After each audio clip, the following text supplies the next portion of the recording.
I may not be at a fine dining establishment right now, but I'm still serving up a large glass of wine. I just have to complain and rant about something in this video that's just been grinding my gears for quite some time now because the problem still exists and it's not getting any better in the industry. So stand back, you're about to enter the splash zone, I'm about to get real passionate, which means I'm gonna start spitting. How can it possibly be that 2023 years after the death of Christ, we are still releasing games with a dogshit PC port? How are we not learning from past mistakes, from previous sins of our fathers, from the countless other awful PC ports that have ruined games? Why is this still not only a problem, but actually getting worse? It makes no sense. This is actually a SpongeBob, how many times do we have to teach you this lesson, old man moment. It'll be no surprise what prompted this video. It was the Star Wars Jedi Survivor game.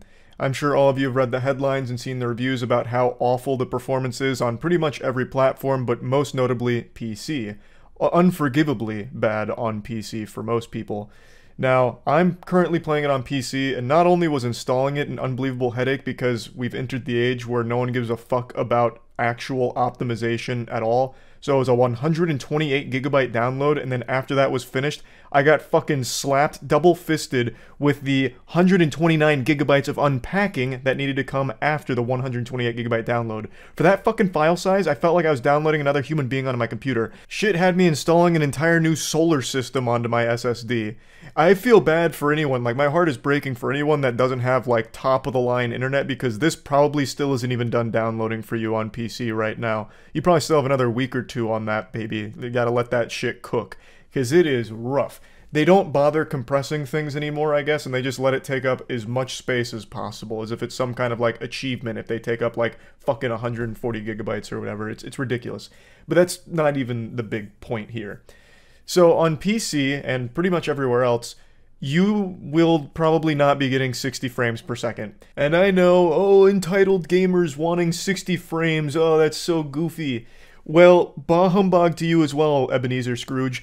If you're paying $70, this is a $70 game, if you're paying $70 and not even getting the bare minimum of performance, then you are a cuck if you're trying to defend that. When you're paying that kind of money, you should be getting high quality product for it. But there is not a single report I have read from anyone that is able to maintain a consistent 60 frames per second with this title, no matter what you're running. You could be running the state-of-the-art quantum computational technology, absolute, $100,000 hardware, 4090s out the fucking wazoo, and you will still not be getting 60 frames per second in this game consistently. Mudahar recently made a video going over it. I'm sure you've all seen all the articles. Most people are getting between 40 and 50 FPS, no matter what they're running. And for a lot of people's machines, seeing 40 FPS is like finding a shiny Pokemon. Getting 40 FPS for some people's machines is a fucking accomplishment in and of itself, deserving of a trophy and a pat on the ass. It is ridiculous. A lot of people are getting 30 FPS. It's just in a terrible state. And one other thing that I should mention with Jedi Survivor, though it doesn't apply to every bad PC port, but it certainly does for this game, is that it uses Denuvo DRM. I'm sure you've all at least heard of Denuvo before. It's become the boogeyman of DRM because it has been shown to make game performance worse. To what extent and exactly how big of an effect it has on performance is always a bit of a toss-up and a case-by-case basis on the game itself, but it does have a proven negative effect on the performance of a game. The reason companies use Denuvo is because they're all so fearful of piracy that they take the nuclear option and choose Denuvo to try and protect it, though even in those cases the games still end up getting cracked and people still pirate them. It just takes them a little longer, which I guess for the company execs might be worth it, but you sacrifice the actual performance of your game for your paying customers in order to give yourself like an extra week of no piracy.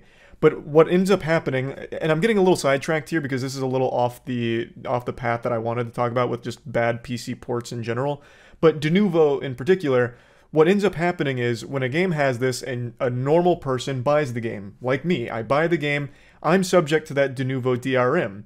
And that makes my game's performance worse, whereas the people who pirate the game that are taking a week before it comes out, or 2 weeks, whatever, they now get that game without Denuvo, thus their performance is actually better than the paying customers. That's ridiculous. That's so fucking ass backwards, it's laughable. It's almost poetic. In their delusional attempts to combat piracy, they end up encouraging it by offering pirates a better product, if you pirate the game, than paying customers. It's so wild. And in Jedi Survivor's case, it's even more lunacy, because the de novo, the DRM, all of it is so extreme that if you try and load this game on what it deems is too many computers, it'll shut you out from even playing the game. Look at this screenshot here. There have been players reporting that because of de novo, they've been locked out of the game because it thinks that they're playing it on multiple computers, thus it's like, you know, combating piracy. When that's not even what's happening. It's out of control. It's totally out of control. But back to just general PC ports being terrible and like a trend of this going on, it's still unforgivable to even be getting 40 and 50 FPS in this day and age and paying full price for the game, which has become kind of the trend in the industry, which is so weird, and why I'm talking about it, because this isn't like some rare exception. This isn't some unicorn where like, oh man, somehow they fucked up a PC port. How could they have done that? No, this is like super normal. Right now, we live in the time period where it's push it out and we'll fix it later. Just ship it and we'll fix it somewhere down the line and that should be fine. Which is trash. That's horrible business practice. And what's even sadder is the amount of brainwashed drone zombies that defend this and actually attack people that call it out, saying that they're just entitled gamers. How can you be demanding this from developers to get it right off rip, to get it perfect when they ship it? This is silly. You're being a bunch of goobers. Obviously they're going to fix this game at some point. They treat it like it's a fucking NFT investment or something, like, oh, it's gonna be great at some point. And you know, yeah, maybe sometimes it does get fixed, most notably Callisto Protocol. That shipped in the worst state I've ever seen for a PC port. It was borderline unplayable with how fucking bad that was, but they fixed it shortly thereafter. But I don't think that's really excusable. I'm glad they did the right thing and made it work, made it functional. But it shouldn't have ever shipped that way. It's not like they didn't know these problems existed. It's not like this all of a sudden came out of nowhere, like, oh my god, there was a fucking ghost in the machine and it corrupted everything right when it launched. No, they would have been aware of it, but they still decided to ship it anyway in that state just to meet the deadline.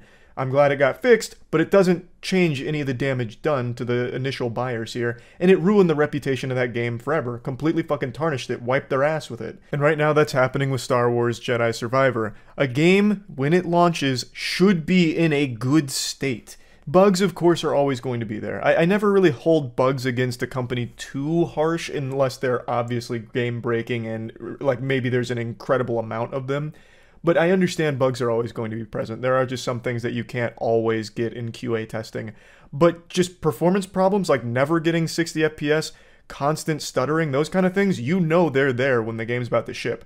Now, like I said, I want to make this clear. I'm currently playing through Jedi Survivor. I am not experiencing most of the problems that the majority of PC users are with the title. I'm not getting a crazy amount of stuttering. It's definitely there. It is prevalent, but it's not like game ruining or anything like that. And I know I'm not getting 60 FPS. I think I'm more in that 45, 50 FPS ballpark, but I don't really feel like putting up the FPS counter to double check. I just know it's not 60. It's pretty clear. And I'm okay with that playing throughout the game, but I'm not happy that I was charged $70 for a game that can't even reach like the absolute baseline of performance in 2023. I'm enjoying the game because I think the gameplay is good and I'm enjoying the story so far, but I am extremely disappointed in the performance of it. I would obviously like if this game was hitting 60, it would be better. But I'm not having the worst time with it because I've been lucky enough to not experience most of what other PC players are. So I just wanted to get that out there real quick.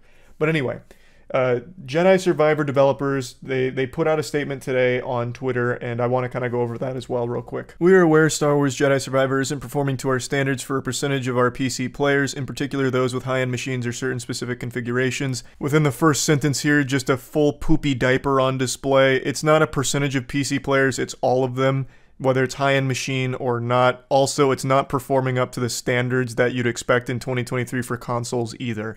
Console performance isn't amazing, it's just PC performance is worse. So that's where most of the conversation has been focused, is on PC. But the entire game itself is so fucking poorly optimized and not great performance.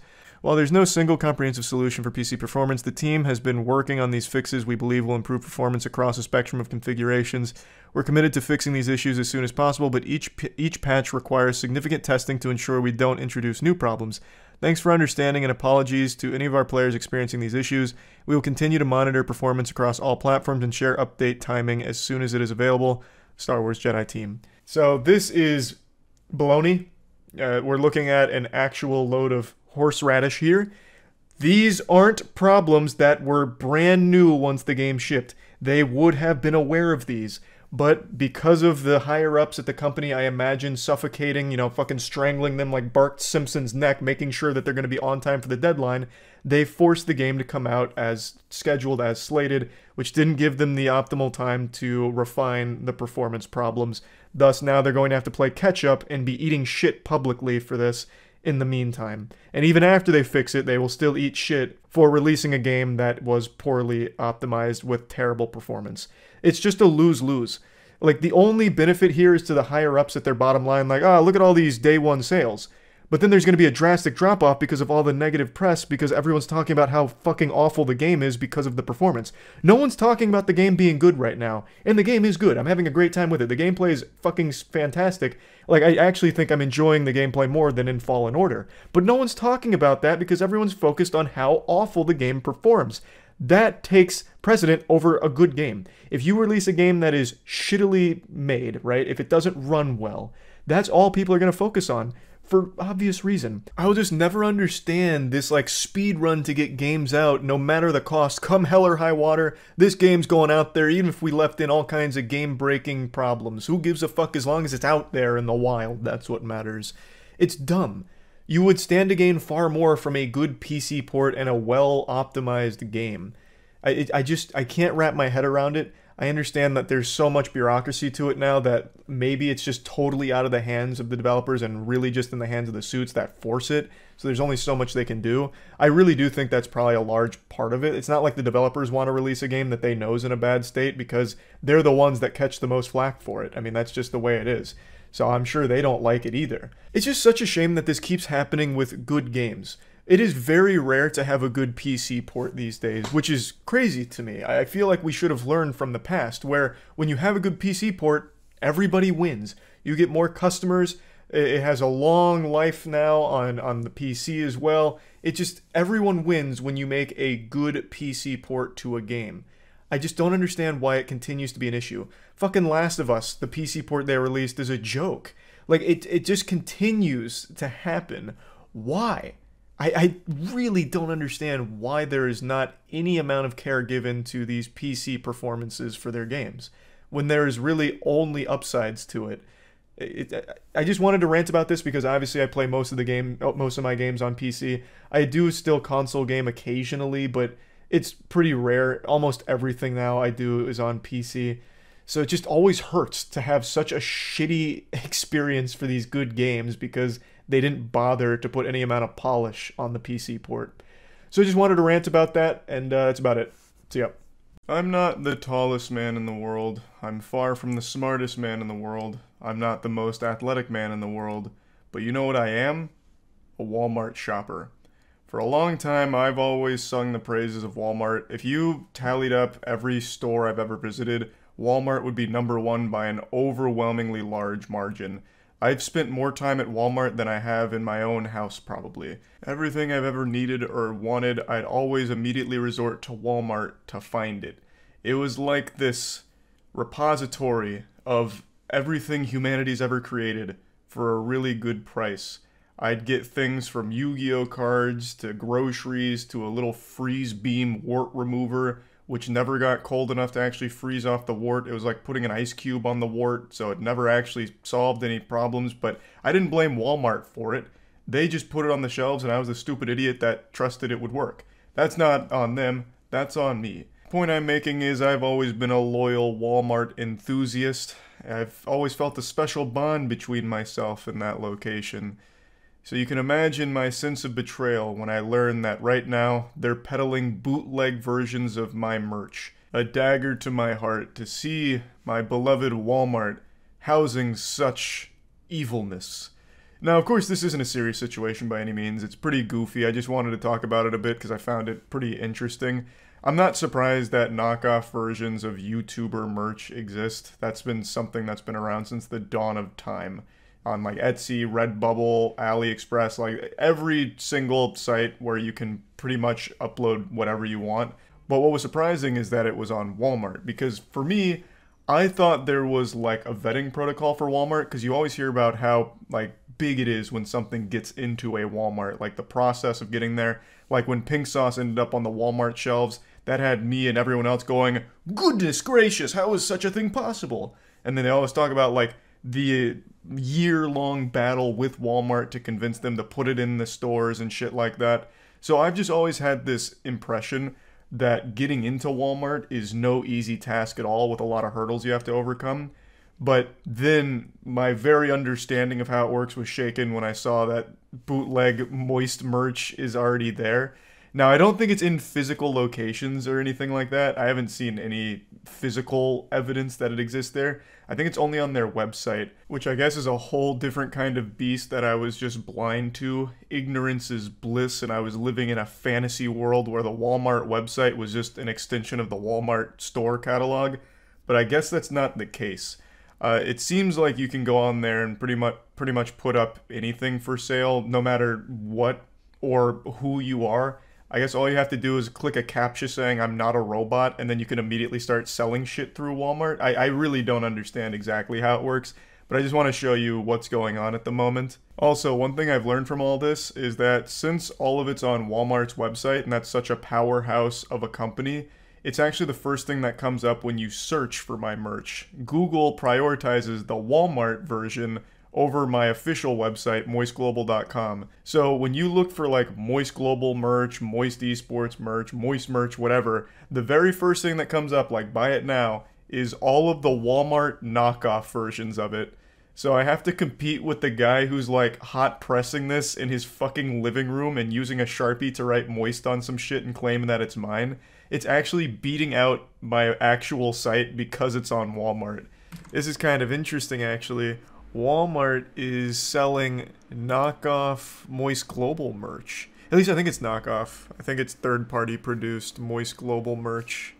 So that's on Walmart's site right now.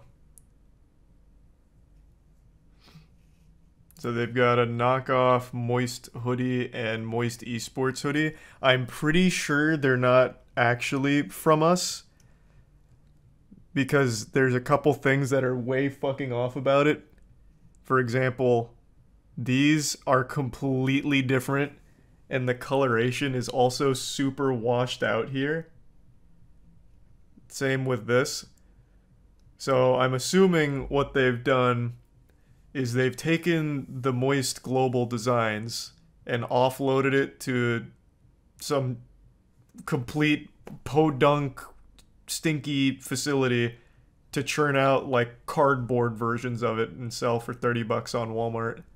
The paperback goes hard, yeah. Moist paperback, you know, Eva C. Mark, well within her rights, Godspeed to her, as well as all of this Purina Moist and Meaty, Godspeed to them.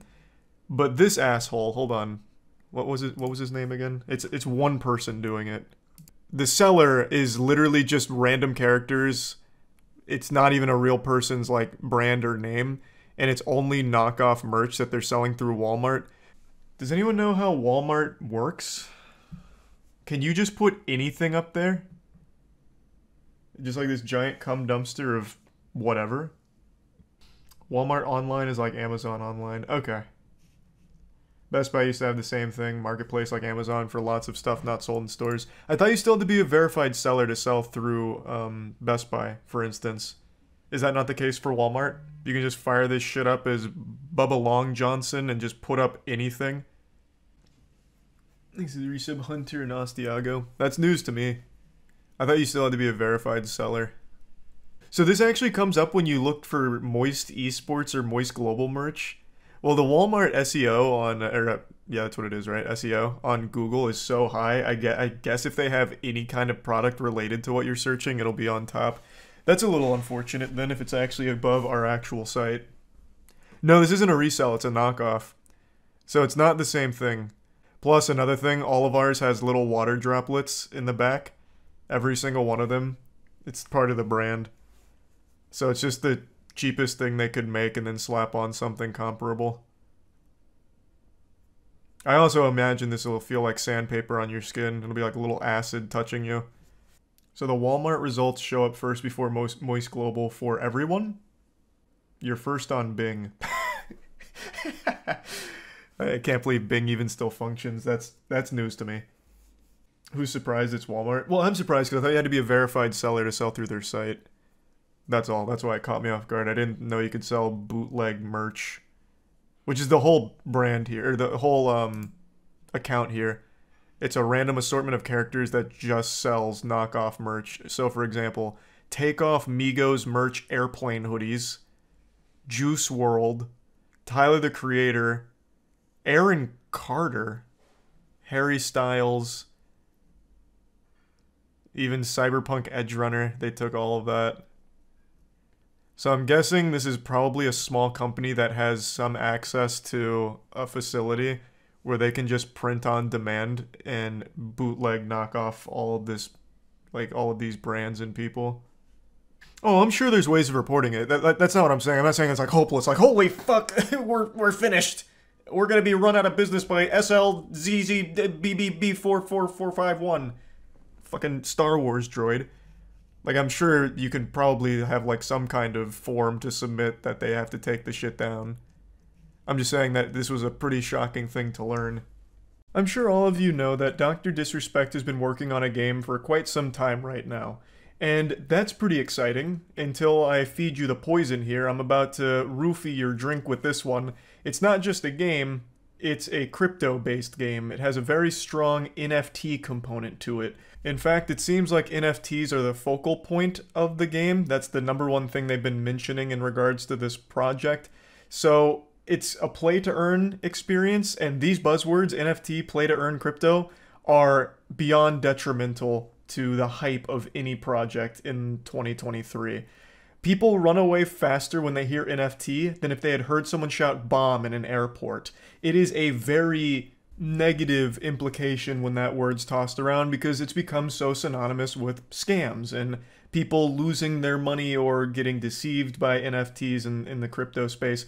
So people have been dunking on Dr. Disrespect for his inclusion of NFTs in the game. And there's a lot I'd like to talk about with this. So to quickly give you a brief lore recap, the game is called Dead Drop. Dr. Disrespect is spearheading the operation, and fundamentally it is a Tarkov-style shooter, as I understand it, where when you drop into the game, you can find NFTs in the world, and if you extract with those NFTs, you can then turn around and sell them on the blockchain, so you can make legitimate money through playing the game. It's a free-to-play game, and you don't have to use it as like a money-making thing, but you can. The concept is cool, but I'm sure a lot of you that have your thinking caps on may have already identified a glaring issue with the entire core idea of it.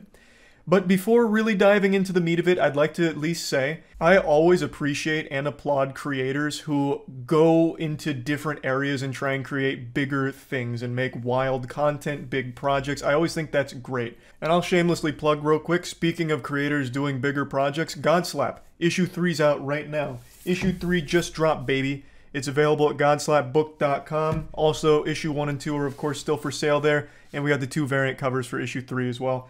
So issue 3's out, go get it, godslapbook.com, baby. Read the best comic ever made. So I'm happy Dr. Disrespect is making this game, and I don't think it's going to turn out to be a scam. Hopefully this statement doesn't age like festering dog shit in 2 years when the game drops or whenever, but I just can't imagine that he would blatantly scam his audience because it would be career suicide. And I just feel like there's no way he wouldn't recognize this. It really feels like he wanted to set out to create like a really unique game and experience, but overlooked a lot of obvious problems that'll come from this.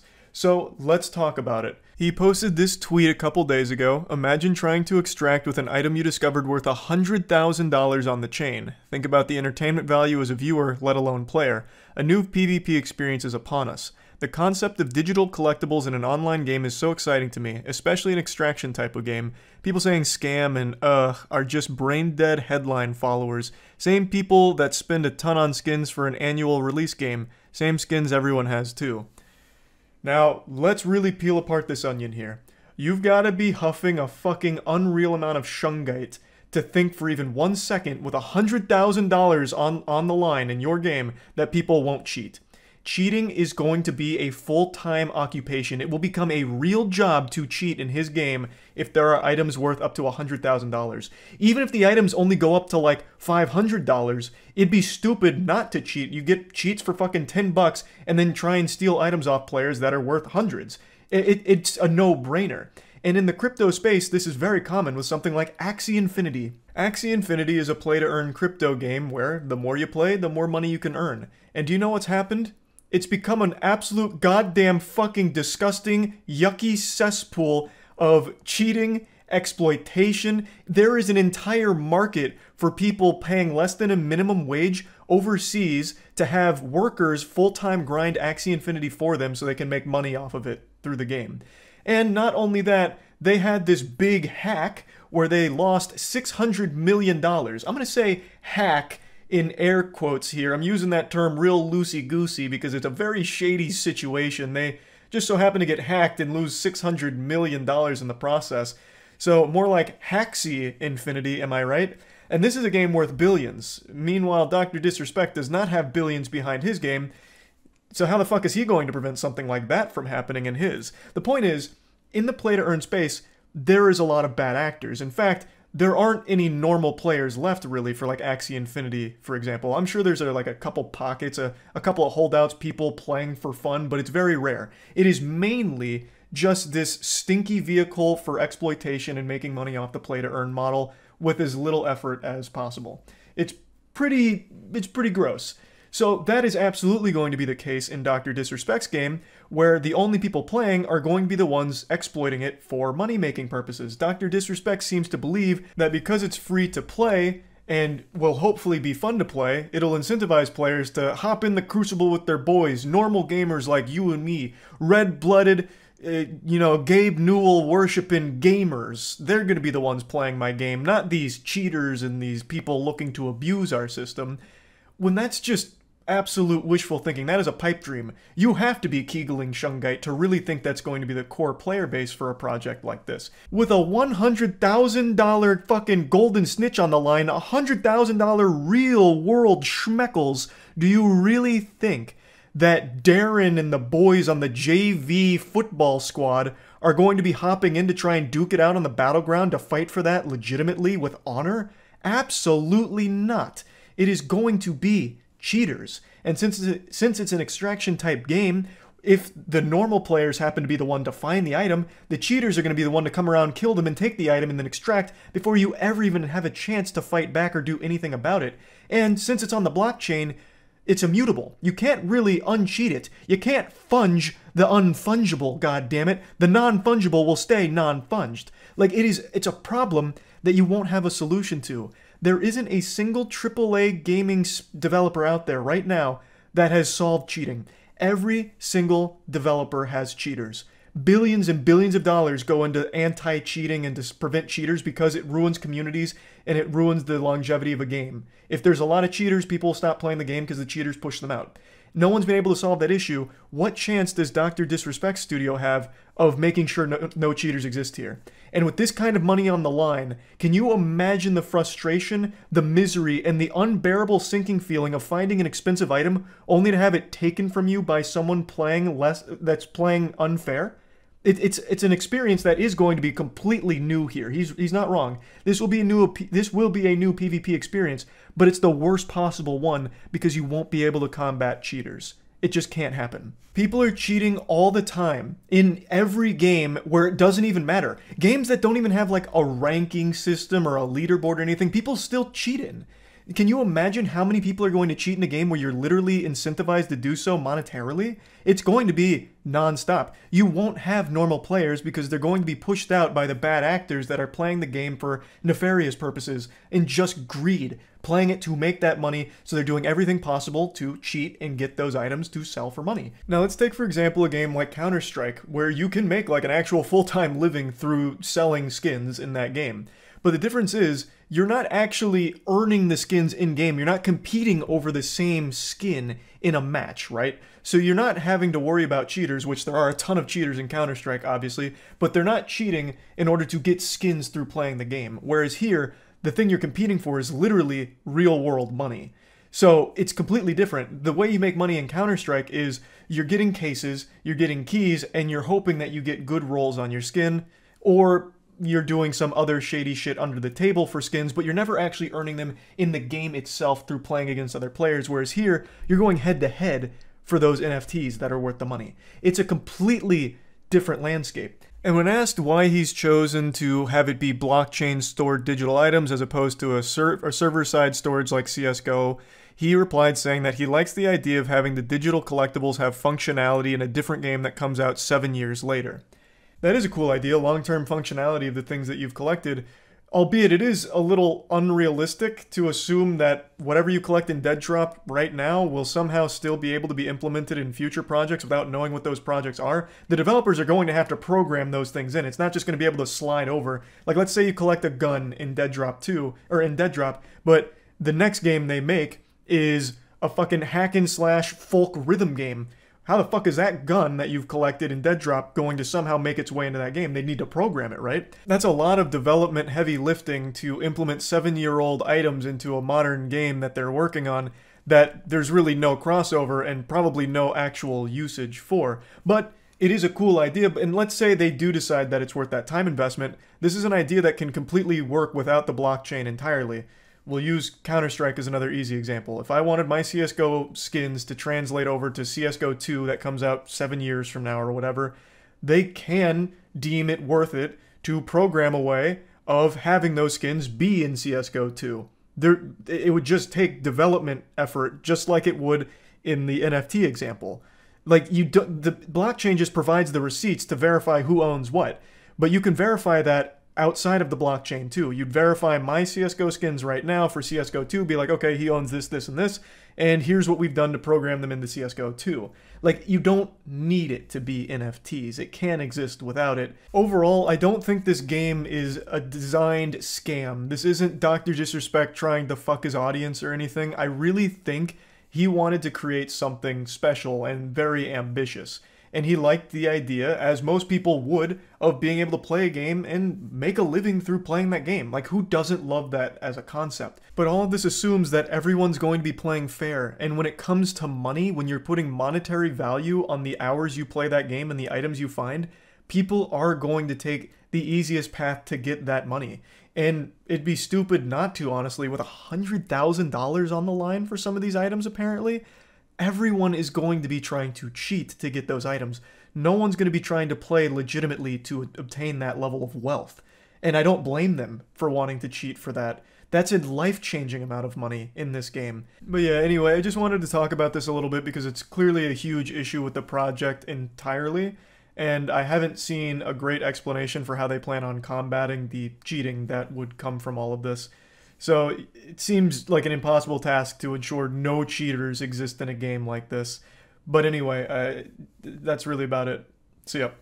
There's a problem that we need to discuss briefly, so please step into my office and close the door behind you and get a bucket out for puking. It's about to get gross. Disney, a name I'm sure you're all familiar with, it's a place of magic, adventure, and dreams. But what happens when that dream becomes a nightmare?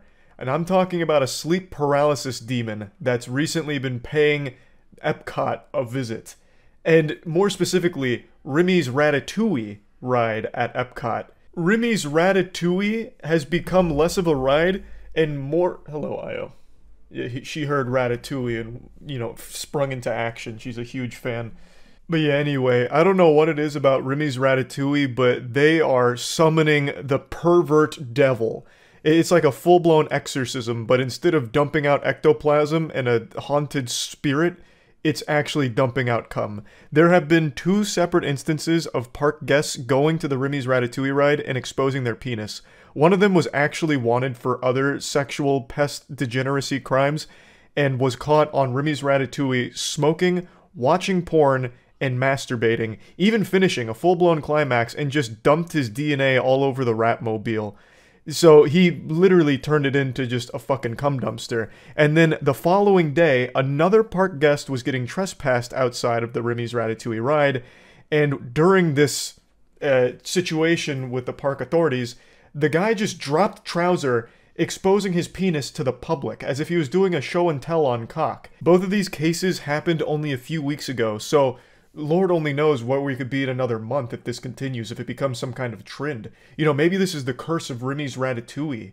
Yeah, it's getting scary out there. But yeah, I thought this was so fucking weird, and I hadn't heard anyone talking about it, so I figured it's our duty here to discuss the important things that others are too afraid to tackle, such as turning Remy's Ratatouille into your personal masturbatorium and ejaculating on this ride.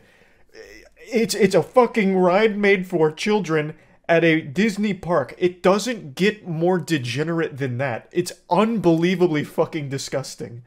Someone mentioned that earlier. Man caught watching porn and masturbating on a Disney ride. Forgot to look it up though.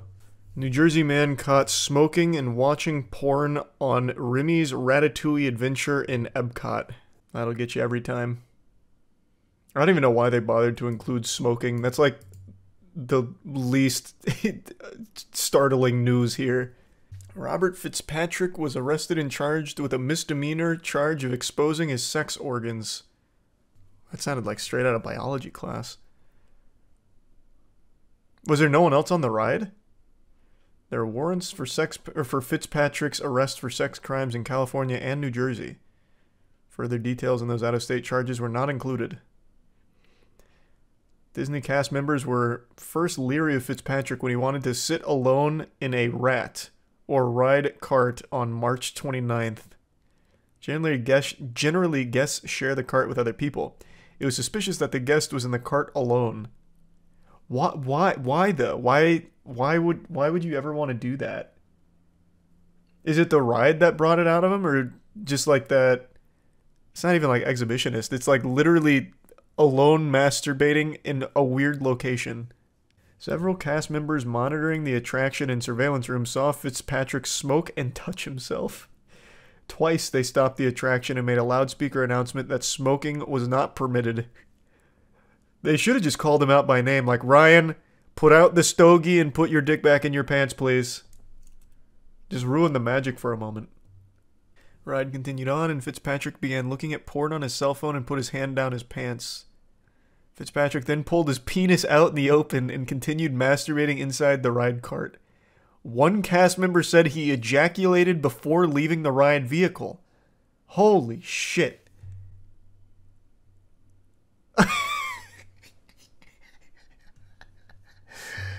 So this is what he defiled, huh? That sick bastard. Even the rat looks concerned. On Remy's Ratatouille of all places is nothing sacred. Have some decency.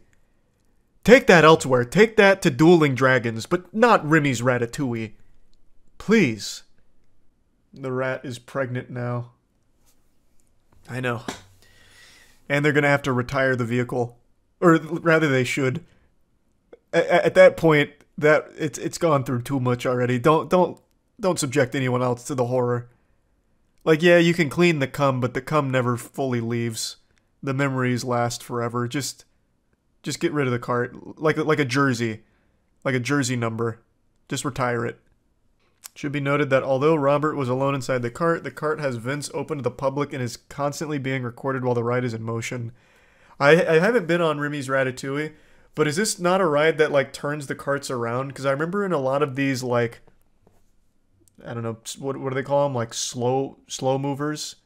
Weenie Hut Jr. shit, where you just, like, slowly go through something and look at screens. Usually they have, like, the carts turn, and, they, like, you can see other riders.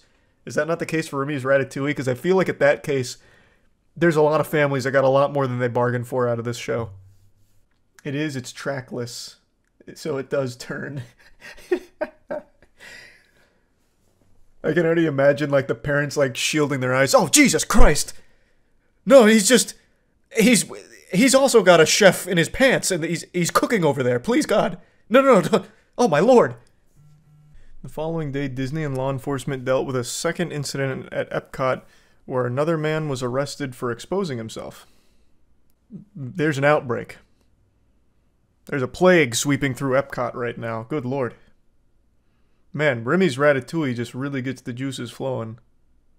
A sheriff's deputy was back at Remy's Ratatouille adventure on March 30th, where a Disney manager reported that Sherwin Shayagan was constantly causing issues inside the park, the arrest report said. He threw items on the ground when authorities escorted him out of Epcot. Who is this? Sherwin Sharingan? I don't understand. Is this the guy who exposed himself? Waited for a taxi to take him back to his hotel, and the deputy was writing the trespass paperwork when he pulled down his clothes, exposing his penis to those present. That went from a trespassing charge right to like an actual like felony. Pulling your cock out at a Disney park. Jesus. Also been charged with exposing his sexual organs, a misdemeanor, according to circuit court records. This feels like a really light charge. Exposing yourself is one thing, but exposing yourself in a children's amusement park is a totally different thing. Aren't those two... Isn't that like a more serious charge? It's not a huge crime because Remy from Ratatouille was pulling his hair, forcing him to do it. Yeah, imagine he's just been framed. There was also a Disney employee who got fired for filming 500 plus videos under women's skirts yesterday. What is happening at Disney? Jesus Christ. What?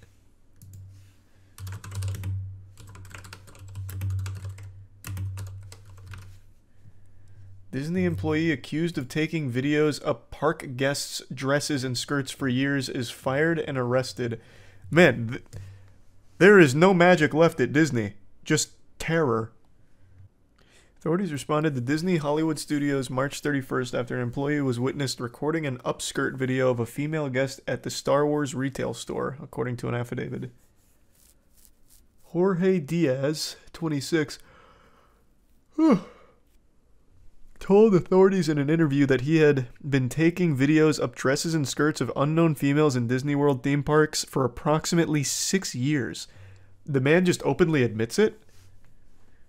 He's like, so you finally caught me. I'm like the Zodiac killer of upskirts. I've already filmed 500 plus videos. Diaz, who worked at the lightsaber store, told authorities he had what he estimated to be over 500 videos on his phone and showed multiple examples of the videos to detectives.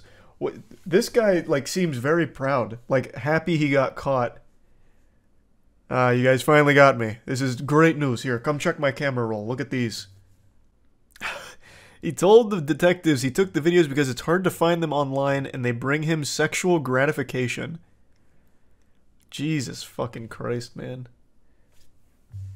Holy shit. Absolute degenerate. Why is his bond only $2,500? He has been released from the Orange County Jail. You best be wearing jeans from now on when you go out around the area. This man's probably got a whole network of cameras set up for those upskirts. They were impressed by his honesty. Man, this guy is fucking evil, but he's an honest man. God damn it. I really don't know how their charges aren't more severe. Like, to expose yourself in public is already bad, and to do it at a children's theme park is much, much, much worse. Significantly worse. And then the upskirt situation, 500 plus videos, this is a serial sex pest. Like, these aren't, this isn't like some goofy thing. This is like actual crimes. Like, the charges don't sound nearly severe enough for what they have done. So I was super shocked to be reading that. Maybe that's just like preliminary charges, and as the case continues to develop, more things will be tacked onto it as they discover more and, you know, go after them harder, hopefully. But yeah, I just wanted to talk about these situations because I hadn't heard anyone discuss it, really, and I thought it was fucking weird. So that's really about it. So yeah. For too long, I've buried my head in the sand, plugging my ears, pretending nothing's wrong. But it's time to finally rise and hit you with the cock meat surprise. It's a subject a lot of people have asked me to weigh in on, and I just haven't really bothered until now. Jacksepticeye recently made a video talking about it, and it's something that I feel I should also talk about as well since it's so highly requested. It has to deal with a problem that YouTube's been facing for about a year now, and I expected it to be resolved by now, but it's showing no signs of improving or getting better, so might as well address it since a lot of people have also noticed it. And it has to deal with the comment section. The YouTube comment section is inflicted with the scarlet rot. It is just being fucking poisoned by bots and spammers. When you think of hopeless misery, you probably immediately picture Twitter. But then right above that, you have the YouTube comment section. For a really long time, it's had a very negative reputation, and for good reason. YouTube comment section is where basic reasoning goes to die for the most part. And depending on where you end up on YouTube, you can find some of the most outrageous shit imaginable with hundreds of updates supporting it and then like a full 500 reply thread on it. I remember a long time ago, it must have been like almost 2 years ago now, I was watching a flat earth rap video and the top comment was someone talking about how they had a nightmare that an octopus inked them and it somehow like helped them achieve enlightenment, like this blissful nirvana, and they were able to see like interdimensional celebrity demons or something, and they went on with this like crazy fanfic, and it had tons of updates, and then all of the replies were like, oh my god, I had the same dream, we're somehow connected, and it's like, what the fuck is going on? I'm getting carried away. Point is, the YouTube comment section has always, for like the entire history of YouTube, been a weird and wacky wasteland. However, it has never been as bad as it currently is, because now it is completely infested with bots and spammers, and I'm sure you've seen them. If you leave a comment on any YouTube video, including this one, I guarantee it, if you leave any comment, all of the replies, and you'll get somewhere between like 2 and 10 replies, and all of them are bots saying the same shit in different ways. The big ones are, this guy's content is garbage, I'm making straight bangers on my channel, click here. And sometimes the bots are sophisticated enough to somehow slip a link past the link block.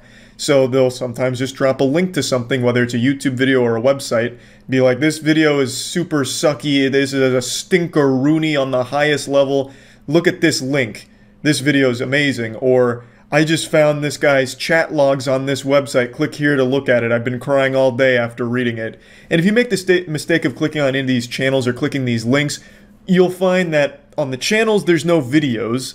So I imagine it's maybe to grab your IP or something fucking weird, I don't know, but most of the time there's not even a single video there. And if you make the mistake of clicking a link, you're absolutely going right to a fucking phishing scam. And if it's a link to a YouTube video, you're absolutely going to a really fucking sketchy YouTube video with 009 soundscape blasting in some kind of Windows Movie Maker tutorial. Like, it's the weirdest shit. It's like the bots are somehow stuck in 2009, and yet they are still spamming the comment section on every single comment. They're replying to all of them, and almost immediately too, which is why a lot of people don't comment anymore, because you can't really have a discussion since it's taken up with the bots. No sane person wants to leave a comment on a YouTube video and get 50 notifications just having their fucking phone blow up, vibrating like it's a perpetual Amber Alert, all with notifications that McButtmaster42 has replied to your comment 10 times saying the same shit like, hey, I'm making heaters over here, stop by. So obviously most people don't want to comment anymore because of this, so it ruins whatever discussion may have taken place. Contrary to popular belief, I, and many others, do at least peruse the comments from time to time, especially on things like the Moist Meter, because I like to hear what other people are saying about the same movie or same game that I experienced, because I like it. I like to engage in that kind of discussion, which is why I like streaming on Twitch so much, because I get to real time go back and forth with actual human beings. But on YouTube, humanity is extinct in the comment section, overrun by the machines. It's full-blown Skynet. If Skynet was run by actual fucking imbeciles. It's straight up dog shit. It's blatantly obvious bots. And when it's not just the same copy and pasted shit, what they're doing is they'll have like a picture of some girl's fat fucking titties, like some big honking milkers, and it'll say like, tap here for sex with me, and then they'll copy and paste whatever the top comment is that looks like it was made by someone with a pulse. So for example, on one of my Elden Ring videos, if the top comment was, wow, Charlie might be the most talented gamer of all time, he truly has achieved turbo super gamer barbarian status, then the tap sex for me, tap me for sex, fucking tap here for sex with me, those channels with like big ass out, like goat seeing themselves in the profile picture, what they'll do is they'll copy and paste that comment as their own so that way it doesn't look like they're a bot, hoping that someone will read that comment, think it was a real person that made it, and then click on their channel and get scammed. Because you're not having sex with that person. It's just a bot, but it's pretty smart in that it's copy and pasting a comment from a real person and trying to make it like their own. So it's such a fucking war zone of garbage in the comment section, all fought by non-humans, just actual robots. So it is ruining the comment section. It genuinely is, and it has been for like a full year now. And it's not just like the sexual scams like MILFs are looking for you, click here to watch me spread my pussy and say your name. More than just that, even aside from that, there's one that is bigger, a much more prevalent comment ruining trend. And it comes from verified channels, actual YouTube channels, real fucking verified checkmark channels, and they are all leaving the same copy and pasted note on every single channel. And I'm sure you've seen it, and you will see it under this one, and it goes something like this. We can all agree that this YouTuber never disappoints us with their content.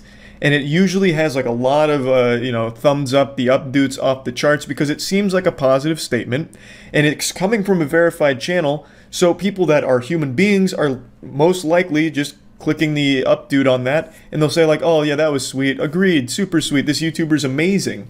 But what it is that verified channel is just pasting that on every single channel they can find. It is, again, a bot. They're not manually doing it. I am certain that they're using a bot or some kind of script to paste that on every channel that they can find that has like any following whatsoever, in the hopes that when people see that, they're like, oh, this verified YouTuber is also a fan of my favorite YouTuber. Let me check out their content. They're being really supportive. Let's see what they're about. So they're hoping they'll leech a couple of people from the comment section by pretending like they care about what they watched. Even though they didn't watch it, they're not being supportive. It's just more copy and paste. It's all so similar, but they do change it up occasionally. For example, this verified YouTuber has left this exact comment on my videos for the last couple months. I tell ya, he must really love the consistency and quality of my content. And I love the consistency and quality of his comments too. Very insightful. He's very much into it, I can tell.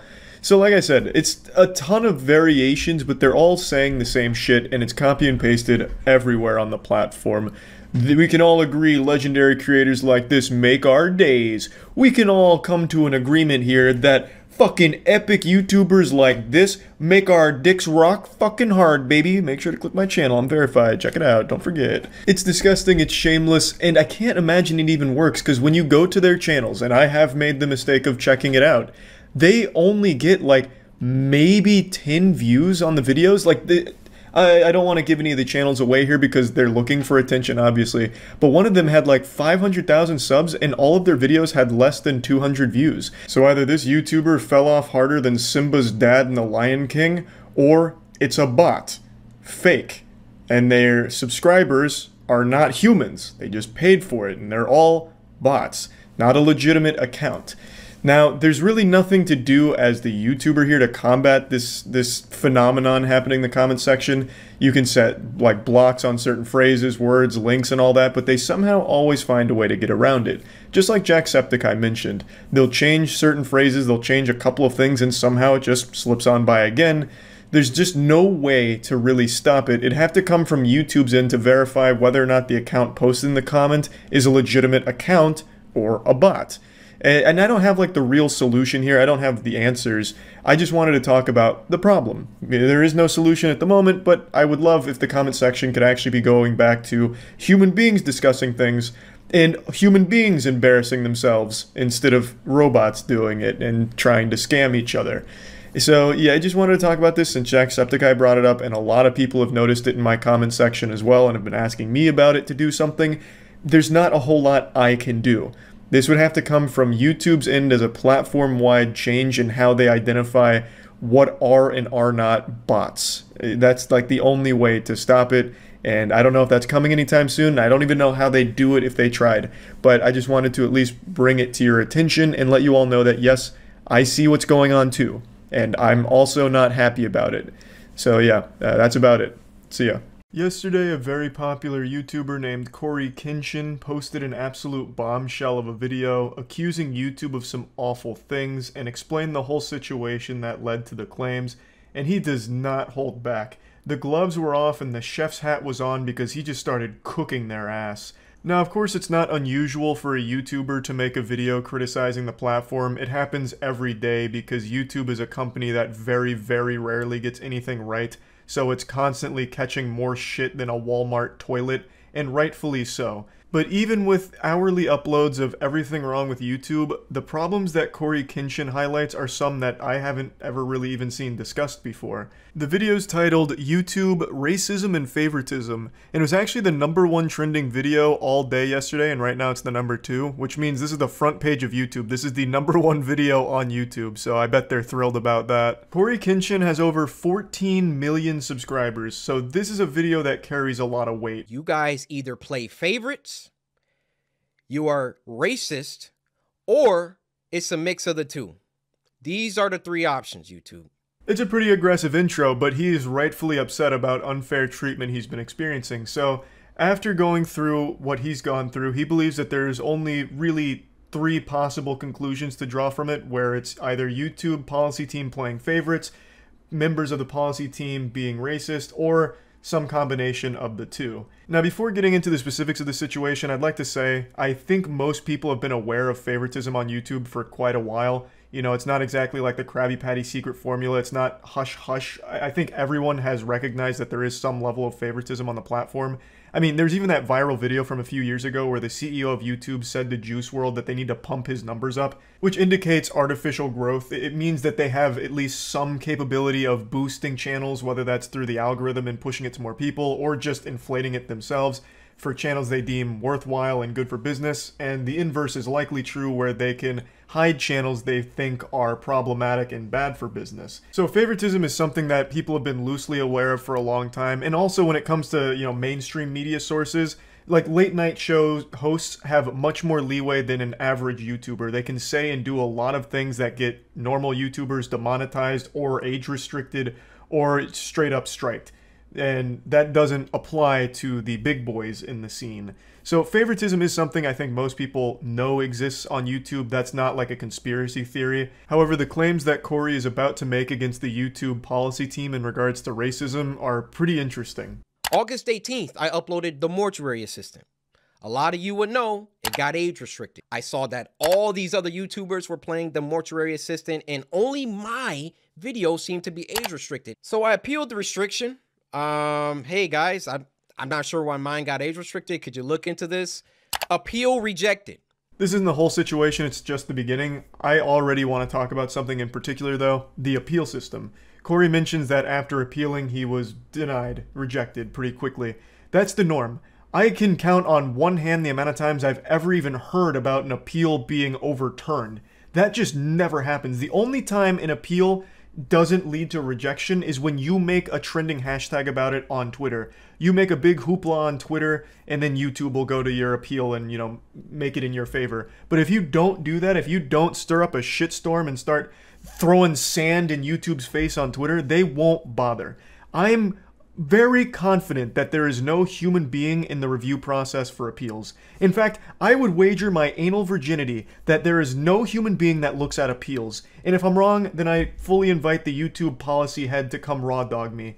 I am so fucking confident that there is no human being that looks at those appeals because they always, almost always, end in rejection and standing with the initial decision, even when it's blatantly wrong. The algorithm makes mistakes. But the appeal is supposed to bring a human being into the equation to look at it, investigate the case, and decide whether or not it was an algorithmic error or a correct enforcement. And there are times where it was just outright incorrect, just outright wrong, and they will still stand with that decision. So I just don't think the appeal system works. That needs a drastic overhaul ASAP. Only my video got age restricted. My YouTube rep, who isn't on the policy team, he looked at my video and he said, hey, it could possibly be this part at the end about it. So I looked at that part.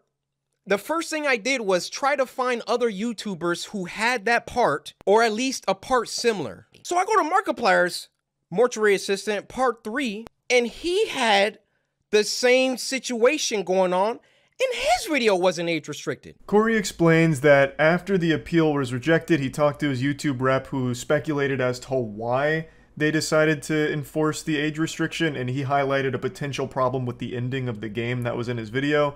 So Corey then went to other videos to try and find that exact same part, and he found it in one of Markiplier's videos, which wasn't age restricted, yet had the exact same content that Corey's did. So he was left confused. Why is Markiplier's video okay, but his isn't? Now I want to immediately squash the argument I know a few people will make that Cory Kenshin might not be as advertiser friendly as Markiplier, which is why Markiplier is being favored by YouTube here. That just doesn't work, because Markiplier still says bad words. He'll say fuck and shit and damn, you know, he'll squeeze in some naughty words. Cory Kenshin is squeaky clean. He doesn't say any naughty words. He even censors bad words in the games that he plays in the videos. He is the more advertiser-friendly creator. So it's not just YouTube playing favorites for whoever's more advertiser and brand friendly. It's not the case, because if it was, Cory would be the winner there. So it definitely has to be something else at play for why they demonetized Cory and not Mark. Now, if you've been around my channel for a while, you might remember I went through an almost identical situation a couple years ago. I made a video on a fake road rage incident and got an entire strike for it from YouTube, a policy guidelines strike from YouTube for it. And I found that exact same clip that I was talking about in one of Markiplier's videos that wasn't age restricted, demonetized, or anything. I was so angry, I was wiggling in rage. I was so upset, I couldn't sit still in my chair, so I made this video talking about it, and then I made a big stink on Twitter. And Markiplier actually came to my rescue, like a fucking hero of justice, a symbol, like Batman. He came in and said, fair is fair, where is my strike, YouTube? And YouTube responded, not by getting rid of my strike, but by striking Markiplier's video as well. So now both of us ended up with a strike, and Markiplier made a video talking about that, and eventually YouTube decided to rescind both strikes, saying that it was an overreaction to things and it was a mistake on their part. But obviously you can see the problem here. They're not enforcing their rules equally across the platform, and they're just not enforcing them properly at all. There was no reason that video should have ever resulted in a strike by any stretch of imagination. I can understand the algorithm having a bit of a oopsie, a little boo-boo there, and mistaking a fake comical road rage for a real incident, but the appeal process is supposed to come in there where a human being looks at it and within 3 seconds should be like, oh, this is clearly a joke. But that never happened because I don't believe humans actually review the content. I'm getting sidetracked. Point is, the rules aren't enforced appropriately or equally. So a kind of similar situation, but not exactly the same as what Corey's been going through with YouTube here. However, I do find it interesting that Markiplier is present in both of these cases. I feel so bad for Markiplier. He's done nothing wrong. He just keeps getting dragged into these disputes here with YouTube. So I send a video to my YouTube rep. I say, hey, Markiplier has this situation in his video, but his isn't age restricted. Could you send that to the policy team and see what they say about that? They came back and they removed my age restriction. They took it off. After they already rejected my appeal. I expected them to triple down and give Markiplier an age restriction too. But they looked at Mark's video and they used that to verify my innocence. After being confronted with evidence, the policy team folds and gets rid of the age restriction on Corey's video, but he decides to press forward by trying to get an explanation for why it was okay for Markiplier and not okay for him. Why isn't it the same ruling, and why is it only now, after being confronted, that they decide to get rid of the age restriction after already denying his appeal? So I send my YouTube rep a lengthy email detailing my feelings about the entire situation. So my YouTube rep assures me he's going to continue this dialogue with the policy team. So another day, another 2 days go by, and what do you know? They re-age restricted the video. They re-age restricted the video. I say, no way did they do that. I go to Markiplier's video now, and now his video is age restricted. Yeah, it's pure pandemonium and chaos at the YouTube policy headquarters now. They re-age restricted Corey's video and then slapped Markiplier with an age restriction as well. So they panicked, clearly. After being confronted and after Corey's email as well as the phone call he had with the YouTube rep, they obviously caught wind of what was happening. Corey Kenshin was wondering why he was being unfairly treated by the YouTube policy team. No one else got age restrictions, it was just him. So he pressed further, pressed harder, and the policy team reacted by bringing back the age restriction to him and Markiplier. So it's like, hey, no, look, everything's good now. Now everything's even, right? We enforce this equally across the creators, so we're good here, right? No, obviously. Corey is rightfully upset. He was treated unfairly. And since YouTube is so unbelievably shit at giving clear answers to anything, Corey can only speculate as to what happened here. And he draws the potential conclusion that maybe someone or some members of the YouTube policy team are racist. Maybe they targeted Corey because of the color of his skin. And it's not a far-fetched thing to think either. In fact, Ludwig, when he interviewed Susan, and Ludwig also made a Mogul Mail talking about this exact video I'm talking about and brought up some great points, the strongest one being is there are human beings on that policy team, and there are sometimes biases with members of those teams. You know, they're human beings, and some of them are going to have biases. And there is the potential that someone there is sexist or racist. And Ludwig brings up good points about that. For example, his girlfriend's podcast gets demonetized way more than his does. And so he brings that up. Susan, the CEO, denies that it's a possibility, but it is a real possibility. And Corey is absolutely right in thinking that it could be a real possibility that someone on that policy team that has the decision-making power might be racist. Why was Corey the only one getting age restricted? And Corey also brings up another great point, which is every time Corey comes back, Corey takes hiatuses in between his content creation. Sometimes he'll be gone for like 4 or 5 months. And he'll come back and explode. He'll get #1 trending like every single day for 3 weeks straight. And then every time, like clockwork, he's hit with some kind of YouTube controversy. Last time it was getting a strike due to something from like a 4-year-old video, a 3-year-old video or something like that out of nowhere. And it's only when Corey comes back and starts getting popular again do they do something like this with age restriction or a strike or something like that. But in the breaks he takes, like the 5 months, the 9 months that he's not on YouTube, he never has problems. They don't strike anything. They don't, age restrict anything. It's only when he's back being popular that this kind of issue arises. And it's always over nothing. Like I said, Corey is probably one of the most advertiser brand-friendly content creators there is in the gaming space. He doesn't say bad words or anything bad. He even censors that kind of shit in the content of his video, like from the games he plays. So he goes the extra mile to be as brand-friendly and advertiser-friendly and family-friendly as you can be. So it can't be an issue of him just being, too hardcore for YouTube to support. That's just not the case. It has to be something else. Something maybe going wrong with the algorithm or potentially actual racism at the YouTube policy team. It's not impossible. Of course, there's no concrete evidence that there's any racists on the policy team, but since YouTube can't communicate these decisions, all you can do is guess as to the reason why things happen. Why was Corey the only one getting age restricted? We don't know.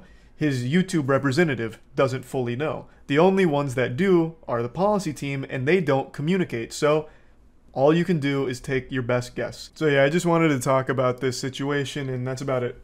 So yeah, I'm not going to sugarcoat this. What you're about to see is going to make you upset. But I'm showing you this for your own good. For too long, you've lived in ignorance, burying your head in the sand, hiding in shadows, trying to avert your eyes from the truth.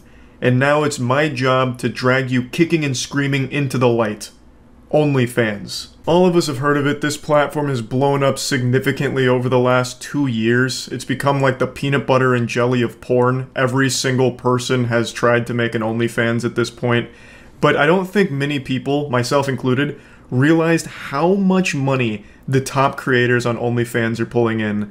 Recently, Amaranth and Belle Delphine posted their OnlyFans earnings, and they are fucking shocking. Just look at this. Amaranth has pulled in 33.7 mil in total. Amaranth made more than the newest Matt Damon movie. And this was released worldwide. She's making on average $1.5 million a month. That's more than most professional athletes. People are spending money on Amaranth's OnlyFans like it's microtransactions in Diablo Immortal. This is like the Pokemon Go of porn. She's making so much money, and she doesn't do like fully nude photos or anything either. She basically posts shit that you see people post freely on Instagram, but she puts it behind a paywall. It's genius. I've said this for like 2 years now since OnlyFans blew up. It is the smartest hustle anyone can do because most of the top percent on OnlyFans don't even do like actual porn or nudity. It's fucking nuts. I think Amaranth only ever posted one fully topless picture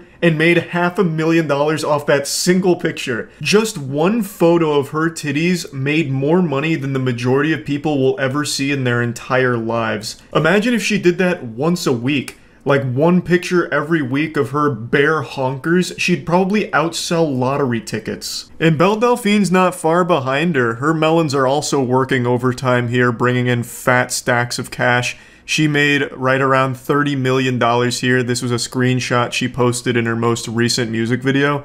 And this one's actually a more thorough breakdown of where it comes from. So we can really analyze this.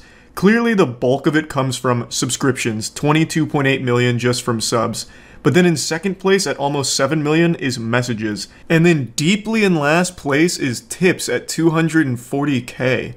That was actually shocking to me. I assumed tips would be like the least lucrative, just because, you know, not many people are going to come around and just toss money into the piggy bank here for free and get nothing in return. But I still thought there'd be a lot more kind, gentle sirs that would just be donating to Milady for the sake of it. So that was actually really surprising to me that it's that far behind the rest. Now I want to briefly talk about messages there. So on OnlyFans, you can set it up so that way if people want to message you, they have to pay for it. Obviously a great way of farming a parasocial relationship and getting as much juice for the squeeze as you can from it. So with Belle Delphine here, we can see she's made like $6.9 million off of that, which is really fucking smart. So every message that someone is sending to her, they are putting money behind it. It's just like leaving behind a note, "Do you like me?" circle yes or no, with a $200 attached to it. And I imagine like 98% of these messages go unanswered, so you just toss money at the void here, hoping to hear back. And then I imagine there's people that'll double, triple, even quadruple message, and all the while paying for each one. Like going to a payphone, but only ever getting the ringtone, if that payphone costs a lot more money. It's super smart, and I'm pretty sure that's how it works with messages that you can pay for. I think you can set it up so every single message is like paid, not just the first one, though I'm not 100% sure. Either way, it's a massive moneymaker, clearly, and I really was blown away by these numbers. I knew OnlyFans creators at the top level were making a lot, but I didn't know it was 8 figures. I thought we were talking like mid 7 figures or something like that, but no, this is huge. And OnlyFans has only really blown up over the last 2 years. So this is like 15 mil a year between the two of them here. Hats off to them. And also I want to say, I never understand why people get mad at like Amaranth or Belle Delphine for doing OnlyFans, or really any woman for that matter. It's extremely smart. And like I said, the majority of them don't even do like nudity. They're basically just posting Instagram pictures, but people pay for them. It's like free money. It's an actual infinite money cheat code. I don't understand why people shame them for it. This is just a classic example of don't hate the player, hate the game. There's clearly tons of dudes out there willing to pay top dollar for shit most people get for free.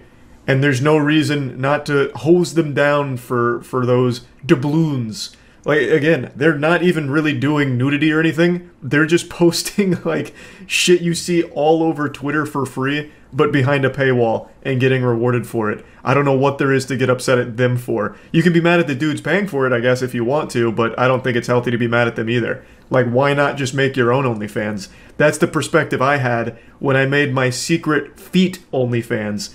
I talked about this last year. I went incognito mode, I went undercover on OnlyFans and made a completely isolated OnlyFans, not associated with me at all, and it focused on my feet. So I posted pictures of my feet as well as a couple videos and hope to get a following and see how like difficult it is to actually go from 0 to top 1% of OnlyFans. So I promote it on like Twitter occasionally, and after about 8 or 9 months, I had 0 followers, 0 subscribers, whatever, nothing. Literally nothing. Radio silence, crickets. My feet OnlyFans was a colossal disaster, so much so that I'm never going to say the name of it because I'm so ashamed. I'm so embarrassed. If it got really popular, I wouldn't have shut the fuck up about it. I would have been rubbing it in people's faces like, I told you my feet were cool, I knew I could do it, and then also make a point like, yeah, you can actually grow an OnlyFans pretty easily. But that wasn't the lesson I learned. I learned that my feet are probably ugly, and it's not easy to grow an OnlyFans without already being established online somewhere. So I got a little lost in the sauce there. The point is, I have nothing but respect for the grind. Clearly it's paying off. Also, one OnlyFans creator dwarfs their earnings by a lot. Danielle Bergoli, Bad Baby. She has made $50 million on OnlyFans. The day she turned 18, she started an OnlyFans and made $50 million. That is so, well, A, creepy for the people that were like literally counting down the minutes till midnight for her to turn 18 and subscribe to her OnlyFans.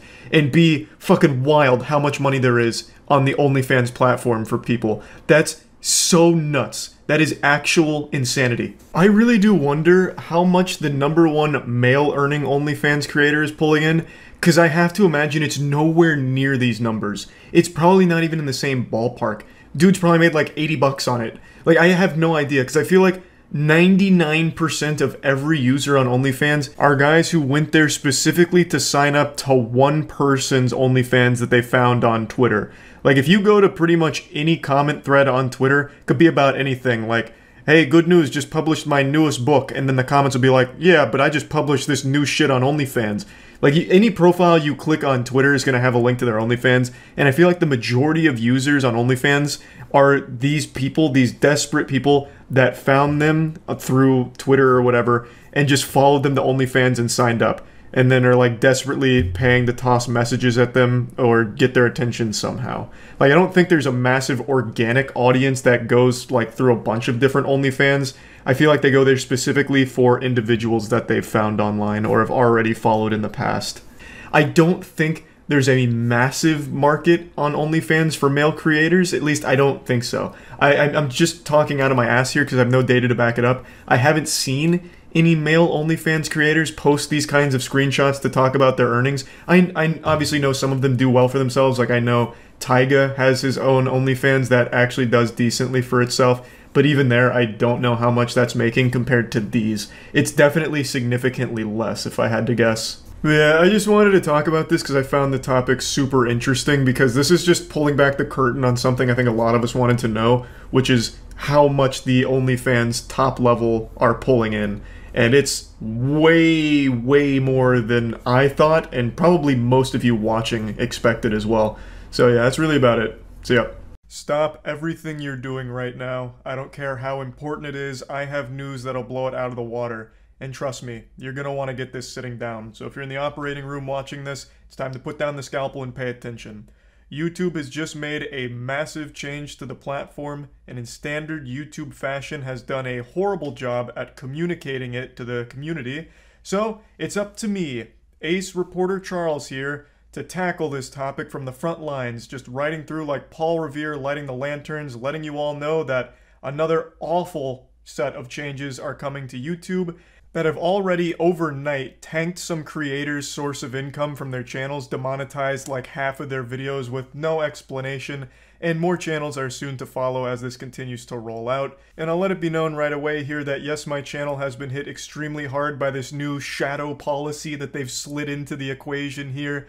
The policy is, if you say any swear word or anything less than proper in the first 8 seconds of a video, you instantly get demonetized for it no matter what. There is no wiggle room. If you say anything that's not squeaky clean Weenie Hut Jr. and you let that rip in the first 8 to 15 seconds of that video, well, you're just getting blasted, and there's nothing you can do about it. Now, to a lot of you, hearing that's probably not surprising, because the previous policy that all YouTubers were playing ball with was the first 30 seconds you couldn't say fuck. You couldn't say anything super hard like fuck. Because if you did, you'd likely get demonetized. But now, it applies to the first 8 seconds, and all profanity is being treated equally, except for a couple of exceptions like hell and damn, I guess. Maybe even ass. You might be able to squeeze a little ass in there in the beginning, I suppose, if the YouTube Illuminati is feeling generous with their policy enforcement that day. Now, while that's all pretty clear about just not using any profanity whatsoever in the first 8 seconds, it gets a little muddy when it starts talking about a focal usage of profanity throughout the video. It says such as a mention in every sentence, but that's not exactly how they enforce it. For a lot of the videos that have been demonetized, at least on my side, it's not like I'm going around hitting them with like Saints Row dialogue. It's just very confusing what's actually triggering this new demonetization wave that's sweeping through like a plague. For example, RT Game, again, isn't exactly a creator known for like intense swearing and getting out of control and unhinged and saying profanity in every sentence like this policy here. And yet, so many of his videos just got demonetized. And he's also not someone that does a whole lot of cursing and swearing like a sailor in the first, like, minute of his videos either. So it doesn't really make a whole lot of sense. It's not as clear as these rules seem to think that it is. Also, this rule applies retroactively to every piece of content ever made, even as far back as like 2007. So like half of my catalog of videos is now demonetized. This happened to a ton of creators, and because it's a new policy, yet every old video ever made now has to play by those rules. So it ended up with so much being demonetized. But it's very vague when it comes to the enforcement here. Let me give you just two quick examples from two new videos I made. Both of these were monetized as of 12 hours ago. So this first one is just called Good News. It is legitimately just going over very wholesome topics. The focal point is not on swearing, you know, it's not a potty mouth kind of video. It's just going over wholesome topics. But in the intro, I said shit pretty early. This week's been pretty doom and gloom with a lot of awful shit coming to light all across the internet. So me saying shit here is clearly what triggered the demonetization flag. Okay, a little upsetting, but they've now made these rules clear and they're retroactive, so I get it. But here's an example of one that makes no sense at all by their new rules. This is me talking about Godslap Issue 2 being out. Don't worry, I'm here now.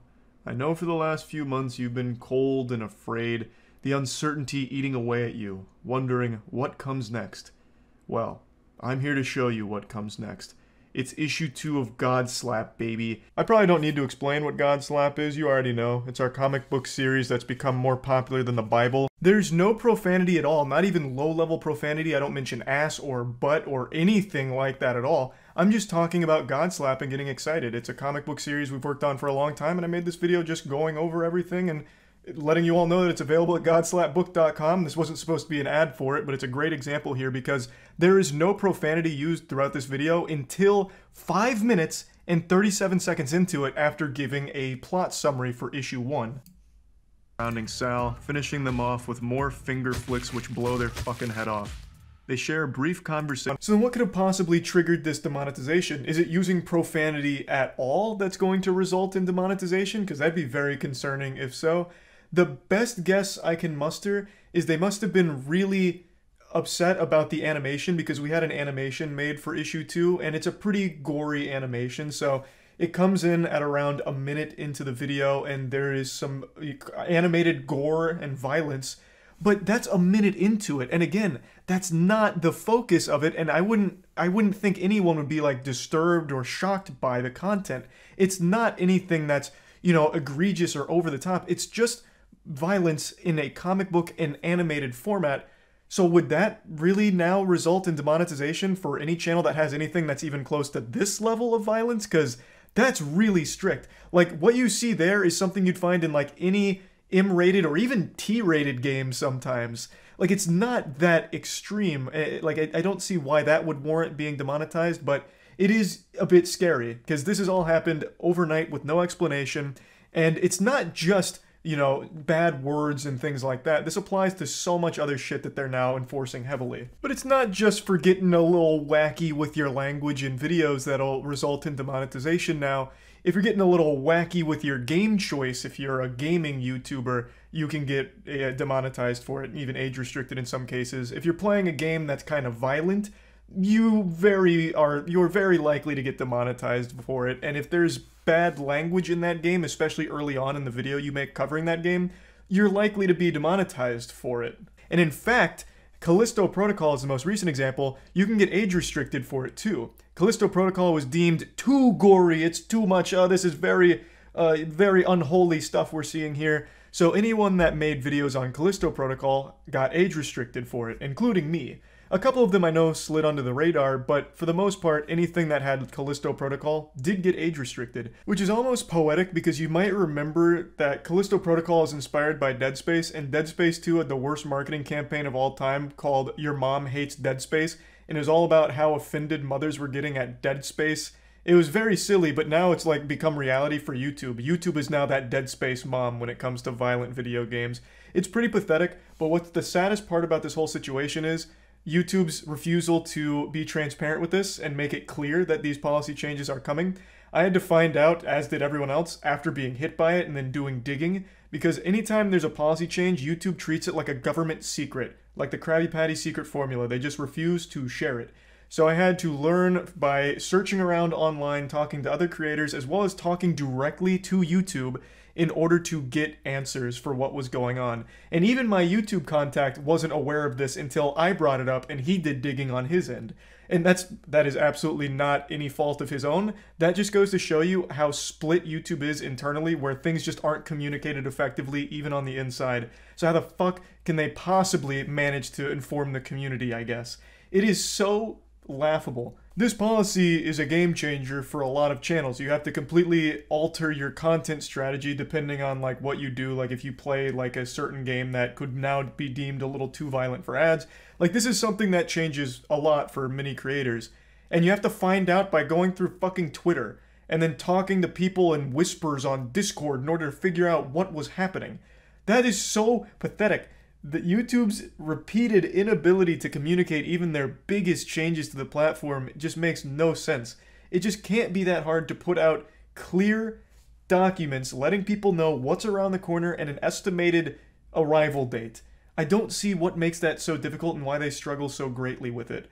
There was one article I found about this in early December, but of course there was no like set time frame for when this would actually launch or if it was even really going to launch for sure. Because all of those things are written so vaguely, you never really know what's going to come to the platform and what's not going to.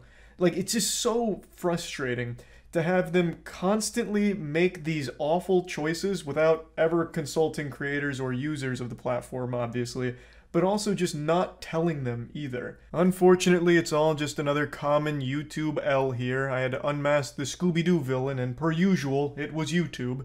So if you're just now figuring this out and wondering why your channel got demonetized over the last 24 hours, I'm sorry I had to be the one to shit out this bad news onto your plate. Would have been a lot more palatable if it came from YouTube's mouth as opposed to my ass, but it is what it is. I am very, very convinced they will never actually communicate policy changes, ever. At least not in any effective manner. So you'll just always have to wonder when the next big policy change is coming to fuck you in the mouth. So that's a pretty fun thing to think about when making content on YouTube. And yeah, just wanted to give everyone the little update here since YouTube didn't. That's about it. See ya. So you seem kind of like a bit wacky. Would you rather, do you have OCD or would you rather have like ADD?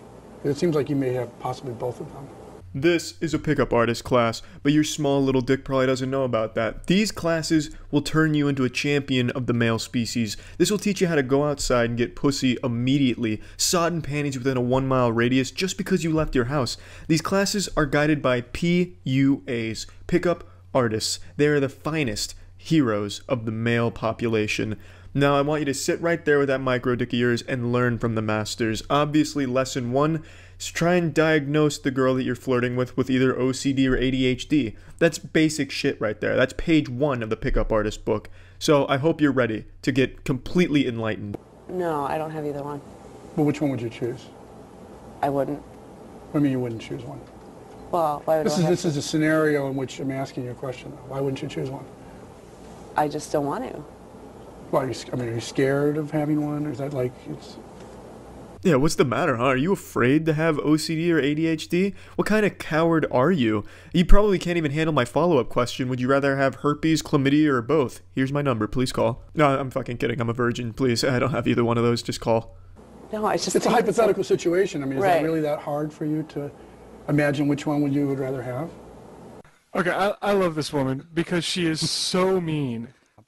Yeah, I like that you said, you ask her this question, she's like, I won't choose. Says, well, is it really that hard for you? I mean, what a great, I mean, that's a strong disconnect, but it really is what a woman who is this antagonistic is going to need to continue to just stay in the interaction.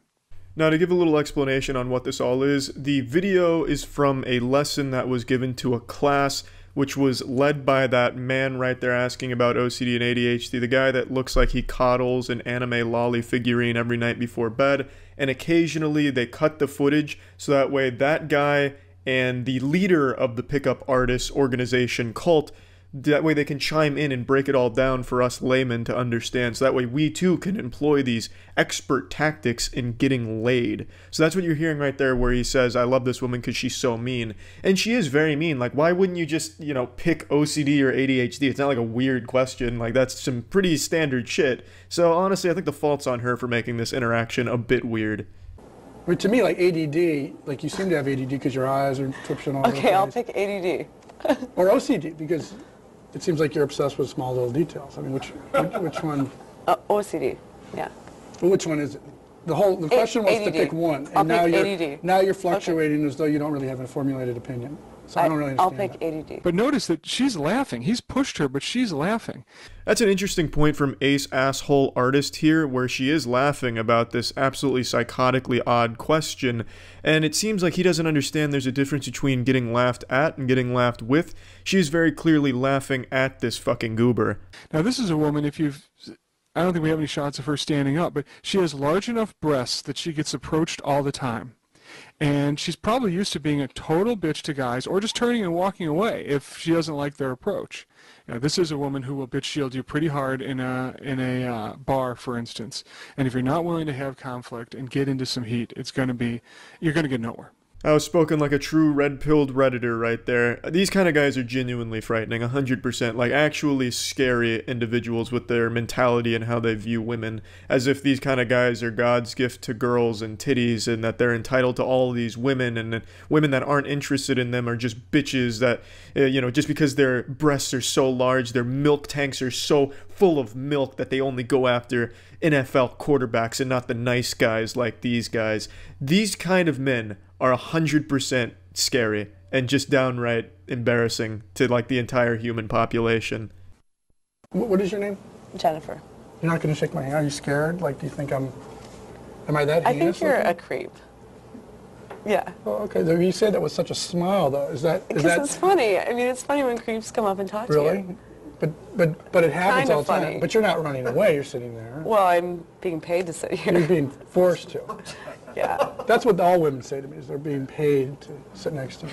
He's got her now. That's a checkmate. She is going home with him tonight. That vagina is super wet. You can already just tell. Once she called him a creep, that's when you knew the deal was sealed. Pickup artists are infallible. They know exactly what they're doing. It's incredible how efficient they are at getting laid. You can see it right here. This girl is being paid to sit there. She acknowledges that, and yet she can't help but be attracted to this man due to his suave, his debonair, his incredible wordplay. It's just he's hitting all the right notes. Oh my goodness, it's amazing to watch a master at work like this. And it's so obvious that the only reason she's able to fight back the urge to just sit on his face and ride his tongue like a bicycle is because she's getting paid to sit there, and it would be unprofessional to do that in front of the whole class. I absolutely love that this girl is getting paid by these fucking losers to sit there and get hit on in the worst ways possible, and she can't even pretend to not be grossed out by these stinky greaseball weirdos. Right. So you can do better than that in terms of aggression too. I mean, that's not. I can. I'm not really that. I'm a kickboxer, but. So you're gonna kickbox me? No, but I'm just saying. I'm not could. really that. I don't really Right. worry about things like that. No. Let me get a picture. Actually. Okay, jumping in again. So, Oh, no. Let me jump in here instead. Here, let me cut you off real quick, pussy sensei. This was so well executed. Oh, you're a kickboxer, huh? Well, are you gonna beat my ass? Well, let me take a quick picture. Nothing weird about that. Make sure you bring your disposable camera. If you're gonna flirt with a girl and you go without a disposable camera, it's like going into battle without a katana. You're gonna lose. You don't stand a chance. You're not gonna get laid unless you bring a disposable camera and snap a quick little titty picture of her when she's, you know, caught off guard. you know, most guys hearing from a woman you're a creep is going to go one of two ways. They're either going to just put their tail between their legs and run away. This is the right way of handling that. If you get called a creep by a girl, chances are you are 100% a creep and should absolutely leave. Yeah. Or they're going to be like, well, yeah, we are a total bitch. Yeah, fuck you. And basically run away. And he engaged it. He's like, well, great. What is it about, though? I love this. You can do better than that in terms of aggression. You know? Yeah, that's the neckbeard approach to handling that situation. Oh, I'm a creep, huh? Do you even watch Rick and Morty? What was your favorite episode of Rickman and Mortimer? I am a creep, huh? And I bet you don't even watch this show. Are you even an atheist? Yeah, this is a bad way of handling it. If you get called a creep, just get the fuck out of there. So, I mean, what time is it? I don't have a watch. What's your favorite restaurant? What do you like to eat? Where are you from? Are you guys learning anything? Is that pure sarcasm? Are you going to answer one of the questions or not? I don't know. Okay. Do I have to? No, I don't have to. You don't have to? Uh-uh. And now you're twitching your hair like you're thinking. Because you're a psycho. Me? Me, a psycho. That's the silliest thing I've ever heard. If you could only see my Rin Tosaka body pillow, you definitely wouldn't be saying that. Or, like my taxidermy collection, you'd be singing a different tune. You wouldn't be thinking that. That's a great joke right there. Me, a psycho. Oh, wow. In what way am I a psycho? Probably a lot more than I know now. Really? But, yeah. Like, what do you think? Do you think I'm like a sexual pervert, or how would you? In what way would I be a psycho? I think you're more like a mind fucker. Me? Yeah.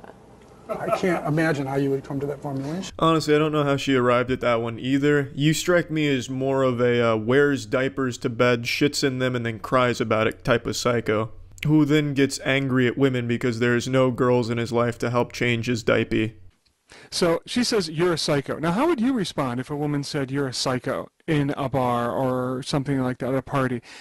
Well, the best way to respond that we've seen, which Ron described, is like, oh, in what ways? What kind of a psycho do you think I am? You know, he's amused by her point of view, and you can see from the look on her face, she's amused by it as well. It's actually one of the worst ways I could think of to responding to being called a psycho, asking her what kind of psycho she thinks you are. To be honest, I really feel like the goal of pickup artists isn't to actually get laid or make a connection with a woman or anything like that. I think it's just about having a long enough interaction with a woman that it counts as like a personal best record, like, hey, I was able to keep this girl talking to me for 40 seconds before she vomited and ran away. New record, thank you pickup artist classes, I'm learning. Because how could anyone celebrate this, getting called a psycho and then looking at it like a good thing and then keep going with the conversation? Oh, I'm a psycho, but what kind of psycho do you think I am, huh? Like, it's fucking silly. It's scary. I don't know who the fuck would take one of these classes and listen to this and think that, you know what, these guys are right. They're making good points. Because they're not. This is just downright scary. Genuinely fucking frightening. So, I mean, do you often like have sex with mindfuckers? Is that how you know that, or what would you say? No, it just seems like It's you like are. it's like a vibe. It's just a vibe. Okay. Just All an right. instinct. Fine. We'll stop there. Whew, thank God he stopped there. It was getting real steamy there. There was a lot of sexual tension. You could tell that they were both really starting to feel each other towards the end there. You know, she said she doesn't fuck mindfuckers, but I mean, it was pretty clear that she was interested in this fucking weirdo, obviously. Pickup artists are just downright embarrassing, but I love watching pickup artist shit, and I don't get it. I don't know who watches these things, what kind of desperate men will watch these things, and actually think that this is sane, rational, good advice. This is delusion, and you're gonna catch yourself on a list at some point. You're going to jail at some point if you follow advice like this man here and follow these kind of talking points. It's disturbing. In the UK right now, there's a product that's more valuable than gold that people are going absolutely wild and wacky over. It's Prime, which is the drink from KSI and Logan Paul. It's being treated like a holy elixir that's understocked and absolutely making people ravenous to get their hands on it. The Prime panic is sweeping the UK, and there will be no survivors. It's like the blood of Christ has been bottled and people can't help but just go fight for it. And it's not because of the taste that's led to this situation, it's because it's become something of a status symbol. Having it makes you cool if you're very young, and if you're very old, having it means you can charge a huge markup for it and scam those kids that are desperate for the attention that it brings online. So there's been a lot of videos of people fighting each other for it. I'll show you a couple of clips.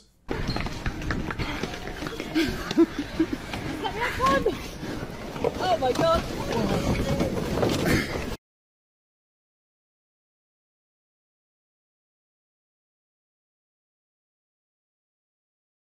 People getting in there, throwing hands, boxing each other out like it's basketball, getting ready for a rebound, all just to get their hands on some Prime. I've had it before because in the States it's not rare, it's not hard to come by. I could walk outside right now and find like an unopened pallet of Prime. It's really just in the UK that this hysteria is sweeping the entire nation. It's going absolutely crazy there. So I've tried it. I think it's good. I have no complaints, but I certainly wouldn't be beating some ass and being that desperate to get my hands on a bottle. But you know who is extremely desperate is a place called Wakey Wines that I just recently learned about. Their entire business right now revolves around reselling Prime at a huge price increase, all the way up to £100 for a single can or bottle of Prime. Usually a bottle will be about £2, but Wakey Wines is treating it like it's the fountain of youth juice here, selling it at 100 bottles, or £100 per bottle in some cases, and they're still successfully making sales. They've actually become extremely popular for this. A lot of people are buying it from them. That's how outrageous this whole thing is. Now I want to show you a great video that breaks it all down. This comes from a channel named Fat Memer, and I learned everything there is to learn about Wakey Wines here. You hear the Wakey Wines people made their own drink. What's special about Wakey Wines? They price gouge everything they sell. How are they successful then? Oh, here, wait, here's a whole thing on it. Let me see. Mohammed and Abdul, aka the Wolves of Wakefield, have been hitting national headlines over the... The Wolves of Wakefield. I don't know anything about these guys. They seem like some real goofballs. I promise you, no one is calling them the Wolves of Wakefield besides them. They absolutely gave themselves that name. No shot anyone actually gives that much thought to them aside from like, wow, what a joke. The last few weeks for reselling Prime at extortionate prices and their viral videos. Ironically, they haven't become known for selling wine, but Prime. Now, of course, because KSI and Logan Paul I'm assuming they sell faces more of than Prime, that, though. They know that kids are willing to do anything to get their hands on this drink. For months... But why? But like, actually, why? I still don't see why people are fighting themselves over Prime in the UK. It is abundant in the States. I can go anywhere that sells drinks and they have, like, Prime filled to the fucking brim, literally leaking out of their toilets. It's everywhere. There's not that same chaos here. Why do kids in the UK want to fight each other for Prime? Even if it's from their favorite YouTubers, I don't really get it. Because you just drink it once and then you're done. Expensive and therefore cool. I guess... That's kind of become like a pretty common thing. Like if something costs a lot, it's like a status symbol to have it. But it's not like you collect Prime. What, are they putting it in like an acrylic box and stacking it on their bookshelf? I doubt it. They probably get it, drink it for the sake of a TikTok, and then they're done. €100 down the shitter. They collect the bottles to flex on TikTok? Well, you can just order empty bottles though. The flex is they drink it. But it just seems like such a huge price for one TikTok of drinking Prime. With fluctuating prices between £15 and £30 for the standard Prime drink, and prices now reaching an eye-watering £100 a can for the brand new Prime Energy cans. Wakey Wines have taken I see. Okay, so the energy's an increased premium because it's newer. I'm assuming it's even more understocked. So now they're charging the moon for that shit. It's like an NFT at this point, goddamn. Which has led people to discover his dark past. In 2015, Mohammed received an 8-year jail sentence and served 4 years behind bars. At the time, it was reported that he pleaded guilty and was convicted of selling cocaine and heroin. With this... Yeah, it just reminded me of something totally unrelated to his charges. You guys ever see this video? It just resurfaced today.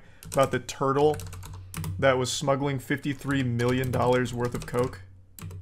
Yeah, it was back in like 2017. There was a sea turtle that had $53 million worth of cocaine that was strapped to it. That was like fucking El Chapo's pet. They finally got him though. They finally got him.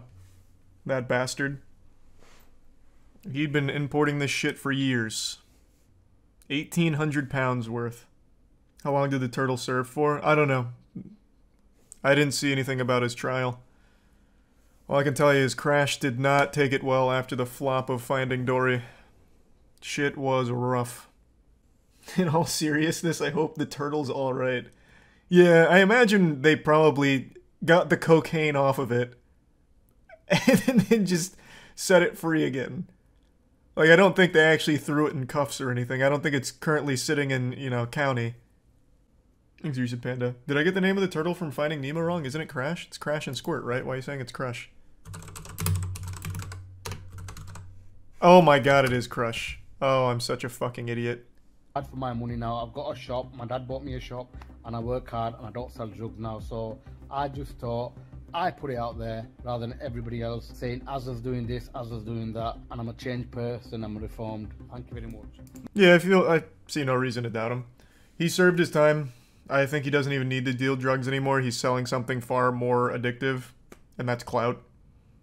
So he's able to easily tap into an even bigger market now. Like cocaine, yeah, I'm sure kids are going to get cocaine somehow, but it's a lot harder than just going down to his shop and getting fucking Prime for €100. So it's I believe he probably doesn't deal drugs anymore. Amounts and high values. It shouldn't be worth £100 for a can of Prime, or 10, 15, 20 pounds for a bottle of Prime hydration. It's absolutely ridiculous, and I hate it. To the owner of Wakey Wines, I mean, what you're doing is just unfair, and it's challenge him to a boxing match, beat his ass. It's not ethical, it's not nice.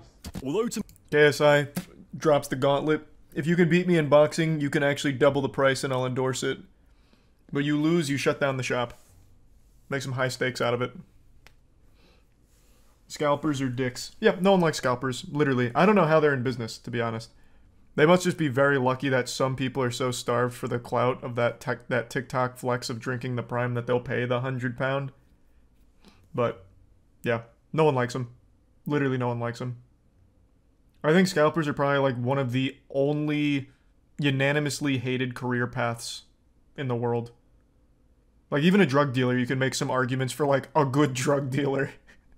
He's peddling escapism. Well, he's doing it because he has to feed his family at home. With a scalper, no one's making those arguments. Scalpers just fucking suck across the board. I just checked, it's like 120 American dollars. Yeah, if you convert it to freedom units, it's over $100. It is outrageous. I mean, that's scalping in a nutshell, though. fair play, Mo. In fact, if you're a kid and you're paying £100 for a bottle of Prime, then you deserve to get scammed. You've got to write the kid off. He's got no chance. You know what? I'll make an argument in defense of Wakey Wines. He's teaching kids an important lesson about getting scammed early. And hopefully, it'll be something that stays with them for the rest of their life. Like, wow, what a fucking idiot I was paying £100 for this bottle of Prime. Never doing that again. It's a low-level scam. It's very expensive for a kid. Very expensive in general. So it should be one that would resonate pretty profoundly, I would think. It's not the kid's money, it's the idiot parents.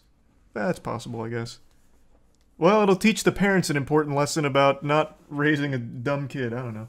Video emerged of Mo in a nightclub dancing the night away with women of the night. One Twitter user stated, "Sniffing lines, banging nines, and selling Prime." I mean, cool slogan. can you blame him? Put that on the store. He's paid his dues to society, and anyway, these kids wouldn't know how to spend their money properly. Wakey Wine seems to be going from strength to strength, and now even have their own song. Oh! Wait! This is the Paradox Metaverse crypto place? Where the Amio Talio tried to get like Wakey Wines endorsement behind him and not even they were able to make anything out of it? That's crazy! Wow, they actually just do go scam to scam. So they're even in metaverse scams. Holy shit. Crypto scams. Wait, that's fucking wild. That's a full circle. They're just like this giant fleshlight that scams will filter through. Cool. Thank you so much for watching this video. Make sure to follow me on all of my socials. This is a great breakdown of it. I didn't know shit about them. Subscribe and comment below what you want to see next. Huge. Good work. That's interesting. What a nice little cameo from previous season supervillains with Paradox Metaverse crypto. How's that coin doing, by the way? Let's take a peek. Oh, jeepers. How did it all go so wrong? Oh, I can't believe it. That's the day chart? Oh, yeah, that's fair. That's fair. We should look at how it's doing over the last week. Oh, no. What? How's this possible?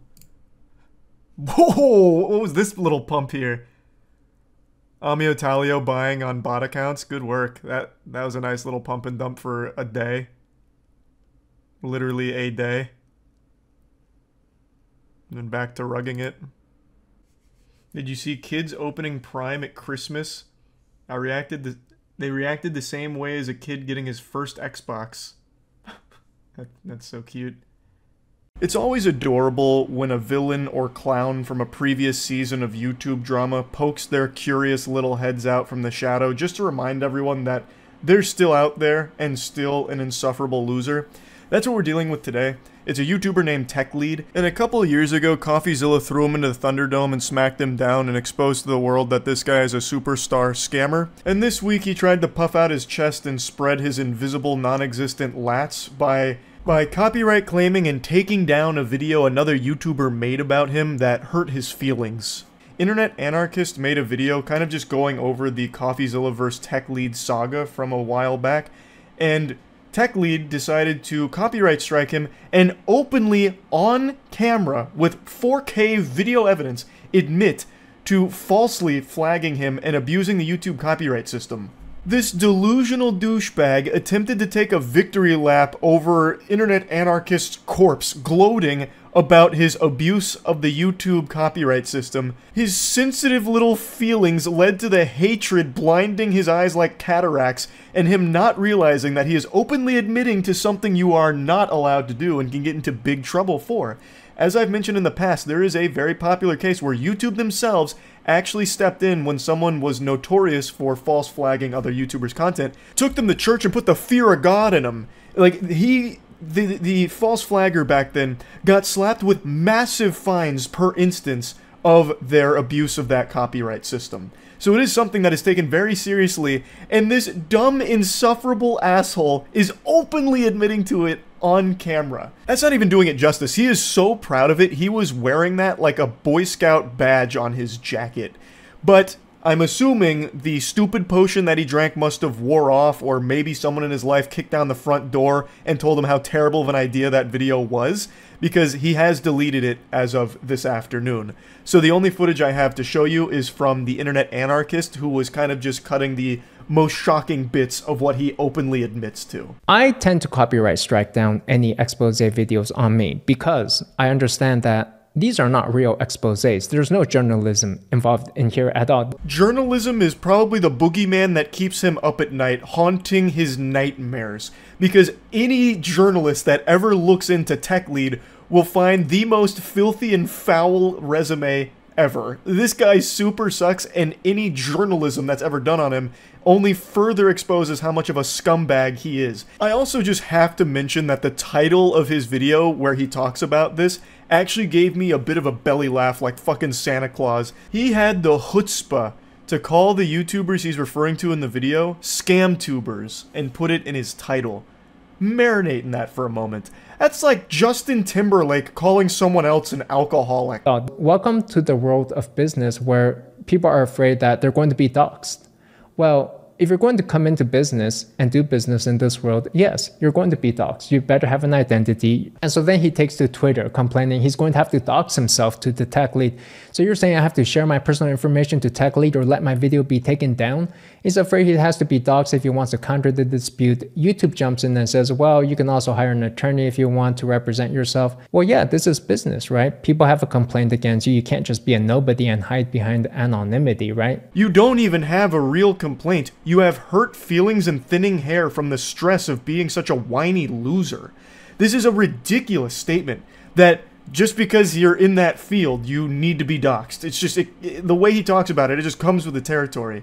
You're out of your fucking gourd. Like, you've lost your marbles. I also can't stand the way he talks. He actually just sounds like what I imagine every Reddit mod who thinks their job is the most important thing in the world sounds like.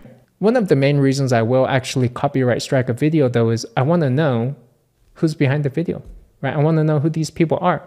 What if it's somebody I even know in real life? Oftentimes these haters are people who know you very well, actually. I mean, this could be a real physical threat to me. That's called paranoia.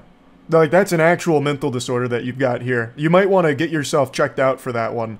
You think that someone just making a video on the history of CoffeeZilla spanking your cheeks red could have been someone that you knew in real life that could lead to a physical threat against you because he made like a video essay about it.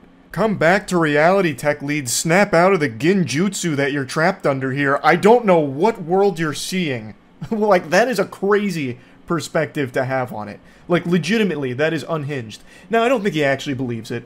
Like, in all honesty, I think the only reason he's putting that there is like a cover your own ass token as like a, oh, well, that sounds reasonable to like the mind of a Neanderthal, perhaps. But anyone who thinks about that for even like an iota of a second would immediately recognize that that is a ridiculous thing to actually believe, and I don't think he does. He's using that as some kind of justifiable reason for why he does that, but even he backpedals on that so quickly. Like, he gives up on that facade almost immediately. Really, these scam tubers exist only because I allow them to exist. And I can shut them down anytime I like because I own all of the copyrights to the images and audio that they're using. A complete fundamental misunderstanding of how anything in the real world works. What the fuck are you yapping about? What? No, let me go ahead and set the record straight here. They are your videos, sure. But anyone can take those videos and make their own creative pieces about them using clips from them. That has been argued in court 100 times at least, and every single time it is always ruled that that is completely okay to do, fair use, as long as they're not taking your entire video and using it, or doing nothing transformative with it, then they have the legal right to do so. They can take your video and highlight moments from it. Talk about moments from it, the same way I'm doing right here to throw tomatoes at you. What I'm doing isn't journalism. I'm just spitting on you and making fun of you for the absolute clown that you are. And I can do that, and there's not shit you can do about it legally. You're more than welcome to try. I will 100% use every single resource available to the entire legal firm that we have at our agency, Mana, which I am an owner of, to absolutely take you to court and embarrass you if you want to go that route. Though I don't think you want discovery to happen on your end, just a little hunch there, tech lead. But the point is, you're just completely wrong. Like this little supervillain monologue you're giving, like pinky to the mouth like Dr. Evil. They exist because I allow them to. Like your dumb little fucking speech has no teeth to it because it's completely fucking wrong. I will issue these copyright strikes on these new YouTuber, scam tuber videos. And I don't really care one way or another, I guess, but it's more of a hazing ritual for me, like a welcoming ceremony, just to let them know what they're in store for and who runs the show around here, who owns the content around here. Oh God, Jesus, stand back. Whoa, whoa, this guy means business, holy shit. He's going insano style. Gee, wow, he's going fucking swag mode. He runs the show. He's the big dog. He's the big shot. The sheriff on the block. Watch out. Damn. Yeah, this all seems like the actions of someone who really doesn't care. Whining in a YouTube video about why you're falsely copyright striking other YouTubers, and then openly admitting that it's not even legitimate. It's a hazing ritual for you, a welcoming ceremony. That's the lamest shit I've ever heard. I have no doubt that you got wedgies growing up, and now this is your way of taking some of that power back. That's what I feel with this shit. So this is my welcoming ceremony. What happens next in these copyright strike cases is typically we go into court proceedings where I have 30 days to file a legal action, which typically I'm not going to waste anybody's time doing. This is really just my welcoming ceremony, hazing ceremony for people, and so the video will probably be back up after a while. Now, regarding these copyright claims, the truth is, I don't really care.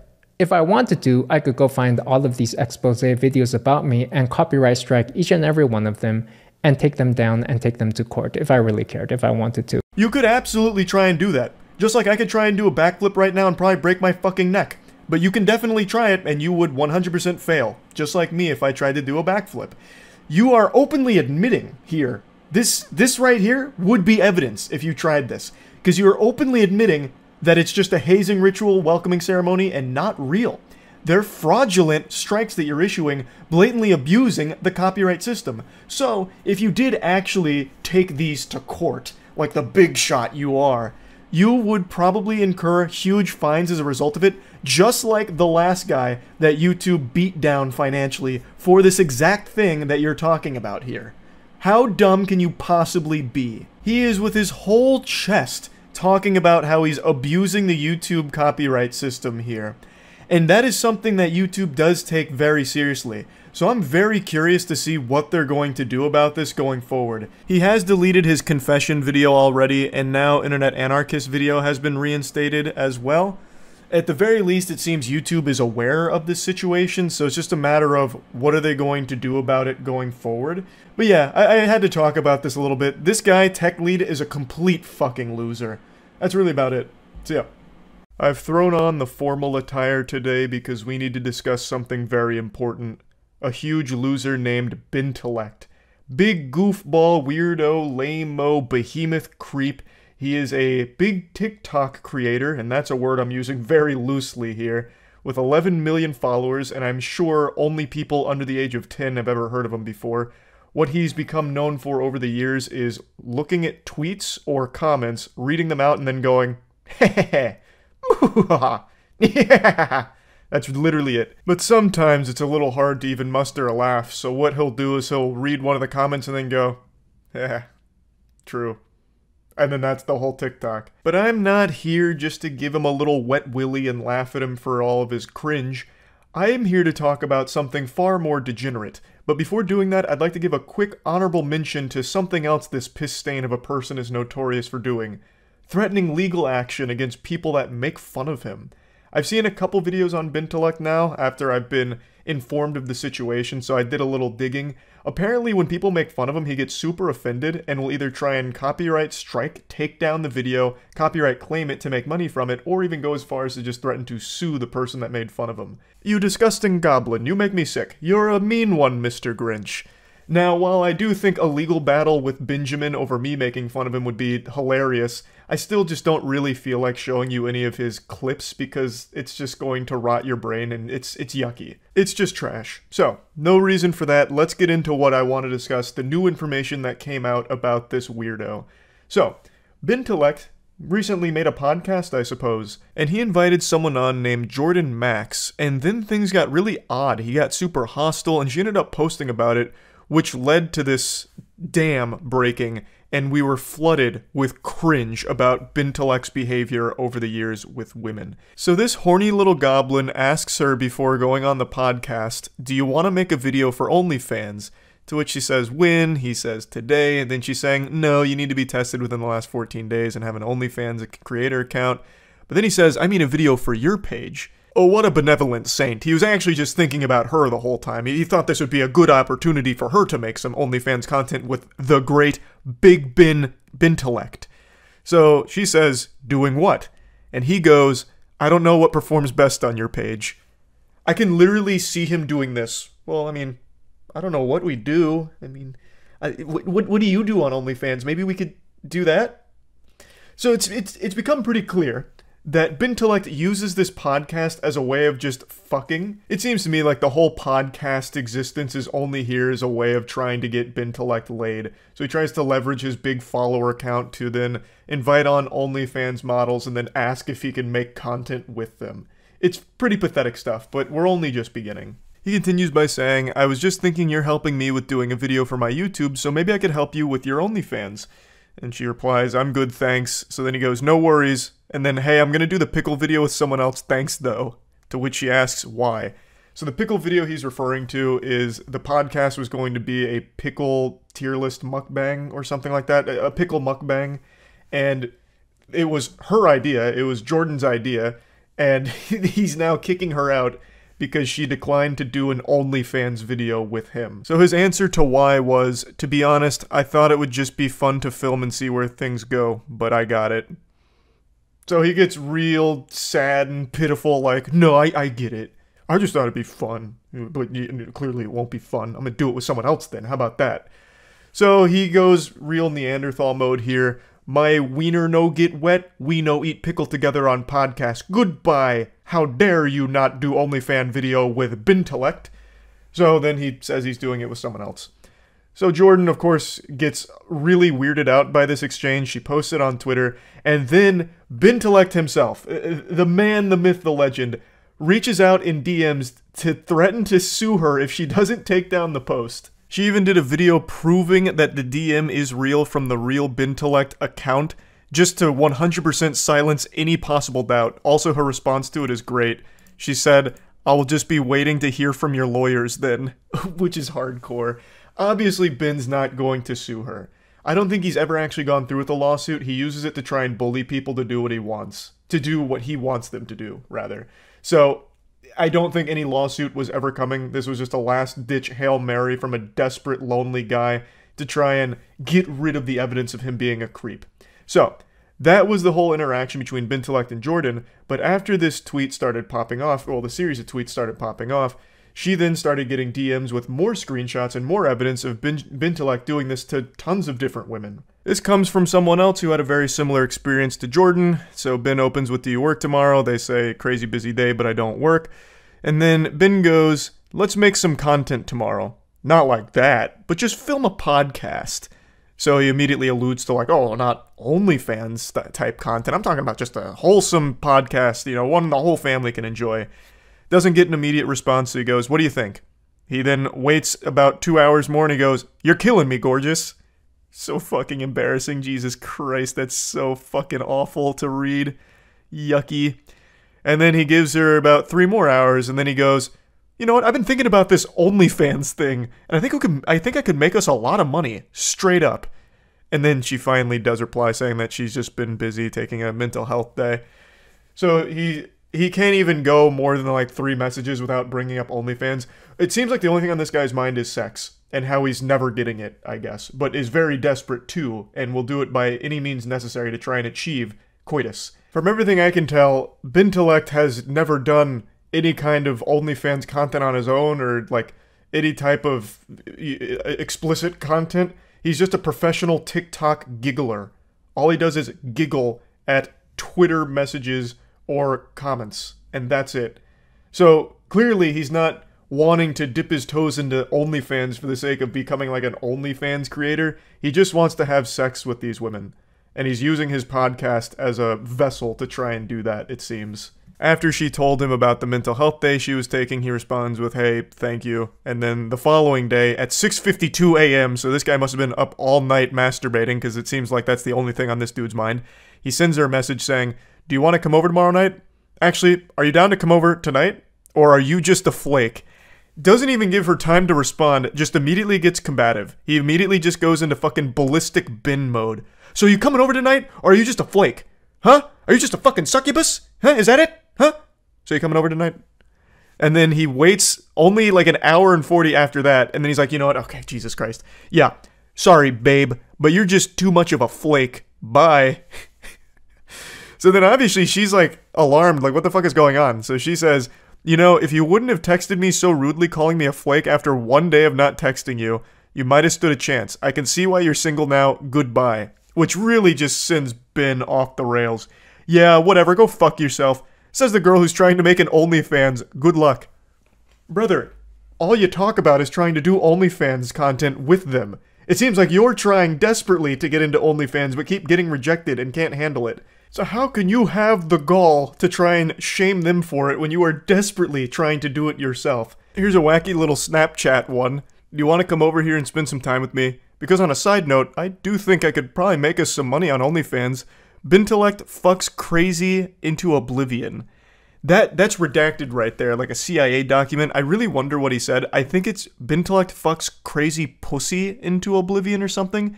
But I'm just going off of what I can see poking out from underneath the redaction. I think that's what it is. But this is so goofy. He's speaking about himself in the third person in this one.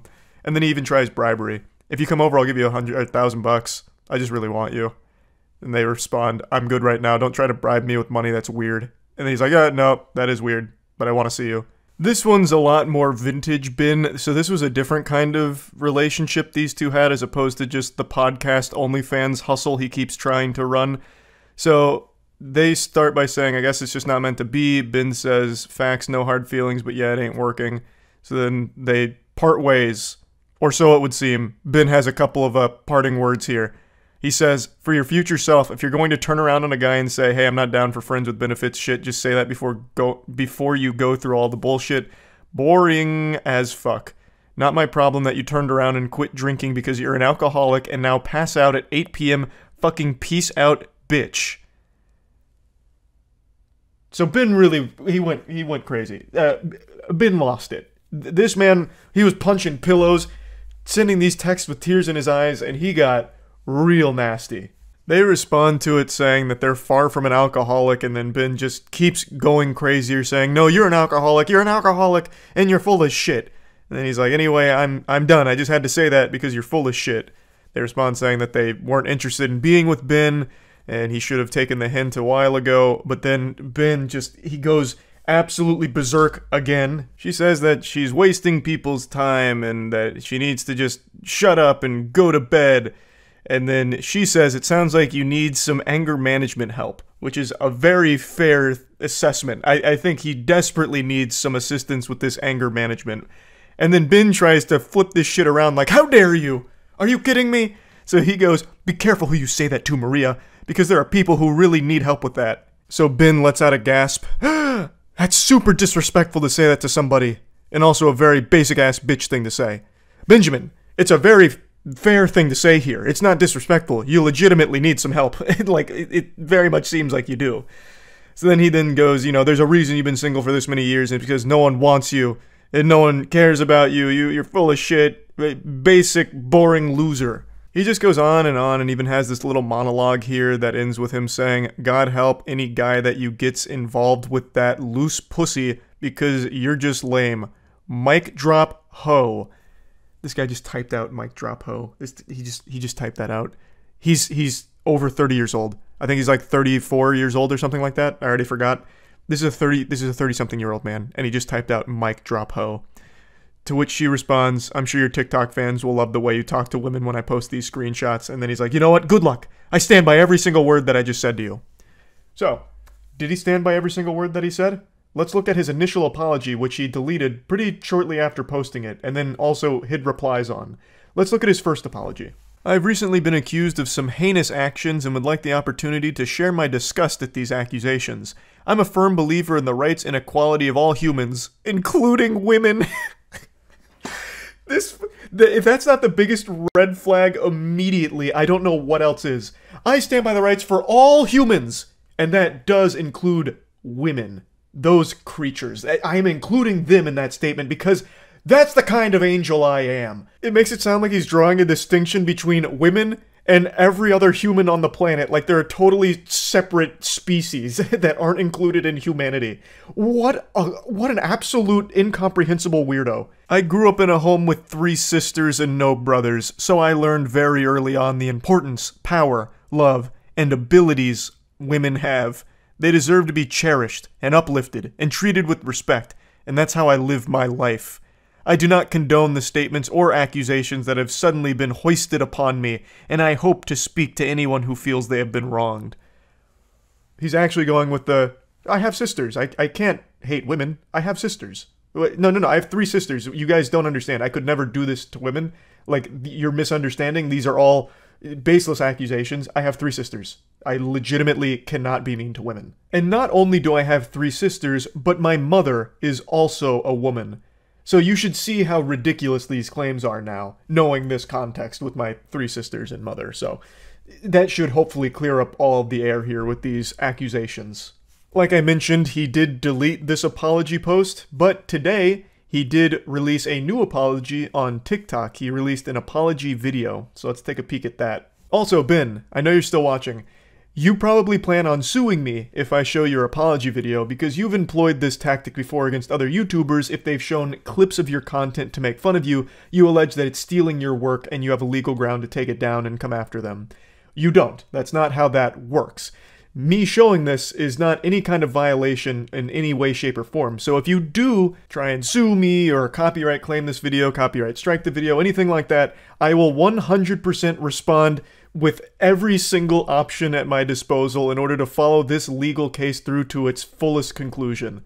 So let's check out your apology, brother. Hey guys, there's a lot being said about me on the internet right now, and I just wanted to clear the air. The first thing I want to say is I'm sorry to anyone that I've made feel uncomfortable. I love how nonchalant he is about this whole thing, just trying to downplay the situation. Like, if I made any of you feel a bit icky, a little uncomfy, I'm super sorry. That wasn't my intention. You must have misunderstood. It's not what I'm about. When in reality, he would snap, get aggressive, hostile, combative anytime he was denied sex. I want to say to any girl who I've been rude to, whether through text or in person, that I'm sorry. I understand that me being sorry does not excuse that kind of behavior. I will continue to work on myself and do better. Thanks, guys. Behold, the first AI ChatGPT written apology. This just ticked every basic box. There's really nothing of value here at all. Just like the quickest, weakest apology, and he's just gonna go forward doing his little, look at this tweet. Like nothing ever happened. So that's kind of where everything's at. Dog shit apology, dog shit situation. This guy is a big old loser. So let's use this as a learning opportunity for anyone watching. Don't be like Bintellect. That's really about it. See ya. There's always been a debate on what is the stupidest crime you could ever commit. But I don't really think it's that much of a debate. I think there is an objectively right answer. Pokemon card-related crimes. And they are so common these days, with people ruining their lives because they cannot help but try and steal Pokemon cards to resell them. It's almost dangerous to have Pokemon product on hand because it feels like it's just a matter of time before the greasiest loser you could ever imagine tries to break into your business to get their grubby paws on it. It's like dropping Tilted Towers in Fortnite back during Fortnite's heyday. It's just completely out of control, and it is only getting worse. This is spreading faster than fucking Gangnam Style in 2012. There is literally, like every single day, there is someone breaking into a card shop to steal thousands of dollars worth of Pokemon cards. And I've covered a lot of it, but I haven't in a little while, and it's not because it's started to die down or simmer down or anything. In fact, quite the opposite. I just haven't been covering it as much because it is just fucking pathetic, the state of the hobby right now, and there is so little more to be said about it. It sucks. But today I saw one that made me want to dust off this topic again because I think it is the perfect example to showcase just how extreme it's gotten. Sad news at RNG Therapy. We experienced a break-in at 5:45 Tuesday morning. Two people, a male and a female, rammed into our shop with a U-Haul and took some stuff. It's gut-wrenching. So yeah, just an update. Watch the video, check it out.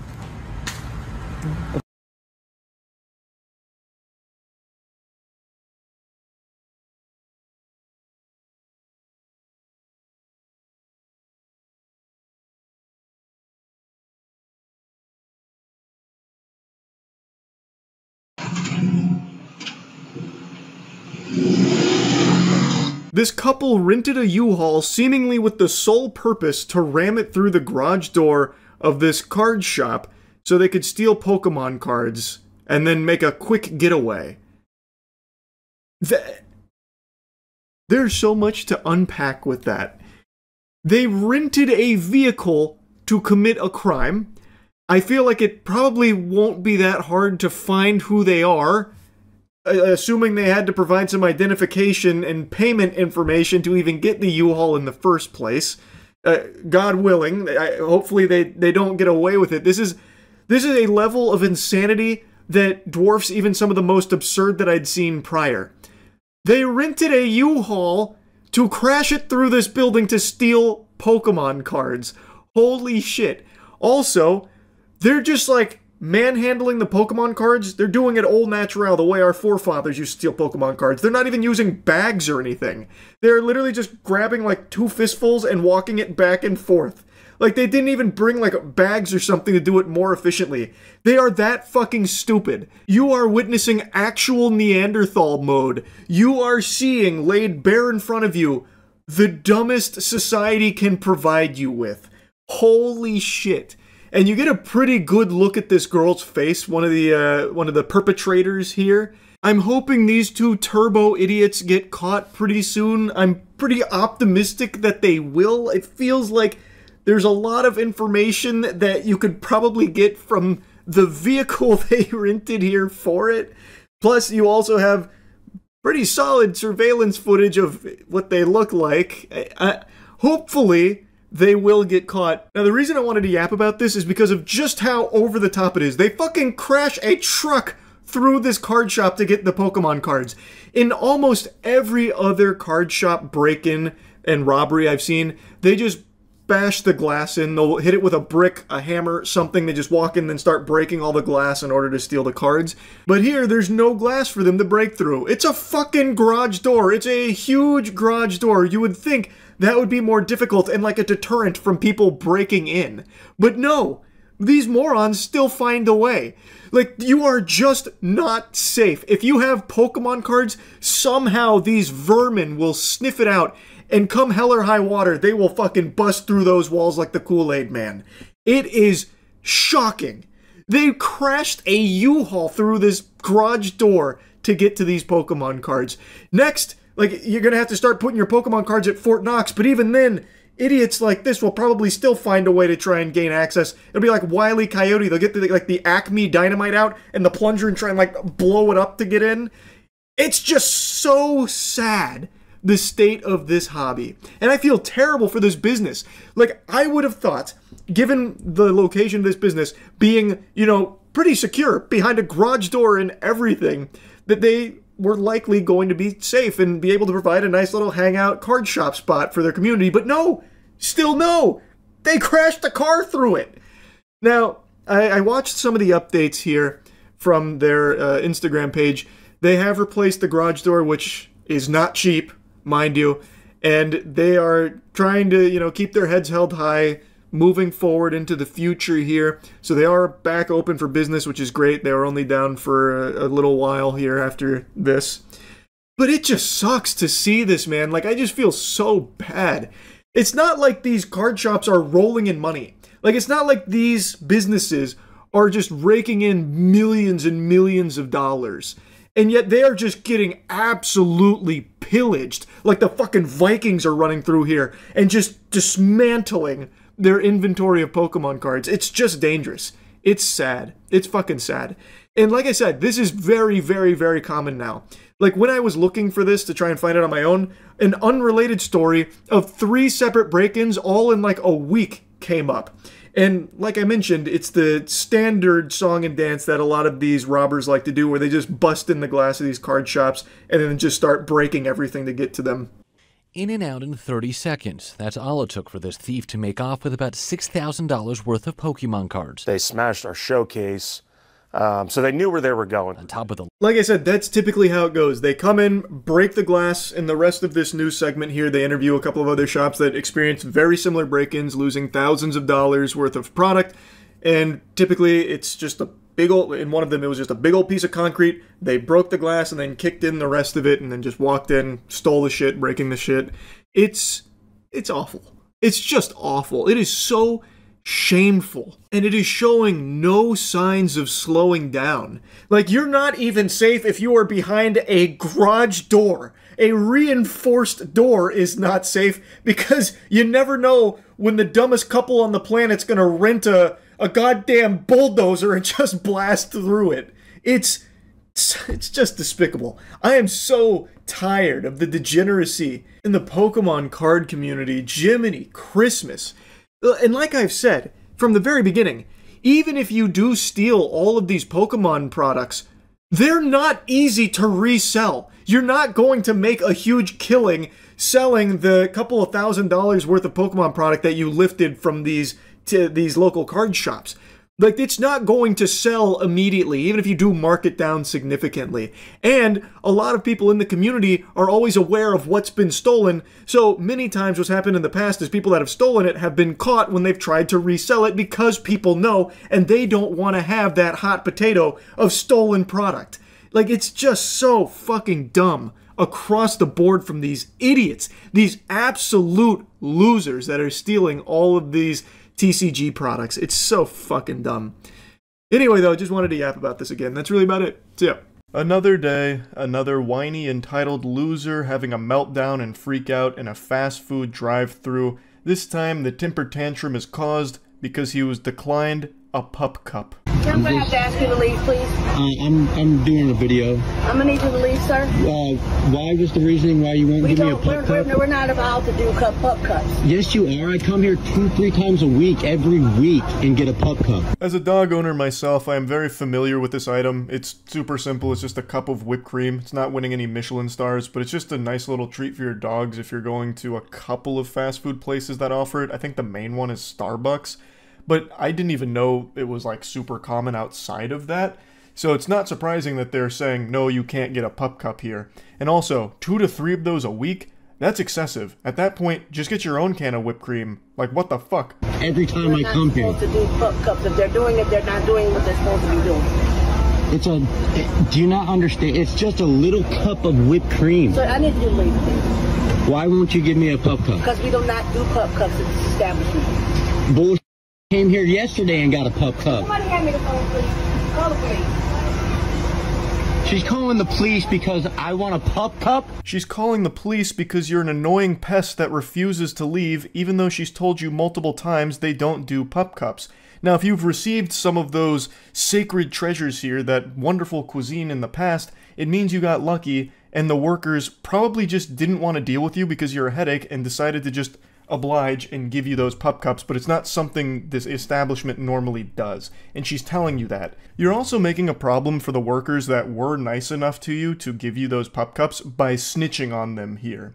Just accept the no, take the L, and move on. Go to a different place that offers it, or better yet, go to Publix or your local grocer, get a can of whipped cream, and then give your dog your own personal pup cup. She has done nothing wrong, she's not being mean, she told you no, which she has every right to do. And for some reason, you're making this a huge song and dance, and for some reason, so many people have these brain worms in society today, like these parasites that infest their mind that think that they're always in the right.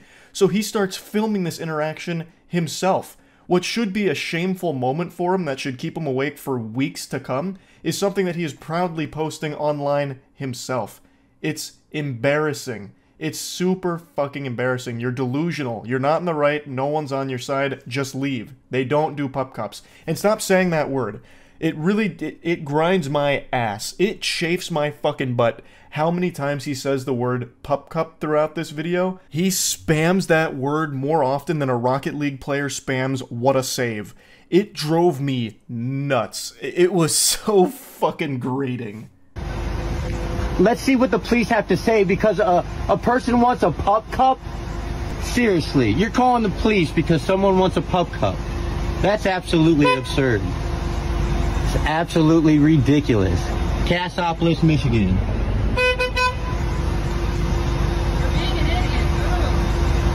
I'm not entirely sure who shouted for being an idiot. My guess is it's one of the customers behind him, since he's clearly congesting the drive-thru here and putting it to an absolute halt, grinding it to a standstill.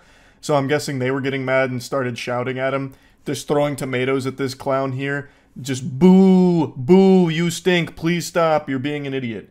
That's my guess. But it also could have been one of the workers from inside saying that, because he's now making everyone's day much more miserable there.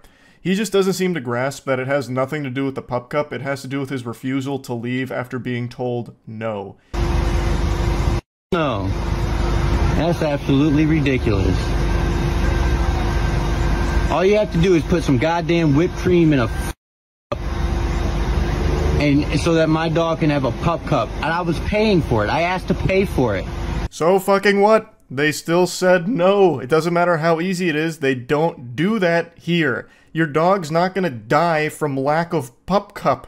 It's not like that's the only sustenance keeping it alive. It's not just going to fucking explode if it doesn't get like the sugar from the whipped cream. It'll be fine. Go make your own pup cup at home and get the fuck out of the drive-thru and stop making everyone's day more miserable and worse by your presence. You absolute worm. You McDonald's people need to start, like, come on now. It's a freaking pup cup. Arrogant McDonald's manager right there. Right there. Cassopolis, Michigan. I'm going to corporate with this. McDonald's doesn't support dogs, but you want me to round up to support the freaking kids every time I come here? What the hell is even that? What are you saying? This man's gone loopy from how upset he is at getting told no. He's just not making any sense. It's just a bunch of mumbo-jumbo gobbledygook here. No, this isn't even a coherent rant anymore that he's yelling about. Just flapping his gums over nothing. What do you mean you're going to send this to corporate? What do you think they're going to do about it? What do you think their response is going to be? Excuse me, McDonald's CEO, Ronald, sir. Look at what just came across my desk. Take a peek here. It seems one of our restaurants in Cassopolis, Michigan did not serve a customer a pup cup despite being asked to. Dude! Shut it down. Get the Hamburglar on the line right now. We gotta take that establishment offline ASAP. Track down the customer and give him a lifetime supply of pup cups ASAP to make this right. Like, this isn't even something they offer. What is corporate gonna do, you fucking goofball? It's a little bit of whipped cream in a cup, and I'm paying for it. It's a pup cup. Quit being so stubborn. Just give me a freaking pup cup. This could all be averted with a little bit of whipped cream in a cup for my dog. Why don't you stop being so stubborn? This could all be averted if you weren't just such a whiny little baby man. Just take the no and leave. Scram! Get out of town. Oh my goodness. This is why America's going to people like you. We don't do pup cups. I come here 2-3 times a week and get a pup cup. Tell me I can't get a pup cup. Ah, yes. This is what's wrong with America. This is the reason why America's going to shit. They'll no longer serve a good red-blooded American patriot like this man a pup cup that he was trying to pay for. What happened to us? We used to be a proper country. Wait till you lose your job when I send this to corporate. I'm waiting till the police get here. Not much, man. It really didn't need to escalate like this, but You're right, it definitely did not need to escalate like this. But you're a little bitch who couldn't just take no for an answer. So it did escalate like this. And what do you mean, wait till they lose their job? They've done nothing wrong. They've done absolutely nothing wrong whatsoever. No one's losing their job here. And she's sitting there making a big deal saying, we don't do pup cups, you need to leave. I want you to leave. I'm like, hold on, I'm going to pull up my phone. I'm like, you guys are really refusing to give me a pup cup for 35 cents? That, you know, it shouldn't be escalating. She's like, I'm calling the cops if you don't leave. I said, go ahead and call the cops because I want to document this because they're calling the cops on a customer, a paying customer that comes here regularly. You're not entitled to a goddamn pup cup, and also you're boring the officer to death by taking him on a trip to Yappersville because you won't shut the fuck up about this. You're not in the right here, and the officer is not on your side. And in fact, it ends with him getting trespassed and banned for this. Like, I don't know what outcome you could have possibly expected here. We're just out here to keep the peace. That's what I want. You said you were screaming at him and yelling at him and videotaping and... I wasn't screaming or yelling. Arrogant McDonald's manager right there. Just give me a freaking pup cup. He tries to claim he wasn't yelling at them, and then whoever uploaded this video, I found it through Reddit, I don't think this is the original upload, whoever uploaded this easily showcased multiple instances of him yelling. Plus, he filmed all of this himself. He can easily just be disproven with his own video that he has. It's ridiculous to try and claim that he wasn't yelling. Good with you? He's good with me. Okay, man, you're banned. Find another place. That's cool. I don't know if I won't come back here. I'd appreciate that. I don't want to. Now he'll go terrorize another McDonald's by demanding a pup cup, and the cycle will continue. Just making a huge commotion because he refuses to take no for an answer and also refuses to just get his own can of whipped cream. You don't need to be getting pup cups 2 to 3 times a week for your dog. That's way too much, I would say. But anyway, just wanted to talk about this a little bit because, once again, another example of someone filming their own most embarrassing moment, and all the time it seems to happen at fast food establishments where people are delusional enough to think they're in the right despite throwing a temper tantrum over nothing. There's this entitlement plague that's sweeping the nation, I guess. That's really about it. So yeah. It's beginning to feel a lot like Florida with the story we're about to talk about right now. A police officer in Maryland was cheating on his wife, and he was making out with his mistress in public, while on the job, while across the street from a playground that had children actively playing on it. And then after they were done exchanging saliva and smooching, they go into the back of the squad car together. And I'll be honest with you sports fans, I don't think they were going back there for a game of chess or to exchange any kind of information, unless we're talking about genetic information. I'm pretty sure they were steaming ham back there, engaging in a little coitus. The whole situation is downright diabolical. Not only were they shamelessly making out in public for all to see while the officer was on the job, but then they go back into the squad car together to fuck, while they are parked across the street from a playground that has kids actively playing on it. It's so yucky. Now, I went over it on stream, so I'll play some of those clips, but there is actually a lot of developments from this story. So, the officer has been suspended for this, and his wife actually posted on Facebook when she was made aware of this whole situation, and the woman that the officer was cheating on his wife with actually came forward and said, "I've done nothing wrong. I'm going to continue living my life doing what I'm doing. In my heart, in his heart, I know that I've done nothing." He knows, Paula being his wife, "I've done nothing wrong. God is my higher power."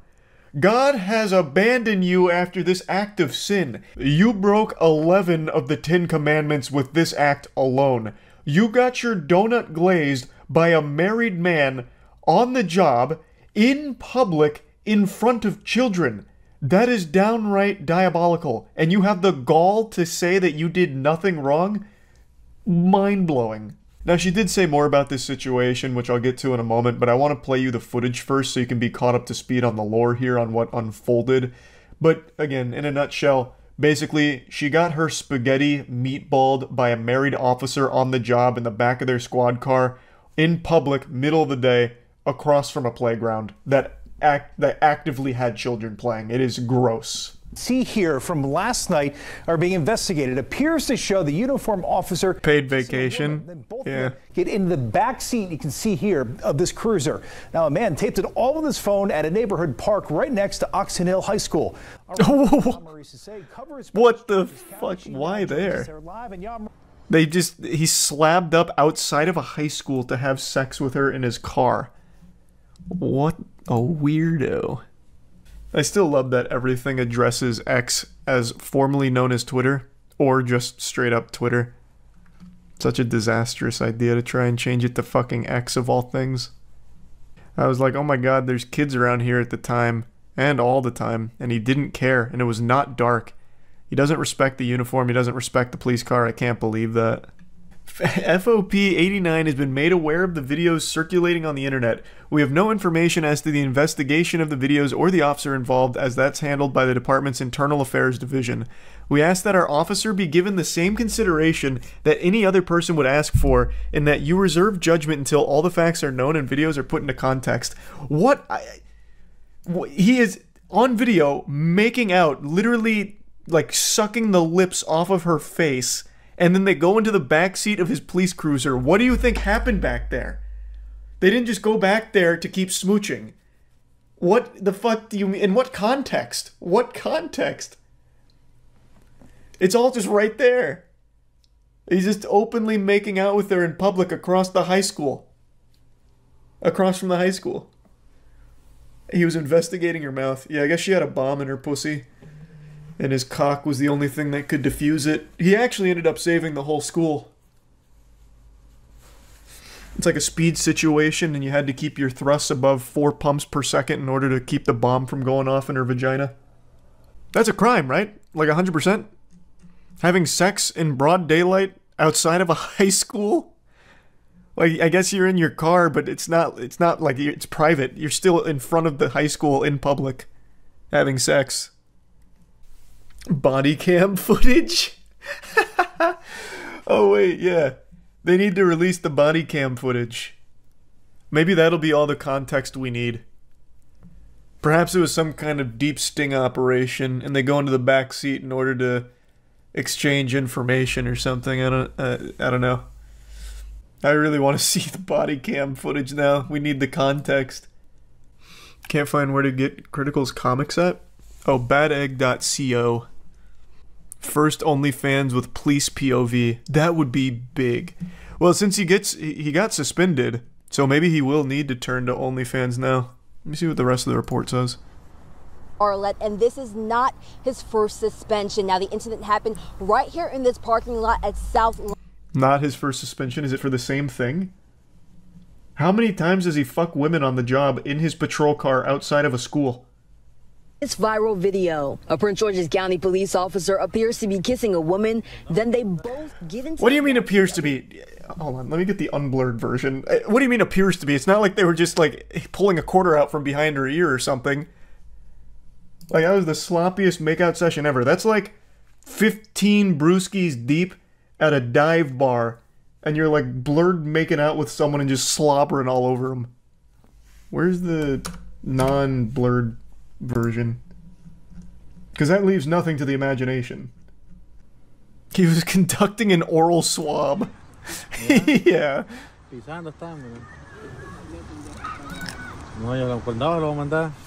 can even hear kids playing. God, that's fucking revolting.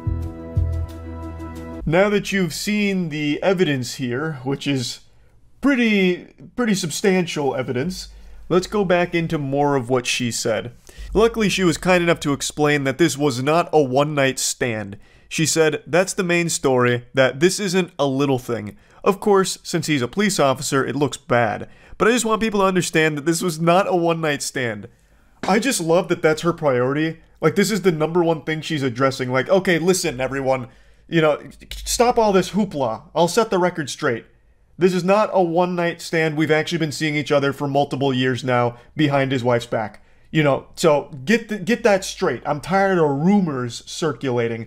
The most important thing is to know that this is not a one-night stand. In fact, he cheats often with me. And I guess publicly, too.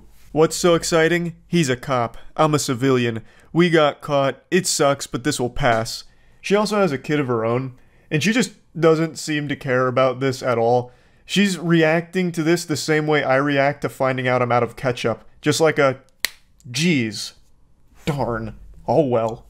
Like, I would have expected something a little more here. Also, this isn't the first time the officer was suspended. In 2016, he was indicted for child abuse after he allegedly spanked a girlfriend's 3-year-old son so much that the boy lost consciousness.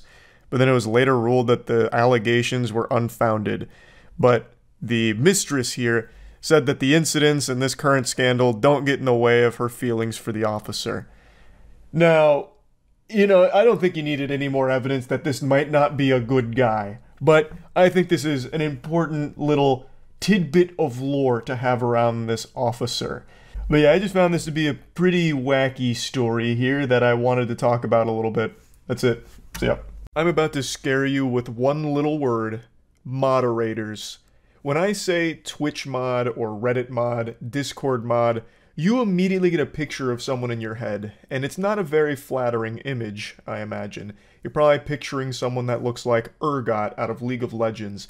You know, someone with pizza grease dripping down their poop-stained trousers in a dark room. Some sex-obsessed loser who's always just scheming and talking about getting laid. It's become a very negative title. It's mainly just become an insult. You know, you call someone a Twitch mod during an argument like, hey, Buster, stupid face, you look like a Twitch mod. It's like, oh, why I never? What did you say to me? Twitch mod? Put him up then, tough guy. You know, it's just, it's a title that's got a very bad reputation over the last few years. And right now there's a viral clip going around where it's claiming a Twitch mod said these really weird things during a stream moment. But I met a girl who's a streamer. I went up to her, I hugged her, and I came in my pants. Wow. Hugging her. Man's looking like he's about to come in his pants again just talking about it, reminiscing on the glory days of that hug. So, the title that's going around with this video is that this is a Twitch mod for a famous female streamer. And that's not exactly the truth of this situation. That's a bogus, phony baloney story here, a load of horseradish just used to generate extra clicks and attention on the video. I actually immediately recognized the guy in the video here because I'm like a fucking librarian when it comes to internet degeneracy. I'm like Jarvis in Tony Stark's Iron Man suit, just this damn near omniscient AI, but all I can fixate on is dog shit internet weird stuff. So I recognized him, and he is like a real-world anime character full of mystery and mystique.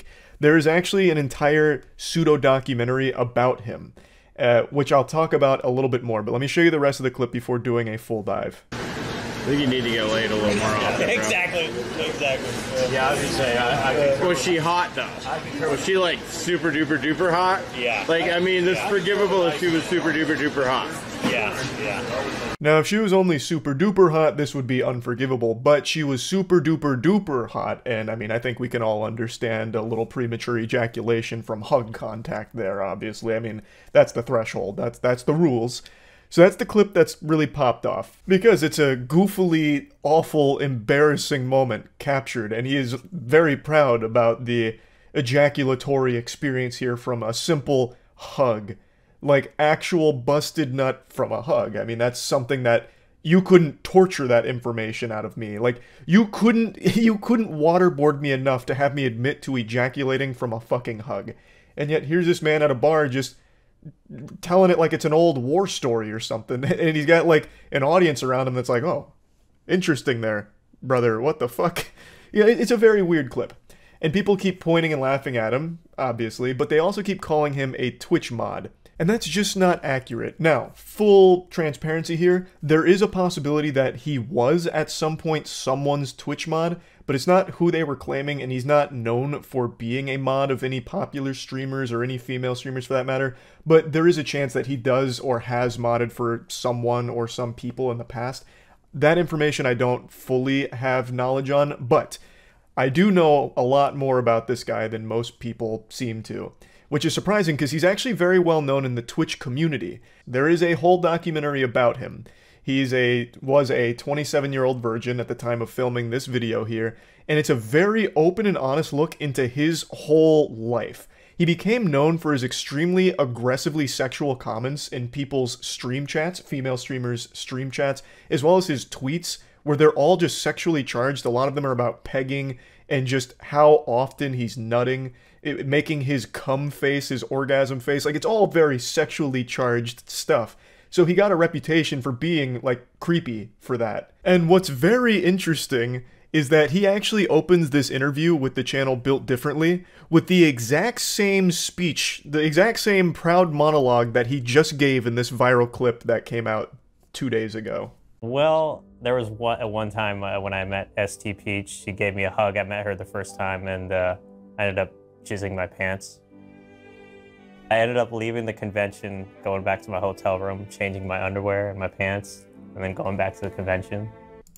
It's got sad music playing like Mr. Krabs on the world's smallest violin, but he seems very proud of this. He's now told this story twice. This feels like it must have been the most exciting moment of his entire being. Like, the entire 27 years he's spent on this planet all led up to that moment of filled trousers from the hug. So, like, he's just very upfront with everything about himself, and he is a virgin, or was a virgin when this was filmed, which I imagine most of you are saying, like, yeah, that sounds about right, that's par for the course being a moderator.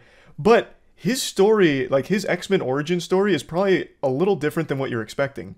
He is a virgin by choice. He had a girlfriend, he says it'd been about 10 years, and the reason they broke up is because he didn't want to fuck her without a condom, and she was insistent on him clapping her cheeks raw. I mean, of course, you have to take all this with a grain of salt. There's a possibility he's just making up erotica fanfic here. It could not be real. But he is telling this story about his previous girlfriend, and now it's been 10 years, and he doesn't masturbate, and he doesn't watch porn. All he does now is have wet dreams and make sexually charged tweets and shit all the time. He also then told a story about how he went up to some girl's hotel room during a convention and she got naked, and then he said, nope, I'm out of here, not doing that. He is saving himself for the right girl. So he is a virgin by choice until he meets a fucking angel, which is totally fine. You know, he shouldn't feel pressured into having sex if he doesn't want to. But then on the flip side of that coin, why is he always talking about sex? Like, that is his whole brand, is always talking about sex. He has built a reputation on Twitter for, like, replying to female streamers' tweets with, like, pictures of himself and then making conversational sexual topics out of it. It's very weird. So if he is choosing not to have sex, why does he just always talk about it? And then in the same interview, the interview is fascinating, by the way. In that same interview, he says that there's really no streamer that he'd even want to date. Yet he is always, like, horny posting in their chats and on Twitter. It's so interesting. I think one other time, this was like the third TwitchCon, but this was like at a party when I was drunk. Yeah. There was a bunch of girls dancing up on me, and then I just like, yeah. That's badass. Dallas. He's also just constantly dumping yogurt into his pants anytime there's physical contact with a woman, it seems. He tells a couple instances here where he once again blows his load in his pants. He's like, this is the beginning of the beginning of the interview here. So he was just like proud of it, it seems. Like 3 times out of the week, I usually wake up and it's like a puddle. If I did, I would feel out of place. You know what I mean? It's not. Oh, me. dude, I just forgot that you come on this bed. I'm sorry, I shouldn't be sitting on it.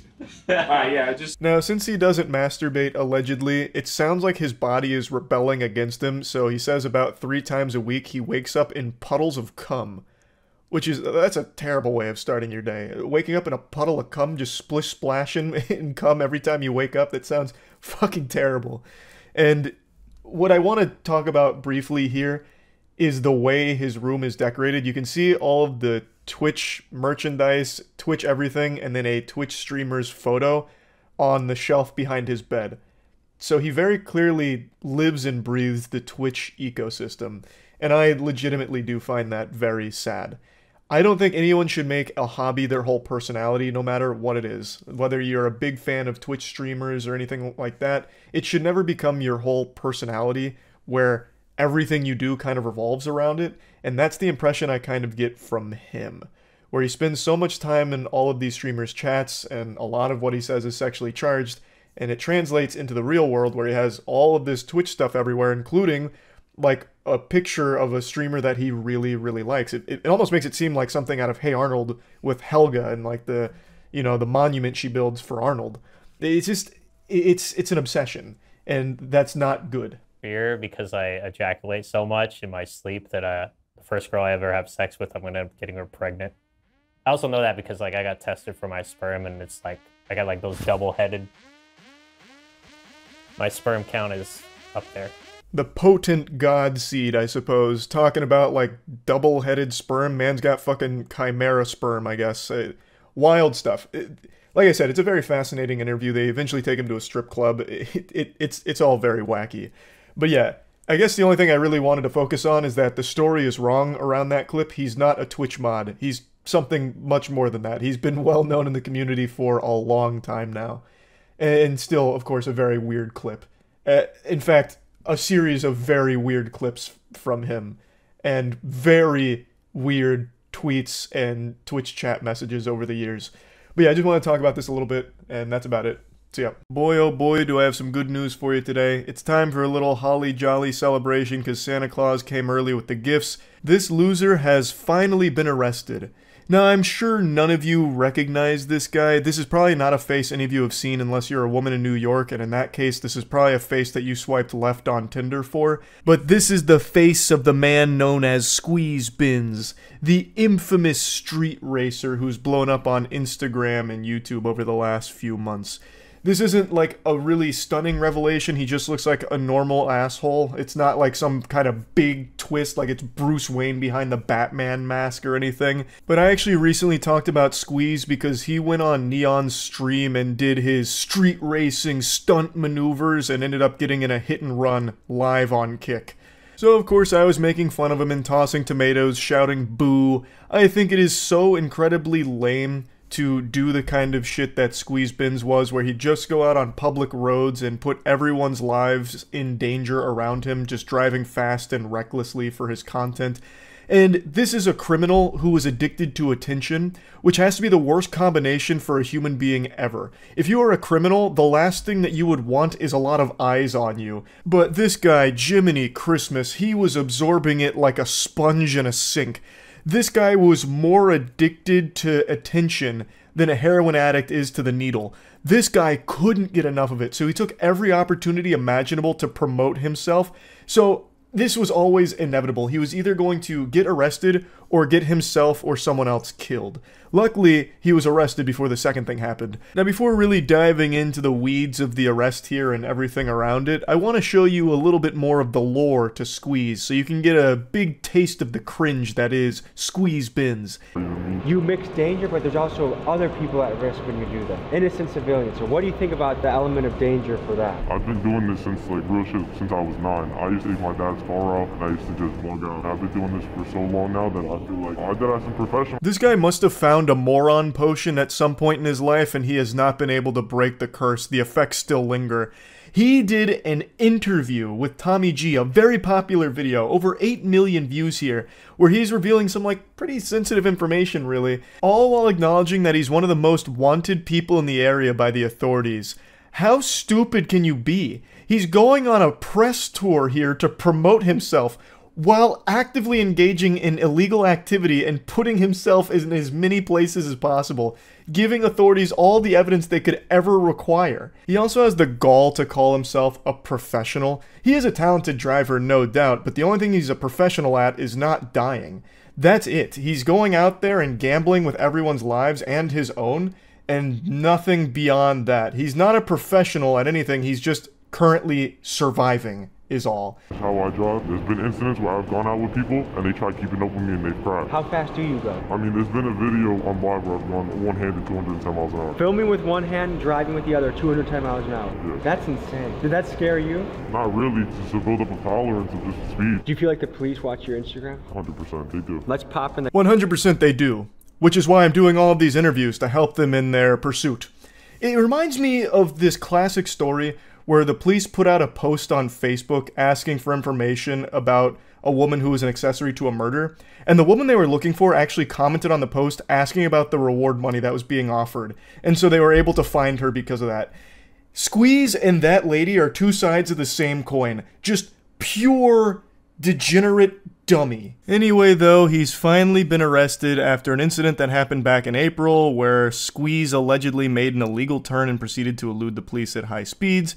Then officers found videos of him committing various traffic violations throughout the tri-state area. Apparently the NYPD did a little fusion dance and a fist bump with another department, and they worked together and found Squeeze because he was wanted on other charges including burglary, theft, conspiracy, and more. I was reading a couple of other reports where he allegedly punched a 20-year-old man in a deli.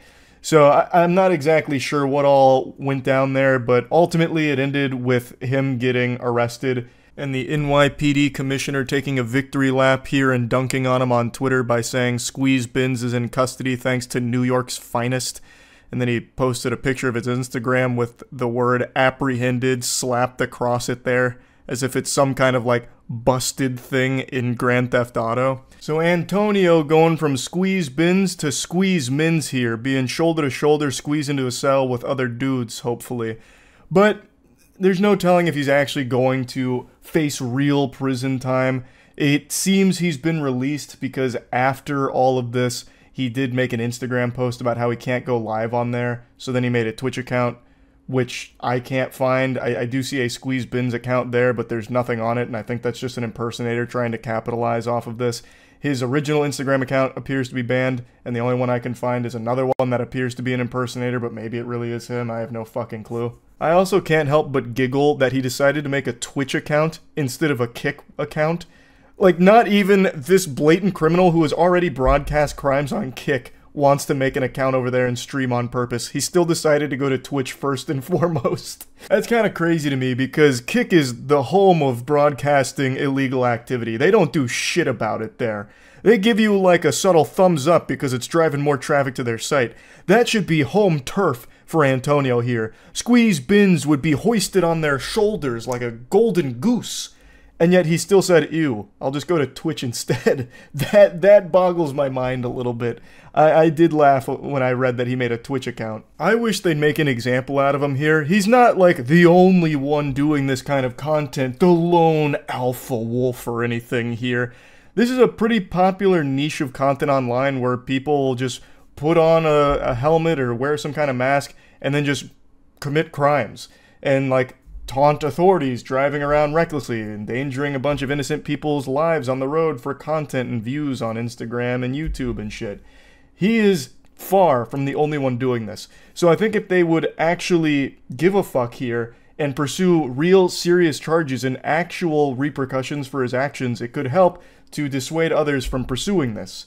At least I would hope. I would really like them to not play softball here and actually do something about this. He has been caught. Hand in the cookie jar here. He has all of this evidence that he himself has compiled about his crimes and how he's not remorseful and will always continue to do it, most likely. Why the fuck would you just give him a slap on the wrist? It's also more than the dangerous driving. He apparently beats people in delis, at least according to some of the reports here. Like, this is not someone that they should just be playing like patty cake with here and saying, hey, don't do it again. Alright, now get out of here. Come on, scram. Like, this is something that they should be taking far, far more seriously. I really hope that his release is a temporary thing as they build up a meteor case against him, so that way he'll actually get thrown in the slammer. There's just no excuse for it at all. Just going onto public roads and compromising everyone's safety for your content, I just think it truly super sucks. And I think the fans of this kind of content are extraordinarily annoying. So there are still like squeeze bins enthusiasts that are losing sleep over this, thinking that he's done nothing wrong. Nobody got hurt, even though in his interview with Tommy G, he says that people have tried to emulate him and they have crashed. So people have literally gotten hurt. He also did get involved in a hit and run on stream, but whatever, I suppose. Just go ahead and ignore reality here and continue to live in fucking delusional Narnia land. But, you know, hey, they're squeeze bins guys. Of course they wear diapers and eat glue. Is what it is, I guess, but I'm just super happy that he's finally been arrested, and I can only hope that they do throw the book at him. So yeah, anyway, that's really about it. So yeah. There's a long list of people I'll never have respect for. Cheaters, drunk drivers, animal abusers, murderers. Yeah, that's right, I'm not afraid to say it. I'm not gonna censor myself.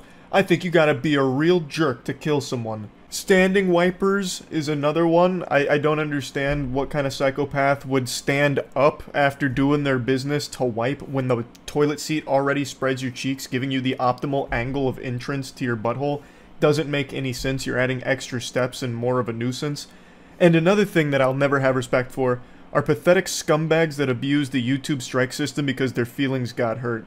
And that has been happening quite a bit lately on the platform. It's been an incredible week for little slimy weasels that like to use the YouTube strike system because someone made a video they weren't overly happy about. So I wanted to march on in here and administer some wedgies and shoot spitballs at these fucking dweebs that are doing this disgusting weenie behavior where they're abusing this YouTube system to try and get rid of videos that said not nice things about their content. The first one I want to cover is from this YouTube channel, Penguinz0. They received a copyright strike from another YouTuber named The Manny Show. I'll go ahead and play a clip from this video that explains it. That one of my videos had a copyright takedown, which is very new to my channel. The video in question that was taken down is why everyone hates The Manny Show. And the YouTube automated email says, "Hi Penguinz, we received a copyright removal request." I was unfamiliar with The Manny Show before this situation, and I really missed 30 minutes ago when I was still in ignorant bliss about who this was, because this shit is insufferable.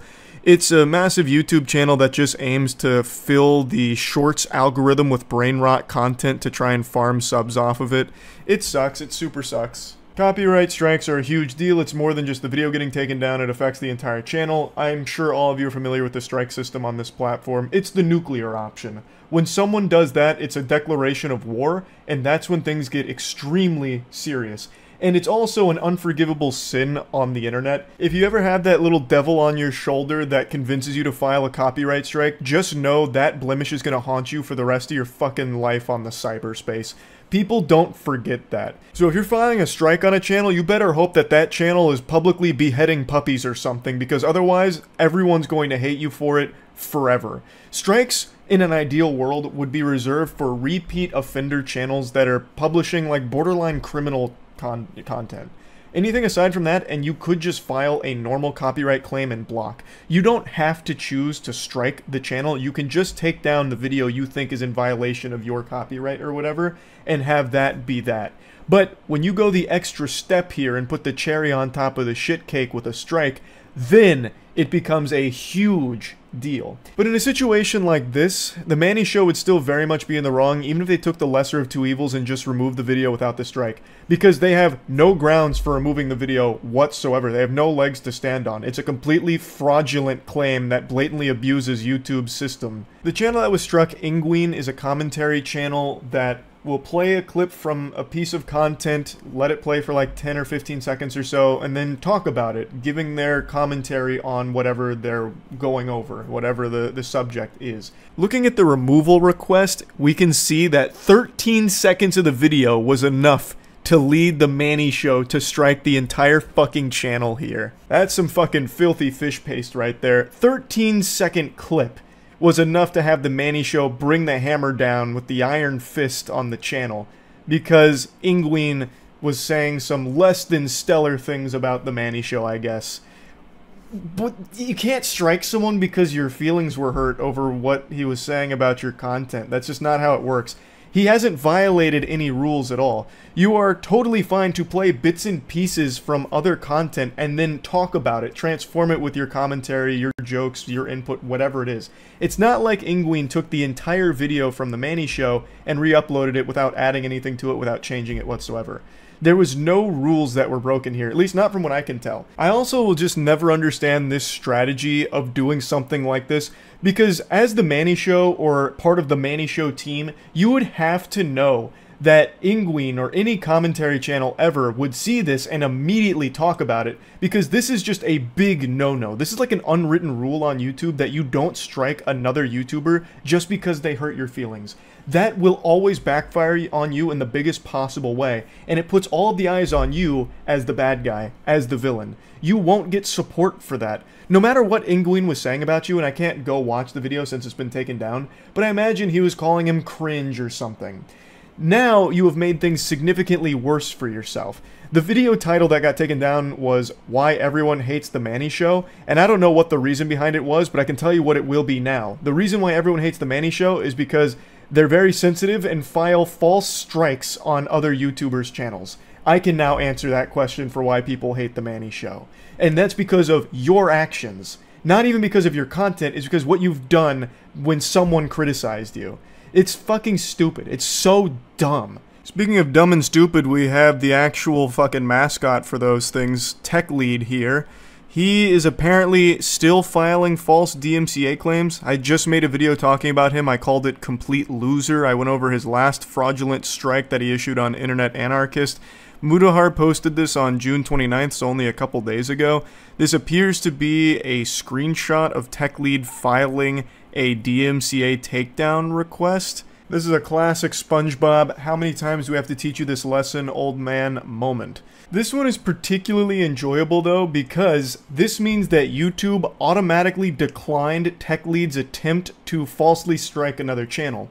This doesn't happen super often with YouTube, but they do have measures in place to prevent offenders like Tech Lead from abusing these systems once they're made aware of it.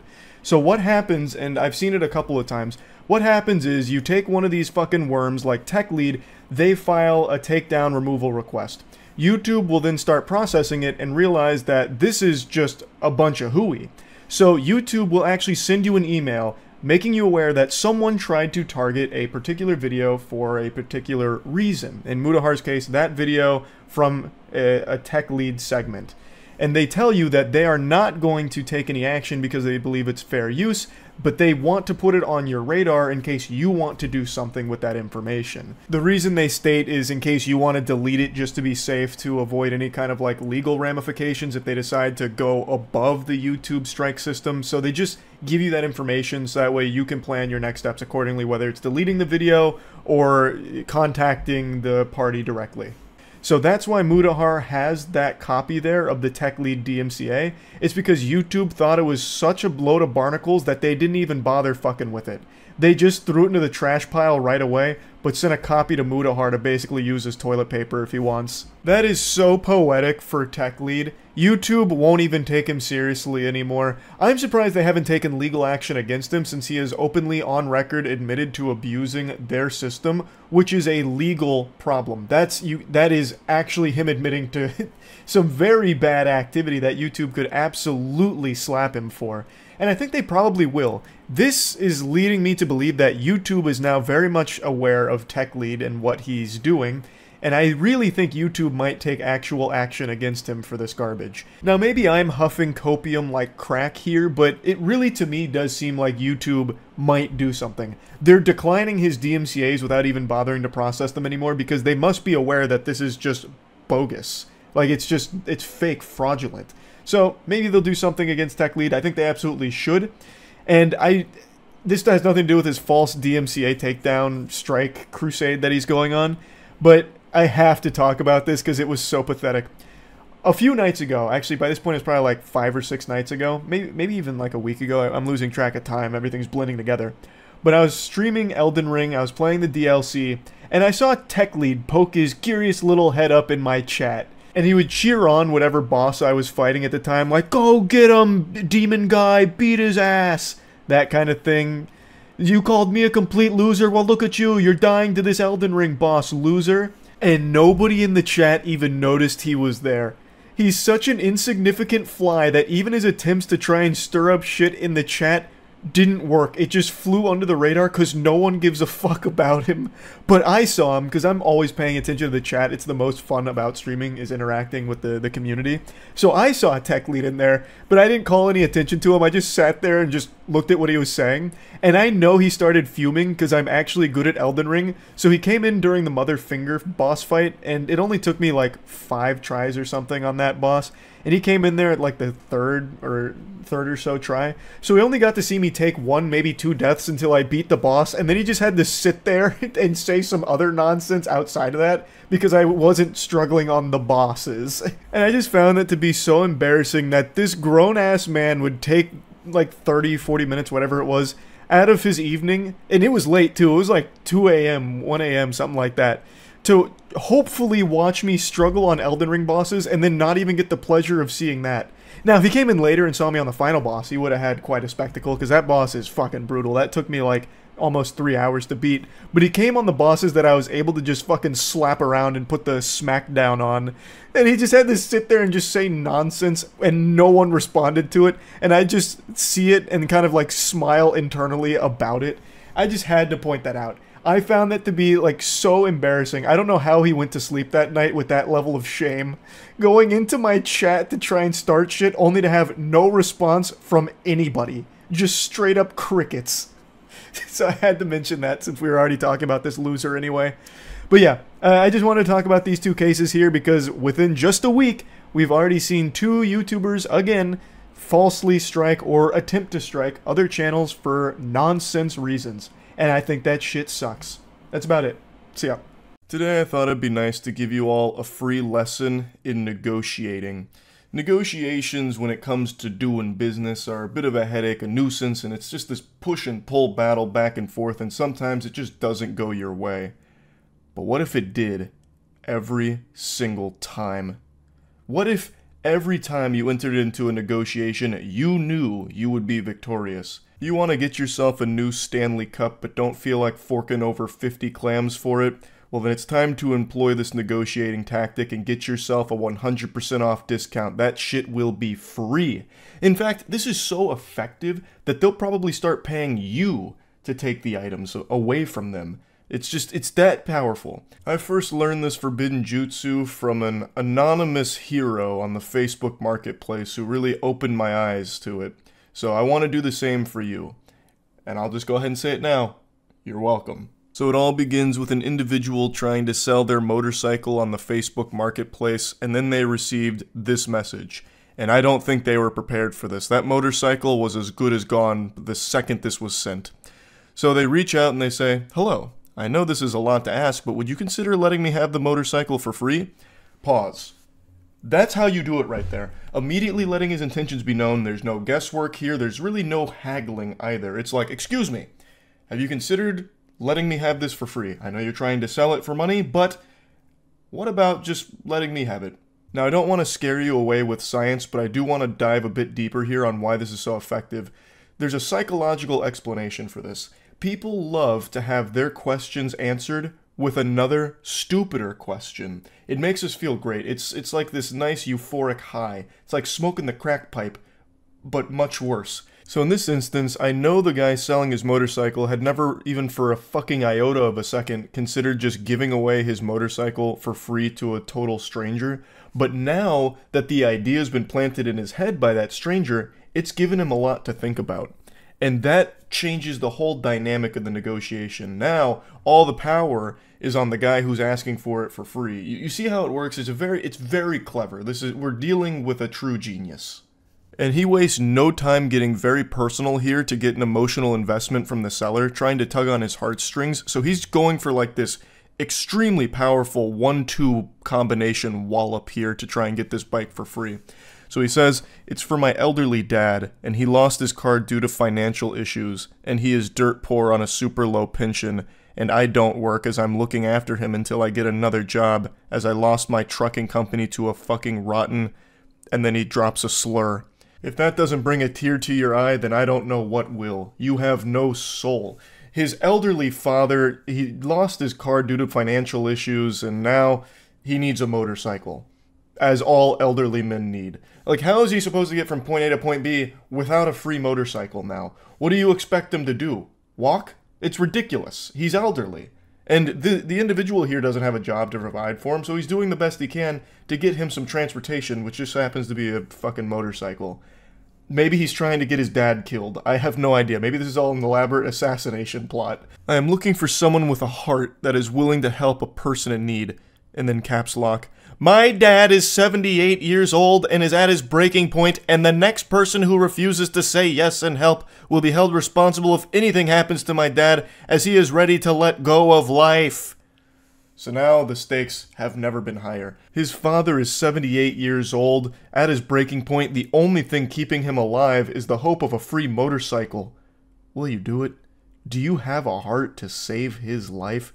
Because if he doesn't get this motorcycle, goddammit, it's going to be the end of him. And even if he gets the motorcycle, it's going to be the end of him then too. But in a much bigger blaze of glory, I think. I imagine it's 78 years old, and in as rough a shape as this guy describes him, that motorcycle would be his vessel straight to fucking Valhalla. That would be messy. But it's what he wants. Alright? And are you going to do it or not? Are you going to follow the Lord's wishes and treat thy neighbor the way thy would like to be treated? With a free motorcycle? Because if you don't, you will be responsible for it, so keep that in mind, Buster. I think this is negotiating at its finest form. So he's pulling out all the stops here for the free motorcycle, trying to get the waterworks going with a sob story, but immediately drops a fucking slur in the middle of it, and then caps locks a threat, too. This is an unhinged maniac we're dealing with today. I usually blank out the Facebook profile pictures in these kind of messages, but this one is just so fitting because he has a clown as his profile pic, and it couldn't be more poetic, because this guy is truly a fucking loser clown. So he comes back saying, I keep asking till you answer me. The guy trying to sell the motorcycle says, no thank you, and then even gets this warning, beware of common scams using payment apps. So I'm guessing this got flagged internally or something. I don't exactly know how Facebook Marketplace works in that regard. But then he goes, so you're okay with putting money over a person's life? And he just goes, has this ever worked for you? His strategy is very clear. He's trying to like play off of people's good nature. Like, my father needs this motorcycle. He doesn't have a car right now, and he doesn't have money to pay for this motorcycle, and I don't have money to pay for the motorcycle because I'm taking care of my dad because I'm a good person. Like, come on, you're gonna really value money over someone's life? You're gonna try and sell this motorcycle for thousands of dollars as opposed to just give it to me and my dad for free, which would actually save his life? Oh my god, you're disgusting. You are despicable scum. And when it becomes clear that this guilt trip song and dance isn't working, he tries something very different. Actually, yes, in the past it worked because years ago there were good-hearted people that would give you the shirt off their back to help a person in need. A shirt is also significantly cheaper than a goddamn motorcycle, you absolute heathen. Now, all you is a bunch of cold-hearted, money-hungry bastards, and I am very disgusted by that. I have no doubt that he, like, spit. Gross. Won't even give me a free motorcycle. Yucky. My lawyer actually told me that if anything happens to my dad because someone told him and it pushed him over the edge, I can file a lawsuit. So far, I have 20 people's names and Facebook accounts who have refused to help me. I have passed those on to my lawyer in case anything happens. Yeah, that makes sense. Doesn't have money to pay for the motorcycle, begging for it for free, yet somehow has money for a lawyer for this. That's about as believable as me being over 6 feet tall. What a bunch of fucking hooey. My dad told me if anyone else tells him no, there will be major hell to pay. This guy actually speaks like a child on Xbox Live making threats. My dad actually works for Infinity Ward, so if any of you guys kill me in this game and I don't win, you're all getting banned. This goofball has that same kind of energy to these messages here, while he's begging for a free motorcycle, trying to get some kind of sob story guilt trip going. It's fucking brutal. So let's take a bit of a dive here on his last couple of statements.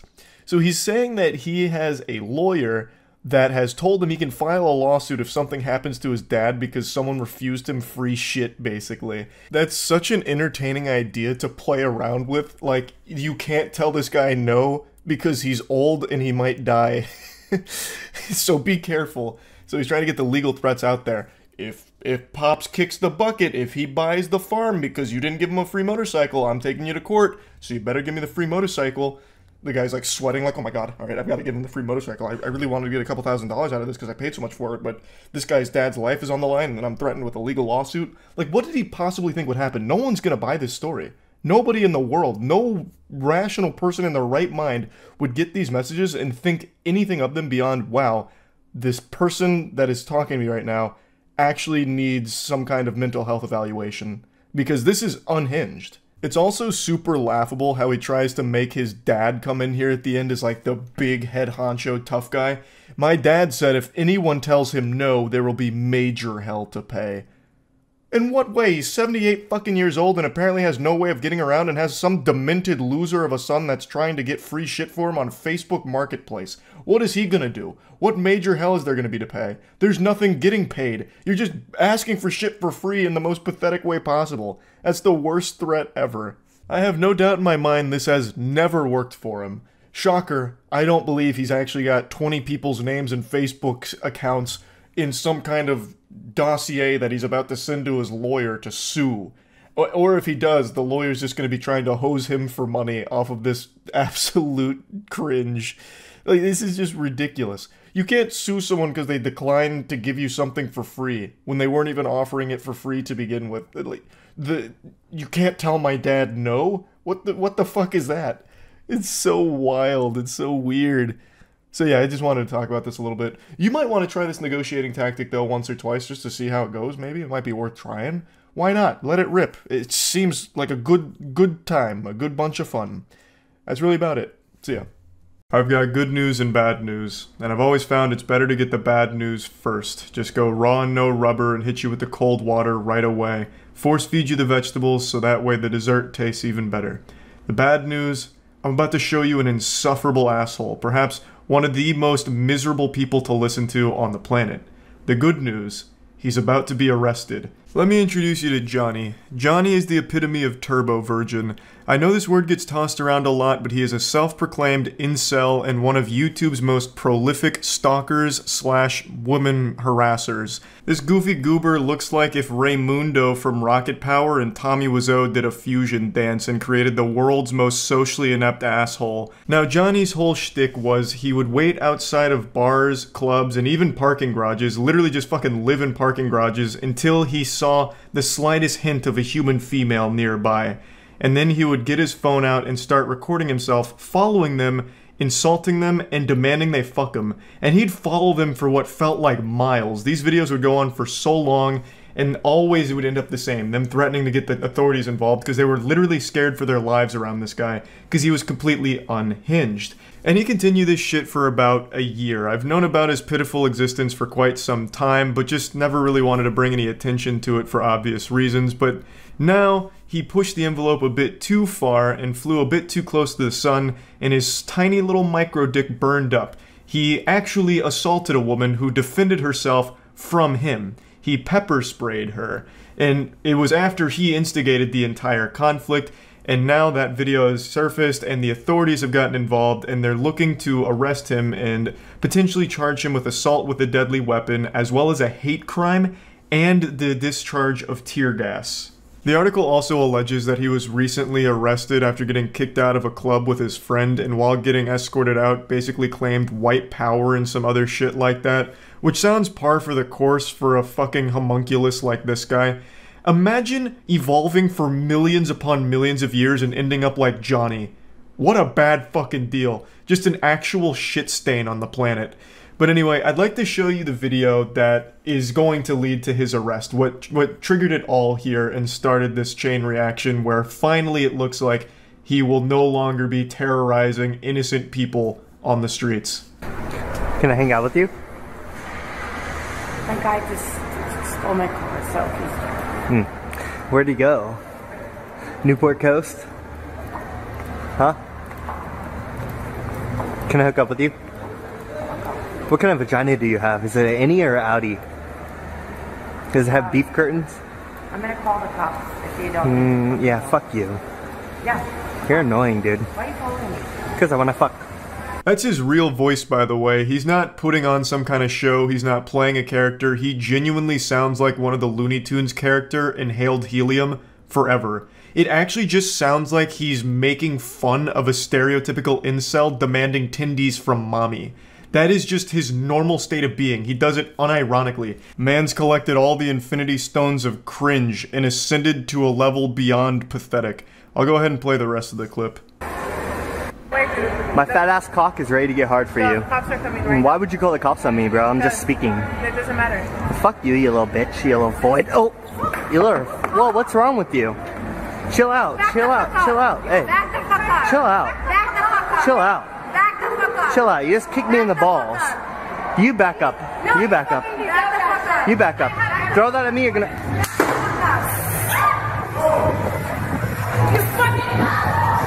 It's an absolute shame that he didn't lose his footing and fall down the stairs in front of him. I've never prayed so hard for shoelaces to malfunction in my life. So yeah, the guy's obviously a coward. He carries pepper spray because he'll push people to the absolute edge, and when they finally do, like, defend themselves, he'll just pepper spray them. Now, of course, there's almost zero people in the world that like this guy and can stand to be around him. I imagine even his own parents drink themselves into a dreamless slumber every single night, just regretting the day that they conceived this failure. But I did see on Twitter a couple of people blame the woman here, saying she assaulted him first.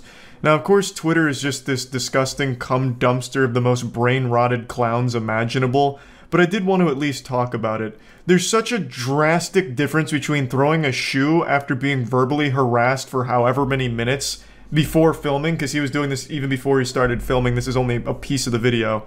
To be harassed that long and then just respond by throwing a shoe is completely different than getting fucking pepper sprayed. It just can't even be compared. That's like if a kid shot a spitball at you and you responded by hitting them with a sledgehammer. Pepper spray is hardcore. It's a legitimately painful experience. From everyone I've ever known to be pepper sprayed, they have said it's the most painful thing they've ever experienced. Luckily, I haven't been pepper sprayed, but I know from what I've seen and the people that I know that it is something that isn't just laughed off or something trivial.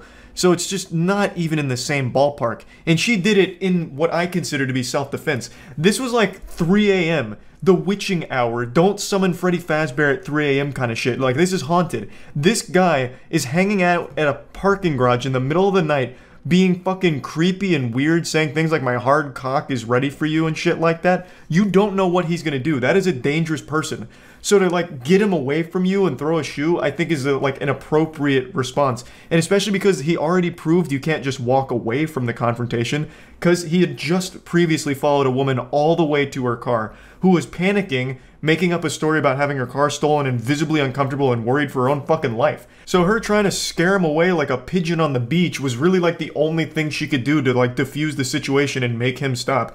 And then he responded by ruining his life with the pepper spray, because now he'll be arrested for it, and I cannot fucking wait. I think that is extremely exciting news that this guy is finally going to face some serious repercussions for this shit, because it's been going on for quite some time. He has a long history of doing this shit without remorse, and this is beyond deserved. I'd like to show you just one more clip that survived when his channel got nuked. This is just another example of the kind of shit that he would do on a regular basis. Hey, are you single? I'm sorry, what? Are you single? Yeah, I am. Oh, you think I'm hot? Oh, I didn't say that. You don't think I'm hot? I can't even see you without my glasses. Oh, really? Do you live here? I don't even know here. Do you want to hang out? Probably not right now because I'm not even. What are you gonna do later? Sleep? Can I come sleep with you? You don't want a massage? No, I'm good. Luckily, she eventually escapes from the 7th circle of hell there, but this was his content. This is all he would do. He would just wait to find women pretty much anywhere, really, and make them as scared and uncomfortable as possible and film it. That was his entire existence. That was his whole purpose. And now it's finally over. Can finally breathe a nice sigh of relief. You won't accidentally see this man sitting on a fucking park bench somewhere and ruining your day. So I just wanted to share the both bad and good news here. And yeah, that's about it. So yeah.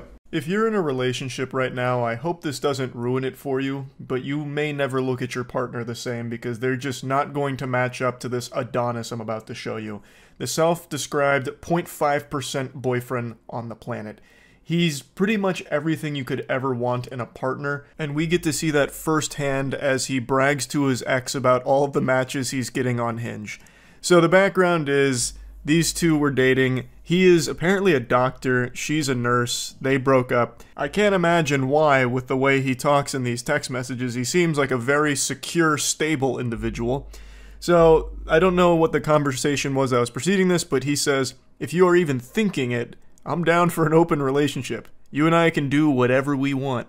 I'll probably sleep with someone before January anyway. The benevolent saint read her mind, knew that she was thinking like, I kind of want to still fuck this guy. So he let her know right up front that he's definitely still down for that, but he's going to have to pencil her in around this upcoming coitus session that's going to happen before January, no doubt.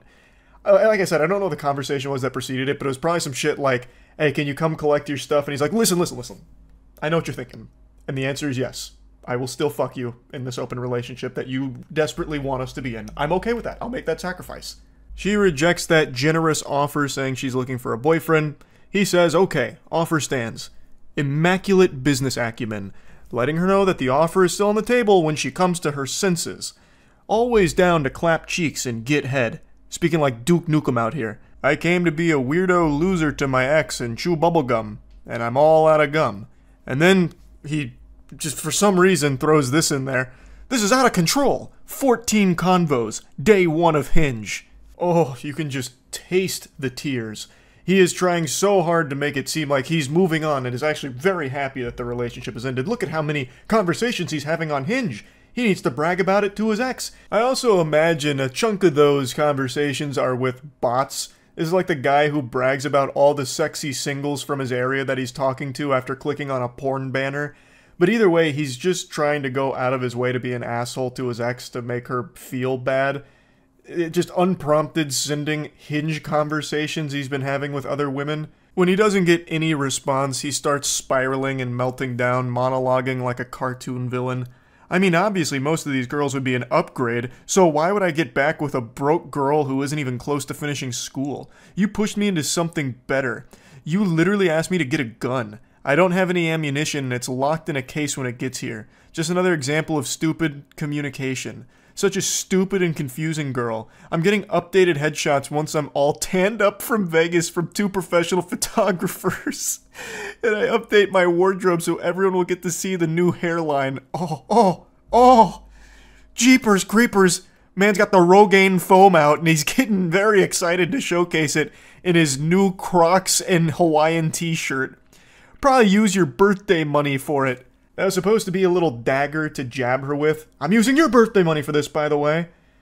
Brother, the relationship's over. I doubt she really cares what you use it for. Go ballistic, man. If you want to keep spamming minoxidil on your Tommy Pickles head, go crazy. Also, like clockwork with every single meltdown, it's always, well, I was actually, like, settling for you. You're, like, super beneath me. You're broke, and everyone I'm meeting on Hinge is clearly an upgrade. You actually, this was, like, the best thing that's ever happened to me, and I cannot stop smiling about it, because now, look at all of these upgrades that I'm getting on Hinge from you. Like, I was doing you a favor by being with you. He then also had the courtesy to show her what the photos are going to look like when they're done. Photos going to look something like this. I want to take some photos together as well at a festival and some action shots doing hobbies. It's going to be fun and likely boost my profile even more.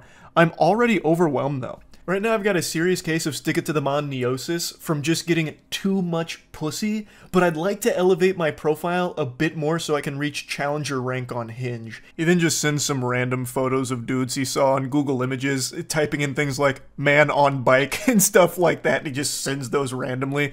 There's no doubt in my mind he didn't actually plan any photography sessions, he just wanted some shit here to like brag about, kind of. Like, look at how much better I'm doing. Check out these, like, new photos I'm going to be doing. Like, I'm going to be riding a bike. These action shots of me doing my hobbies, of undressing anime figurines, they're going to go crazy on Hinge, and people are going to love them. Honestly, my ultimate goal is to find someone with an impressive career who comes from a good family. That's something I really missed with you and stressed me out. I want my children to aspire to be great, and your family reeks with complacency. Who asked? This man's just fucking vomiting all the spaghetti in his brain here. He's just fucking dumping nonsense. Who is asking you what your goals are? Nobody cares. Hypergamy is real. Women with great careers don't want partners who are less educated or make less money. I'm in the top 0.5%, so it puts me in an elite group when I finish. I really want to see what I can find once I beef things up on the profile. 70% of people nowadays meet each other online. He's got the stats, and the stats say that he should be happy, so he is happy. He's super happy because he's the 0.5% in an elite group of boyfriend material. So you know he's happy. You can tell he is just beaming with enthusiasm, with joy. It's the holly jolly season, and he is feeling the spirit. He just keeps going on and on. I'll just date for fun until someone comes along worth marrying, kind of like what I did with you. Literally pages of glizzy gobblers. I'm the MIDI king. Oh man, he's slaying. Yeah, he's putting in the work right now. You can just see it. Calling them glizzy gobblers and MIDI. He keeps referring to all of his matches as MIDI. He's actively just putting down all of the women that find him attractive. Like, he doesn't even find them good looking. I think he just swiped right on every single person with a pulse on Hinge over a 24-hour period and managed to get 14 matches. And now he's just calling himself the MIDI king. At least these middies won't give me such a headache like you did, won't lie to me about everything and manipulate me into getting a gun and then tell me they think I'm going to shoot them. You are the insane one, walking red flag. Yeah, he comes across as a pretty sane guy, so if he's calling someone insane, you know that holds water. There's no red flags I've picked up on here yet from this guy. I would never marry a woman like you. Fakest person I know. The whole sweet girl thing is such a facade.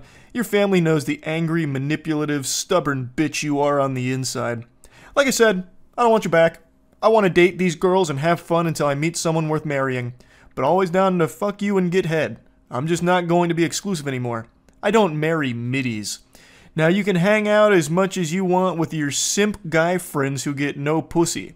It's a symbiotic relationship. A depressed and insecure girl who needs validation and 4 out of 10 or lower guys with no ambition or drive or any redeeming qualities that would make them dateable getting some attention from a middie.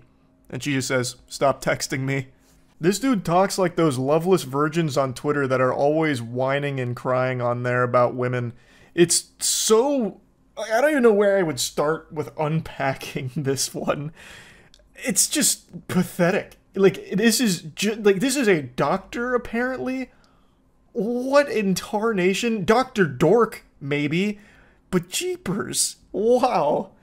Anyway, this is what a 0.5% mate looks like. This is like the elite group of boyfriends, and unfortunately she didn't realize how lucky she got. She hit the lottery jackpot, and now, well, he's seen the light. So now he gets to go on Hinge and be the king of middies, as he says. He loves the middies, but he'd never marry one. He's clearly over his previous relationship, which is why he's sending paragraphs to his ex bragging about this and just spitting out his goals and all kinds of insults towards her and her family and everything. He's absolutely happier now. It's very evident. But I would like to move on to another short adventure that I went on through some text messages today. This is a very brief one. A Redditor had a friend that made a purchase that ended up being a bit of a scam, and it's a purchase that I can actually relate to in a pretty big way. It's a sex doll. So he was saying that the pictures that he purchased from looked nothing like the product he received, saying he's disappointed. His friend is just laughing at his trauma though, which I think is just very rude. This guy is clearly going through it. He just got scammed. He was looking for love. He didn't get what he ordered. There's so many things that most people should be able to pump their fist behind and say, yes, this man was wronged. I am on his side. He bought a sex doll and didn't receive the one that he had ordered. So he said, I should have let the process facility cancel the order and never reordered it back. His friend continues to laugh at him. I'm throwing it away tomorrow or something. He's still getting laughed at. He then says, bro, even the fucking Ona hole is too small. I don't know what the Ona hole is. That might be like a trademarked part of the sex doll. I don't know his particular model, but that might be like patent pending technology. He's trying to set his friend straight here, letting him know, like, hey, this isn't really the hilarious situation you think it is. It's you know, it's a big scam. I ordered sitting position, it came in standing position, stupid seller, scammer. He then sends a picture of the sex doll that he received. This, it's not the highest quality item, I'll be the first to admit here. This looks like you're having sex with a Sega Dreamcast character. It's basically just a big noodle with a Google image face on it. The company that produced this should be ashamed of themselves. They didn't even have the decency of putting titties on it. This looks like one of Floop's Fluglies from Spy Kids. So unfortunately there's a huge scammer on the loose, so buyer beware if you're in the market for any sex dolls. But the reason I said I can relate to this is because I actually had a sex doll that looked remarkably similar to that. Many of you may remember a few years ago when I was in my competition with Belle Delphine, where I had like the craziest collection of sex toys and dildos, fleshlights, all of that. The whole 9 yards there, the kit and caboodle of all the sex toys. One of the items I had that I mentioned and showed in a couple videos was a sex doll that looked very close to that. Not the exact same model. It was this one. Now, at the very least, that model at least had titties on it and a usable mouth hole if your cock was 2 inches long. The Gentle Sir on Reddit, it didn't even have that. It was actually just like a piece of printer paper with a woman's face glued on to an inflatable thing, an inflatable tube thing, really. Like, I didn't even see any holes I censored it myself. I didn't even see any holes on his model. The one I had at least did have all of that, but you would be a damn fool to try and fuck it. Because that sex doll I had, it was like made out of broken glass. It was like the sharpest material ever. If you did put your cock in it, it wasn't coming out in one piece. It'd be sliced and diced. It'd be like sticking your cock in a wood chipper. It was completely unusable for that purpose, which is why I had it as kind of like a background object where I put like a shirt on her. Now, God rest her soul, she's no longer with us, unfortunately. She melted at the warehouse, as did most of my collection of sex toys, because the Florida heat was not kind to them in an unventilated building. They didn't appreciate that very much, so pretty much everything melted. But yeah, I can relate to his purchase here because what he received, since he was actually buying it to have sex with it, he would not have been successful with it. I can tell you for sure because I had something similar, and there is no human being on the planet, no matter how masochistic, that would actually fuck it and be pleased. They would be in excruciating pain and miserable. The agony would be overriding any sense of pleasure they could have possibly felt. So yeah, I just wanted to briefly talk about that on the back of talking about the awesome boyfriend. Anyway, that's about it. So yeah. Have you ever been raped? No. You should be. This guy who looks like the result of a botched fusion dance performed by a colonostomy bag and a sloth is Only Use Me Blade. Now I'm sure some of you are thinking Brian was just telling a really shitty, edgy joke, but it's not. Brian, Only Use Me Blade, has a history of sexually harassing women during streams, and earlier this week found himself under more controversy during an RV stream where it appears he gets into a bed with a passed out drunk woman and thrusts. This is all allegedly, nothing is 100% proven, so keep that in mind. All of that in that department is alleged. He is a downright deplorable, revolting, adipose astronaut, a downright shit stain on the internet. He is easily the world's worst streamer. He is a raging alcoholic, serial groper, just groping complete strangers, and he's an animal abuser as well. All of these, all documented. I'll show you what I can. Let me give you a brief history of Only Use Me Blade. Only Use Me Blade rose to popularity during the early days of Call of Duty Modern Warfare. His shtick was he was only using a knife to get his kills, and he did well in the game, but his popularity faded as the game's popularity faded, and he didn't adapt very well. He got big into alcohol and then started streaming. The only reason he maintained even a very small audience is because people were laughing at him. They liked to see him get drunk and fall asleep, well, pass out, hurt himself, stumble around. That was the only thing that people tuned in to see. He's a degenerate loser.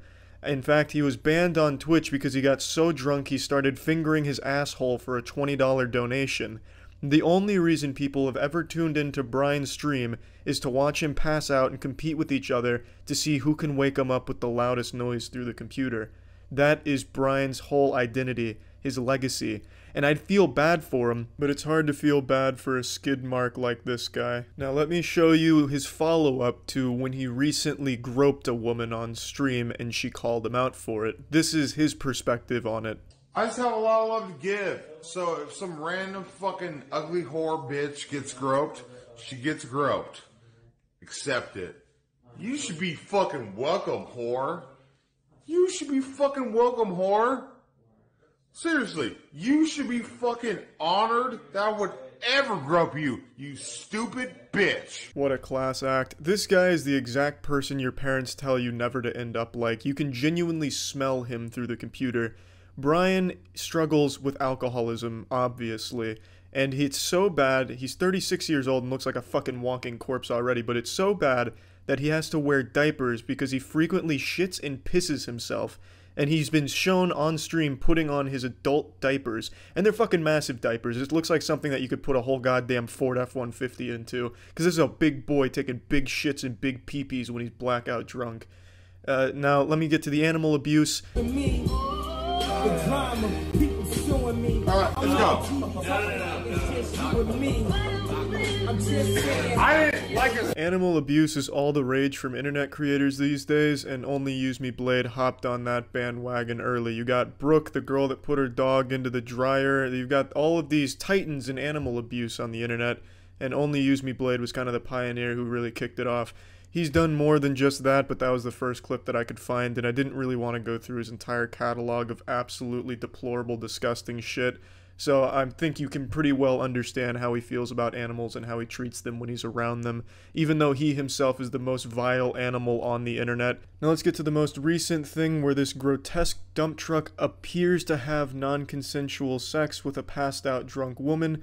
Now keep in mind, nothing has been 100% proven, so this is all alleged. The incident occurred on an RV trip. It's a stream that they're doing with a bunch of different people. She was on the trip with them. There's multiple different camera angles, and one of the camera angles shows Blade going into the back room where the girl was passed out drunk, and he is stripped down to his boxers and appears to be thrusting on top of the woman. Now before this alleged incident even occurs, there's a clip right before anything happens where Brian is asking one of the other men that you see in frame here if he should go have sex with the passed out girl in the back. He mentions her by her stream name, and I don't think she wants her name associated with any of this, so I'm not going to show you the clip. But to the guy's response when Brian says this is he just kind of shrugs his shoulders. Every man on this fucking RV that you see here is such a piece of shit. It's unbelievable. It's like this RV is a giant pile of dog shit, and these are just subhuman flies feasting upon it, festering in this cesspool. It's fucking gross. This is the clip where the alleged incident actually is occurring on camera. I've cropped it out so you can't see it, but just out of frame, it seems as though Brian is making a thrusting motion on the bed. He's a massive man, so you can see the covers moving back and forth, and his legs are moving quite a bit as well, trembling under the body weight that they have to support. But this alleged incident is occurring at this time in the clip. Another extremely sad thing about this whole situation is the Reddit community that's trying to defend it. It's like a propaganda machine. They released like an Illuminati video trying to debunk it scientifically, but it's really poorly made and you can clearly tell it's made by a 15-year-old. And as you can read, their excuse is basically RV was bouncing, which explains why the covers were moving the way they were, but it doesn't explain why they were moving at the same speed, the same interval during this alleged incident that occurs, and his legs were shaking due to alcohol shakes. And then throws in like this conspiracy bullet point list on why people would be making it up, and it's obviously never even occurred to this psychopath middle school lunch table loner social outcast 15-year-old that the reason people are upset is because they feel as though they may have just witnessed a crime and a really horrible thing, because in this alleged incident the footage looks very bad and disturbing. And for some reason, as these fucking paranoid gang-stalking conspiracy points like, oh, they're coming after our entertainment, the normies are flooding in, white knights. It's unbelievable, and it's just fucking pathetic. It's not rape if they don't have an orgasm. Fuck it.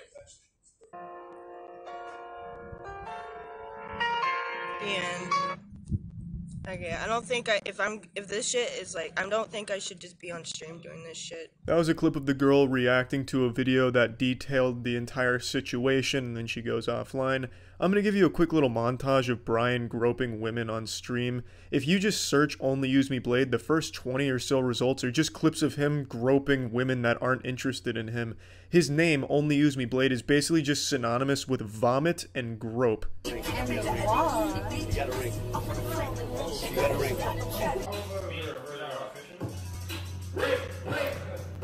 my god. Oh my god, what the fuck? You can't grope me! You broke me on my head. I don't know where am I?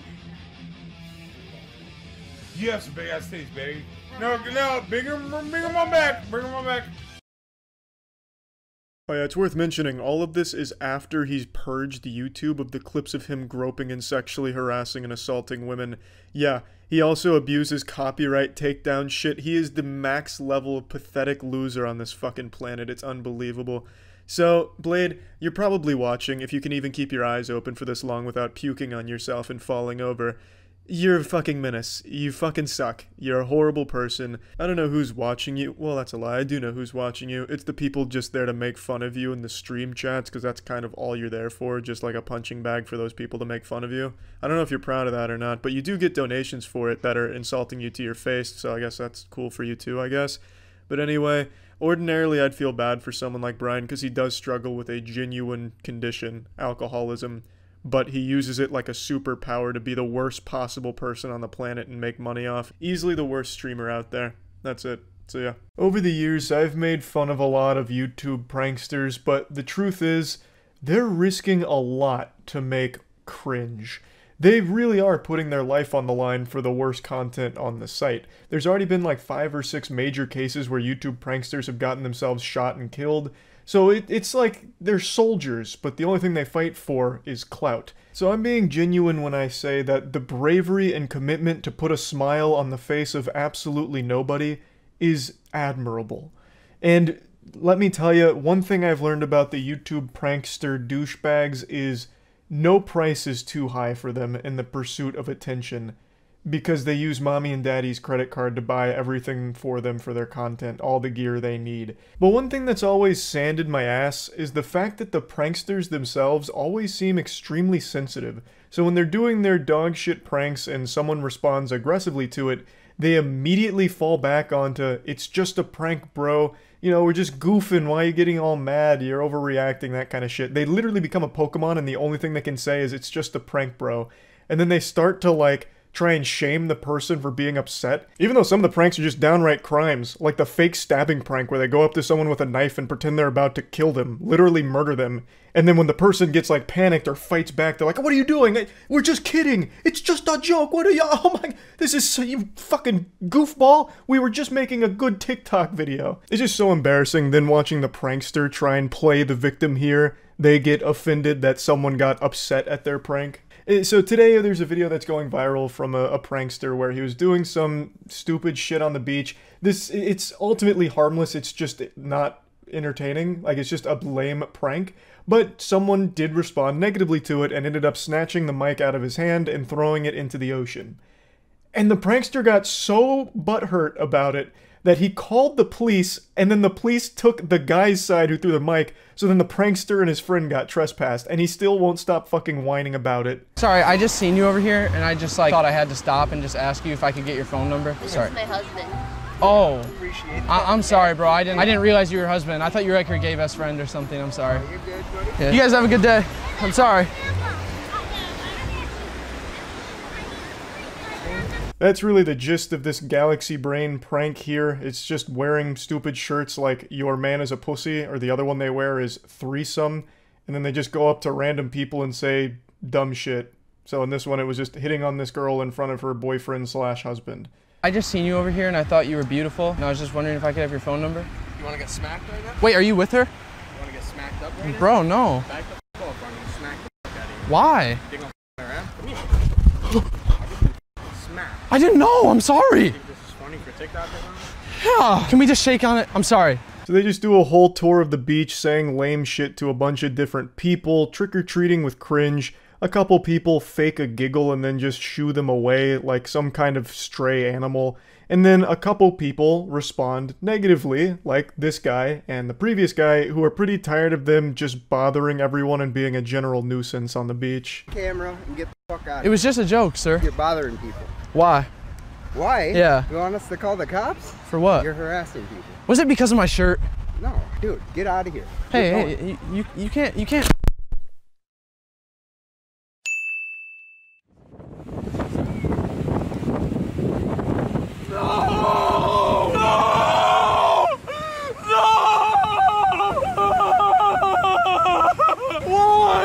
His initial reaction here is a very sad self-defense coping mechanism. I know that's some armchair psychologist analysis of this situation, but god damn it, it's super clear.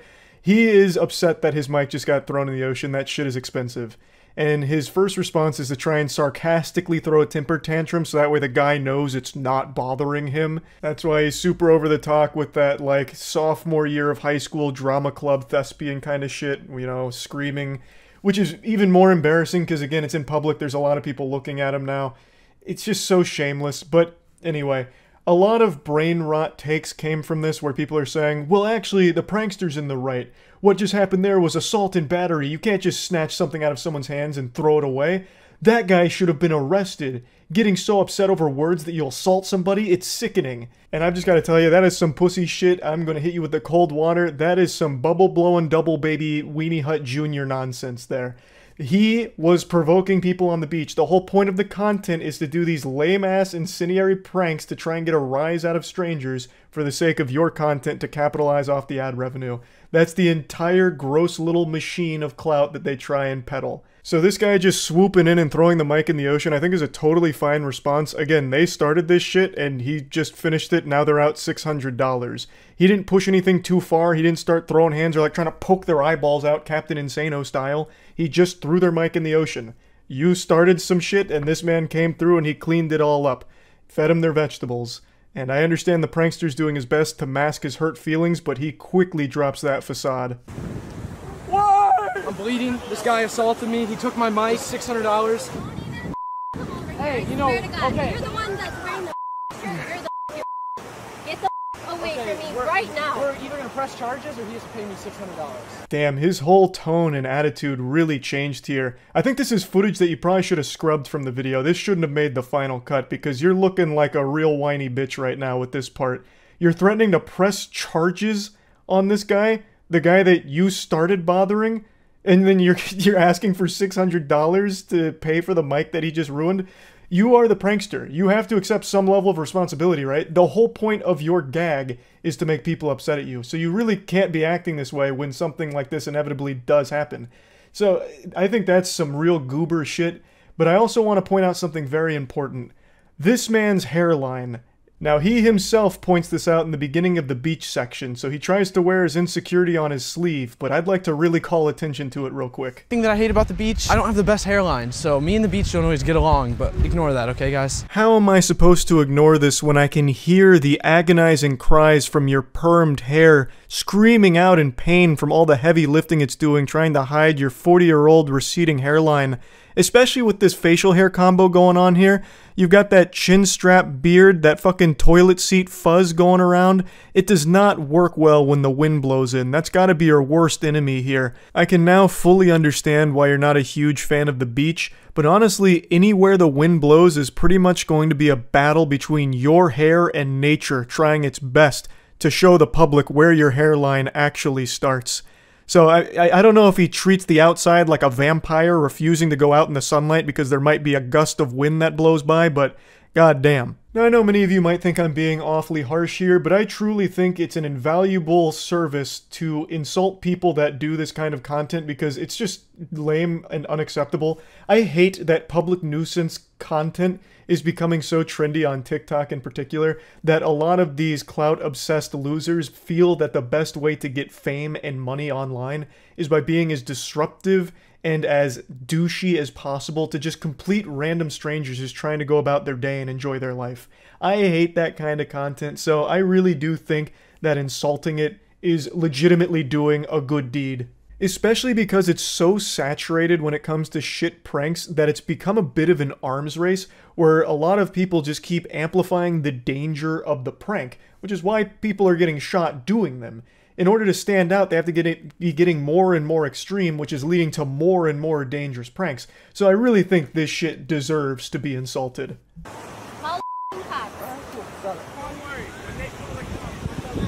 I was just out here filming a video, and a man assaulted me, and he ripped the microphone off my camera and threw it into the ocean. Or more or less provoking somebody to make a move, and then you can report it, correct? Actual fucking Giga Chad beach officer here. Fucking Paul Blart rolls up, and he's just like immediately calling him out on his shit. He's like, I know what this is. You're provoking people to get a rise so you can record it for your TikTok, right?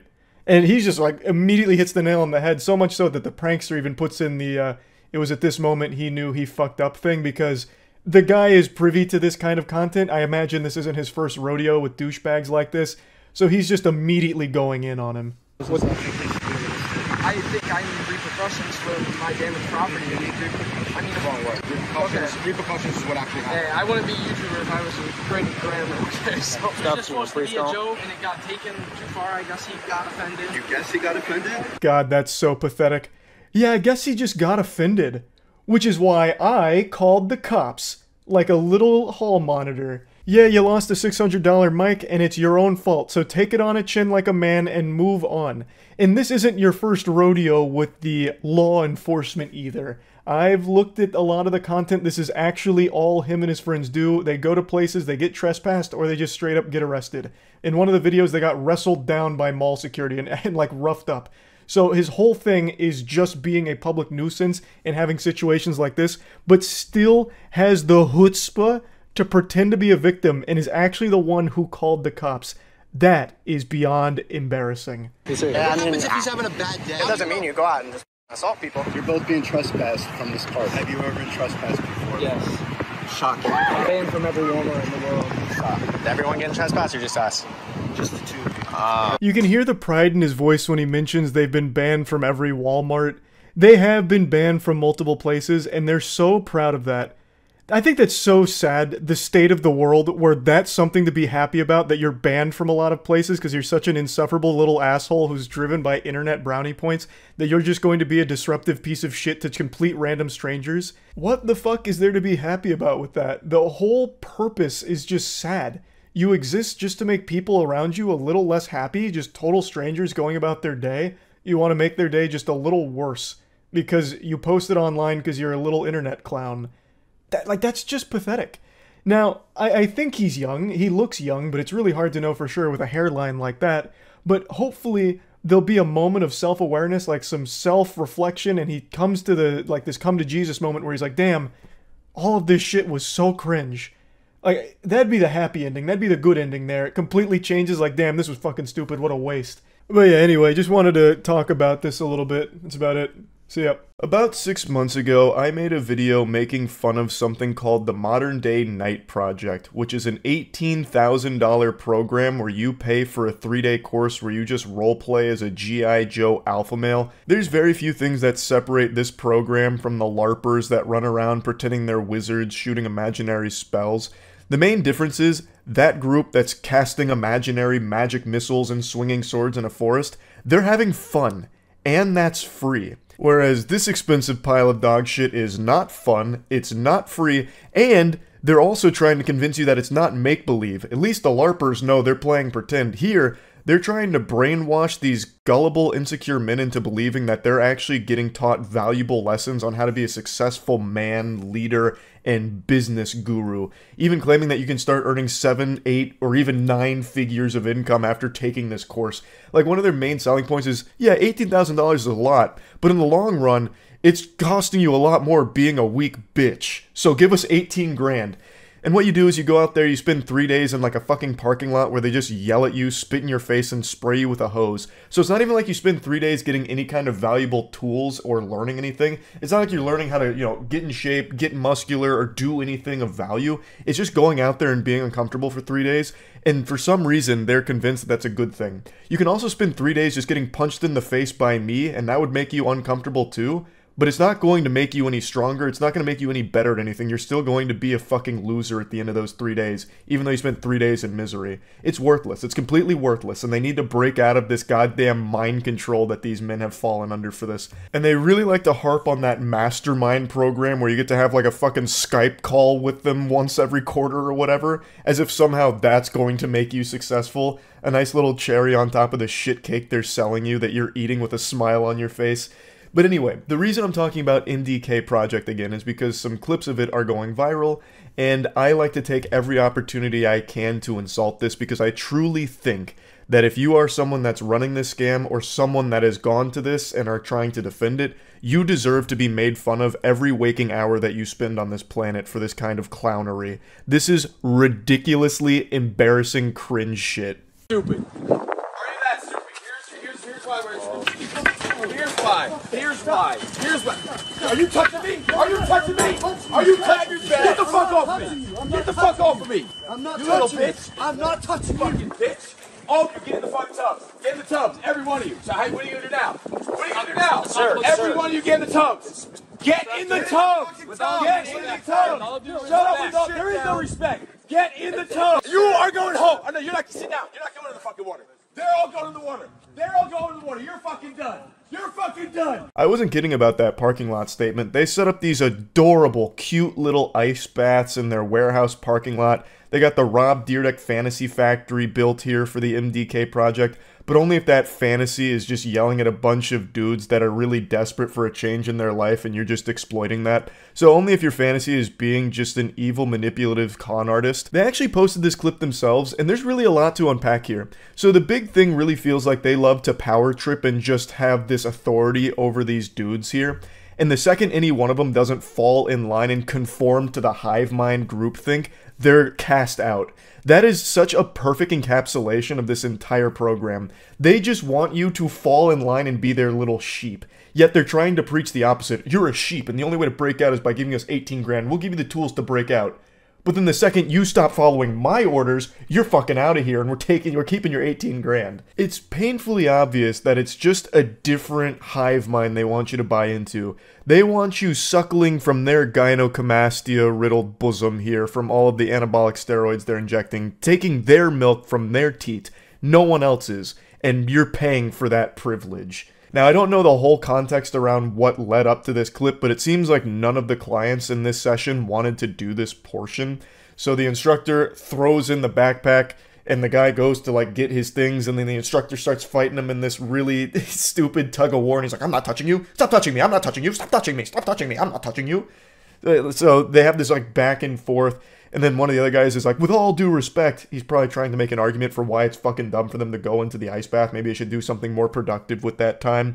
And then he just keeps throwing up a big stink. You're touching me! You're touching me! You're fucking touching me! Blowing a gasket. And he's like, you're out of here! You're out of here, bub! You're not going in the water! They're going in the water! They're gonna be alpha males when they get in that water. It's like a fucking baptism! So get out! You're not welcome! One other common theme that seems present throughout all of the MDK project clips is that the instructors themselves seem like the most sensitive and insecure out of everyone that attends their classes. And it's pretty evident because on their own YouTube channel, they even have videos of them just whining about the hate they get. They have this little fucking therapy session where the two goobers sit across from each other just trying to like suck each other off about like, no, we're not wrong. Everyone else is wrong. It's actually super embarrassing that you'd even make fun of us. Yeah, nothing says alpha male quite like someone breaking down and finally addressing the haters. Unbothered titans of testosterone here. Look around, look at each other. Look to your left and to your right. More than 60% will not be here fucking Friday. I guarantee it. And I'll make sure of it. I'll make sure that you earn the right to be here every fucking second. Because I see in your fucking eyes that most of you don't fucking belong here. And I'll be damned, I'll take this fucking knife off my fucking waist and carve this fucking tattoo off my fucking hand before I let any of you fucking bitches show up here on Friday for the graduation. I see it in your fucking eyes already. Your fucking souls are mine. Your souls are mine? Calm down there, HGH Shang Tsung. My God, it just when you thought it couldn't get more cringe. So this is like this is how he motivationally speaks to the class. This is like his idea of what a strong leader is. Someone that's just whining and screaming and shouting and is just unhinged, a loose cannon. When he pulled that knife out, I thought he was going to go up and start like threatening them. I'll carve your fucking scalps off with this knife if you don't start getting in the ice baths and letting me spray you with a hose more often. That's a big thing that I like to do, is spray them with a hose. I showed a ton of those clips last time. I won't bother again. That's like the main thing. That's basically, if you want to sign up for the MDK project, there is one client I think could benefit. Anyone that happens to be hunted down by hoses. Like if you're constantly harassed by getting sprayed in the face by a hose, this might be the class to take because you're going to be immune to it by the end of it. Because that's like all you do here for 3 fucking days. But anyway, he's got his knife out. He's waving it around. He's slamming it like a toddler, having a temper tantrum over nothing here. Then says he's going to carve off the thing on his skin, which I'm assuming is the MDK logo. They have their own little cute logo. I'll carve this off of my skin. It's like, oh no. Okay. Why would you do that? I guess. That's a weird threat to be making. It seems like you just kind of want to hurt yourself. Alright, that's a little alarming. I don't really want any part of that type deal. But this is also something he does for most of his classes. There's a few clips of him saying that exact same thing. He really likes to threaten that he's going to carve out his own skin. 60% you will not be here on Friday. I will make sure of it. You will earn the fucking right to be here on fucking Friday night. I will cut this fucking thing off my head before I let anyone you little make it to that dinner table that don't fucking deserve the right to be here. I'll fucking make sure of it. I'm waiting out the fucking bases. This one made me kind of sad because look at the two gentlemen in the front row. They're no spring chickens. They have to be late 50s, early 60s, if not older. Why on God's green earth would you be paying $18,000, taking it out of your grandchildren's college fund, to spend it to be here getting sprayed with a hose and yelled at by a man who keeps threatening to cut his hand? Get to the pit! Get to the pit! Get to the fucking pit! Move! Move! You stupid! This isn't even a popular clip from them or anything, but it's one that I saw that I think is a great example of this guy's mentality. He's actually like a child with a sugar rush. He's just slamming a chair against a dumpster. Move! Get to the pit! Get to the pit! Like, you could just tell them, what does slamming the chair against the dumpster do? You're just making noise for the sake of making noise. It's like a child with like 2 garbage can lids banging them together. What the fuck? This is your instructor. He can't control, like, his excitement from all the sugar in his body, I guess. It's so silly. But yeah, I won't keep going on. I've already made a video talking about the MDK project, but since a couple of those clips were popping off again on Twitter, I just had to take this opportunity to laugh at them. That's really about it. So yeah. I'm sure you've all heard the expression, fake it till you make it. But today I want to take a look at what happens when all you do is fake it without ever making it. You end up like this loser we're about to take a look at today. A guy who has become a complete parody of self-confidence, but without any level of self-awareness. He portrays himself as an extremely successful, extremely rich guy that would have no problem at all stealing your wife right out from under your nose. It's beautiful stuff that he talks about. Take you, for example, and me, and we both pull up and we go to your girl. Odds are I'm gonna take that bitch. If you compared me to you, you're not gonna win that battle. Bro's out here rocking that man dark body type and acting like he for some reason be able to take your girl just because he rolled up in a rented McLaren. This guy's entire personality is money. He's like a real life Mr. Krabs, but with even skinnier arms. So he believes because he has money that he's entitled to women and women find him irresistible. You can tell by looking at him this was no jock in high school. This wasn't exactly the prom king. Yet he pretends that he is now. He talks about how successful his businesses are now. He has a 9-figure business. He has all of this money. Though I don't necessarily take him at his word because I just don't believe a fucking word this guy says. So the next time you think that your girl's on lock, I got the keys to the castle, motherfucker. I have no doubt he spent hours trying to cook up that finishing line right there. The keys to the castle. Now, why I don't believe him about the success of his business is because the only thing he shows that's worth money is his car, the McLaren. He's made like 1,000 shorts about how much money he spends filling up a McLaren's tank, or how often he drives his McLaren, and that is the only thing worth a lot of money that he's ever shown, at least that I've seen. So that leads me to believe that it is 100% rented, or he really dumped all of his money into that one vehicle in order to portray himself as a successful businessman. He did a little house tour, and it's very humble living. It's a nice place, but it's not exactly like a super mega mansion you would expect someone with a 9-figure business to own. And he's not wearing a ton of ice or anything like that, and he's clearly a guy who loves to flex because he's always talking about his wealth and his success, yet the only thing you can ever see from that is that McLaren. Now this may be like a tinfoil hat conspiracy, but I truly just think he either rents it for these videos or, even more depressingly, drained all of his finances to make that big purchase with that belief that this car would be enough to convince people that he has a lot of money.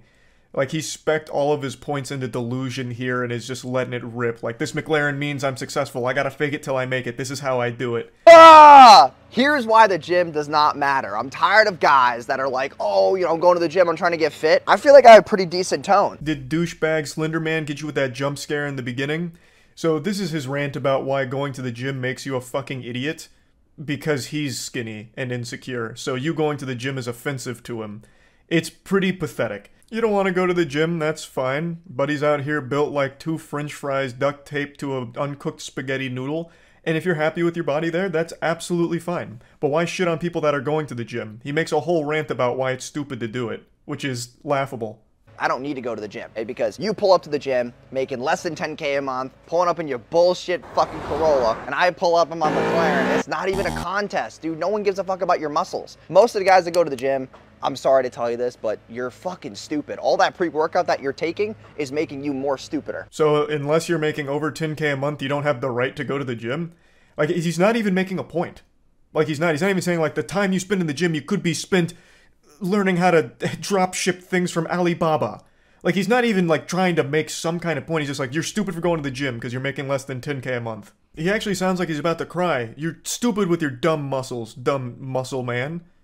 Like, what in the crazy insecurity are you going through right now to think that this was a good idea? Here's why you gotta break up with your girlfriend if you're not making 6 figures a year. Brutal honest truth is that girls need a man who can protect and provide for them. If you're not making at least 10K a month, how the fuck are you gonna protect and provide for your girl? Man's out here boofing crazy pills. You don't need to be making 10K a month in order to protect your girlfriend. You have absolutely no meat on your bones whatsoever. The only foe you're equipped to handle is if the gingerbread men from Shrek tried to attack your girl, then maybe you could fend them off.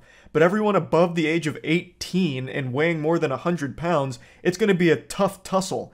And making more than 10K a month doesn't enable you to magically protect her better. If someone's making a ruckus and you're trying to stop whatever's going on, the amount of money you have isn't going to do anything for you. You can't just be like throwing money at it like, get away from her, you scallywag. She's with me and I make more than 10K a month. Here's money. Like throwing it all over the place to get them away. Like, it just doesn't make sense. It's just pure delusion. Now, I guess, like, he's not wrong. If you make more money, you can provide more, I suppose.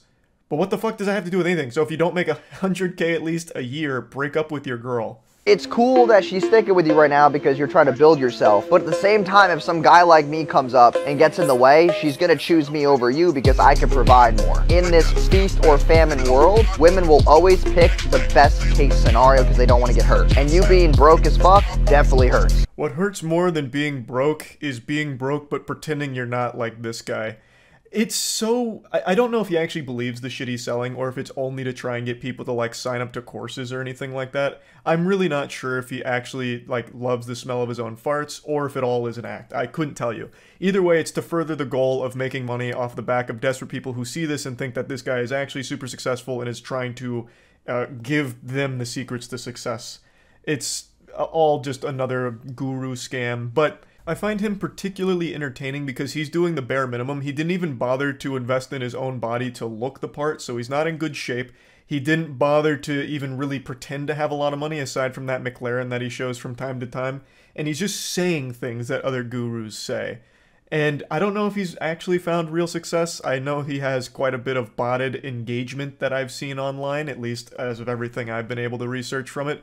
But other than that, I don't know if anyone even believes his act. I would be surprised if they did, because he's very bad at it. Also, just to explain why there's driving underneath his video, it's because it's a TikTok thing where everyone needs perpetual stimulation, constant jingling keys, so for any video where it's talking, they play like Subway Surfers or anything engaging a game underneath to keep viewers' attention. It's pathetic. TikTok has absolutely rotted brains where people need, like, absolute activity at every single moment. They can't just listen to talking on there. So if you always wondered what dating an entrepreneur looks like, this is what the fuck it looks like. I don't cook, I don't clean, I got whiteboards all over the place. My setup's there, this is like my sanctuary. No one fucks with me here. As far as a fridge, it's pretty fucking awful. So I got beer, Happy Dads, Gatorade, oh dude, Bel Air bottle, champagne. I got these Dunkin' Donut iced coffees, and then for dinner I'll go to the pier and like have dinner. I will never fucking cook. This will never be used. I don't even know why I have a fucking mitt. And here's the look at the house I mentioned. It's clearly a cozy spot. It's a nice house. It's not a super elaborate house. This is not a mega mansion or anything like that.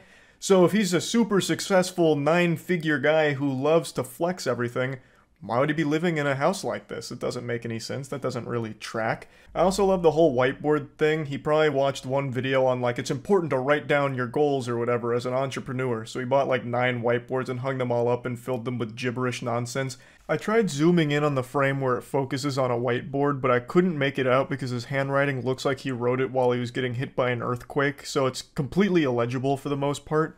But I'm pretty sure one of them was agility. And he had a check mark next to it, meaning he must have done, like, agility drills, I suppose. I could be reading it incorrectly, but I'm almost positive it said just agility on one of them. Maybe it's like RuneScape goals, and he's, like, skilling right now, so he's working on agility, and he checked it off once he got, like, a certain amount of XP. I don't know. Very goofy regardless, though. Here's just a couple of signs that your girlfriend might be cheating. Number one is she's not texting you as readily as you've used to. Easiest way to tell if your girl is cheating is, did she ever find that you bought this guy's course? If she did, she's absolutely cheating. No doubt. And you deserve it. Why the fuck would you buy a course from a guy like this? It's so embarrassing. Like, he actually just went to, like, WikiHow and just started copying articles on, like, how to tell if your girl is cheating. 7 life hacks for that. And then he just starts regurgitating them here. But anyway, I could go on and on. There's so many embarrassing shorts he's made, but there's no reason to just keep going over it. I just wanted to showcase some of his better ones here and talk about it a little bit. That's about it. See ya.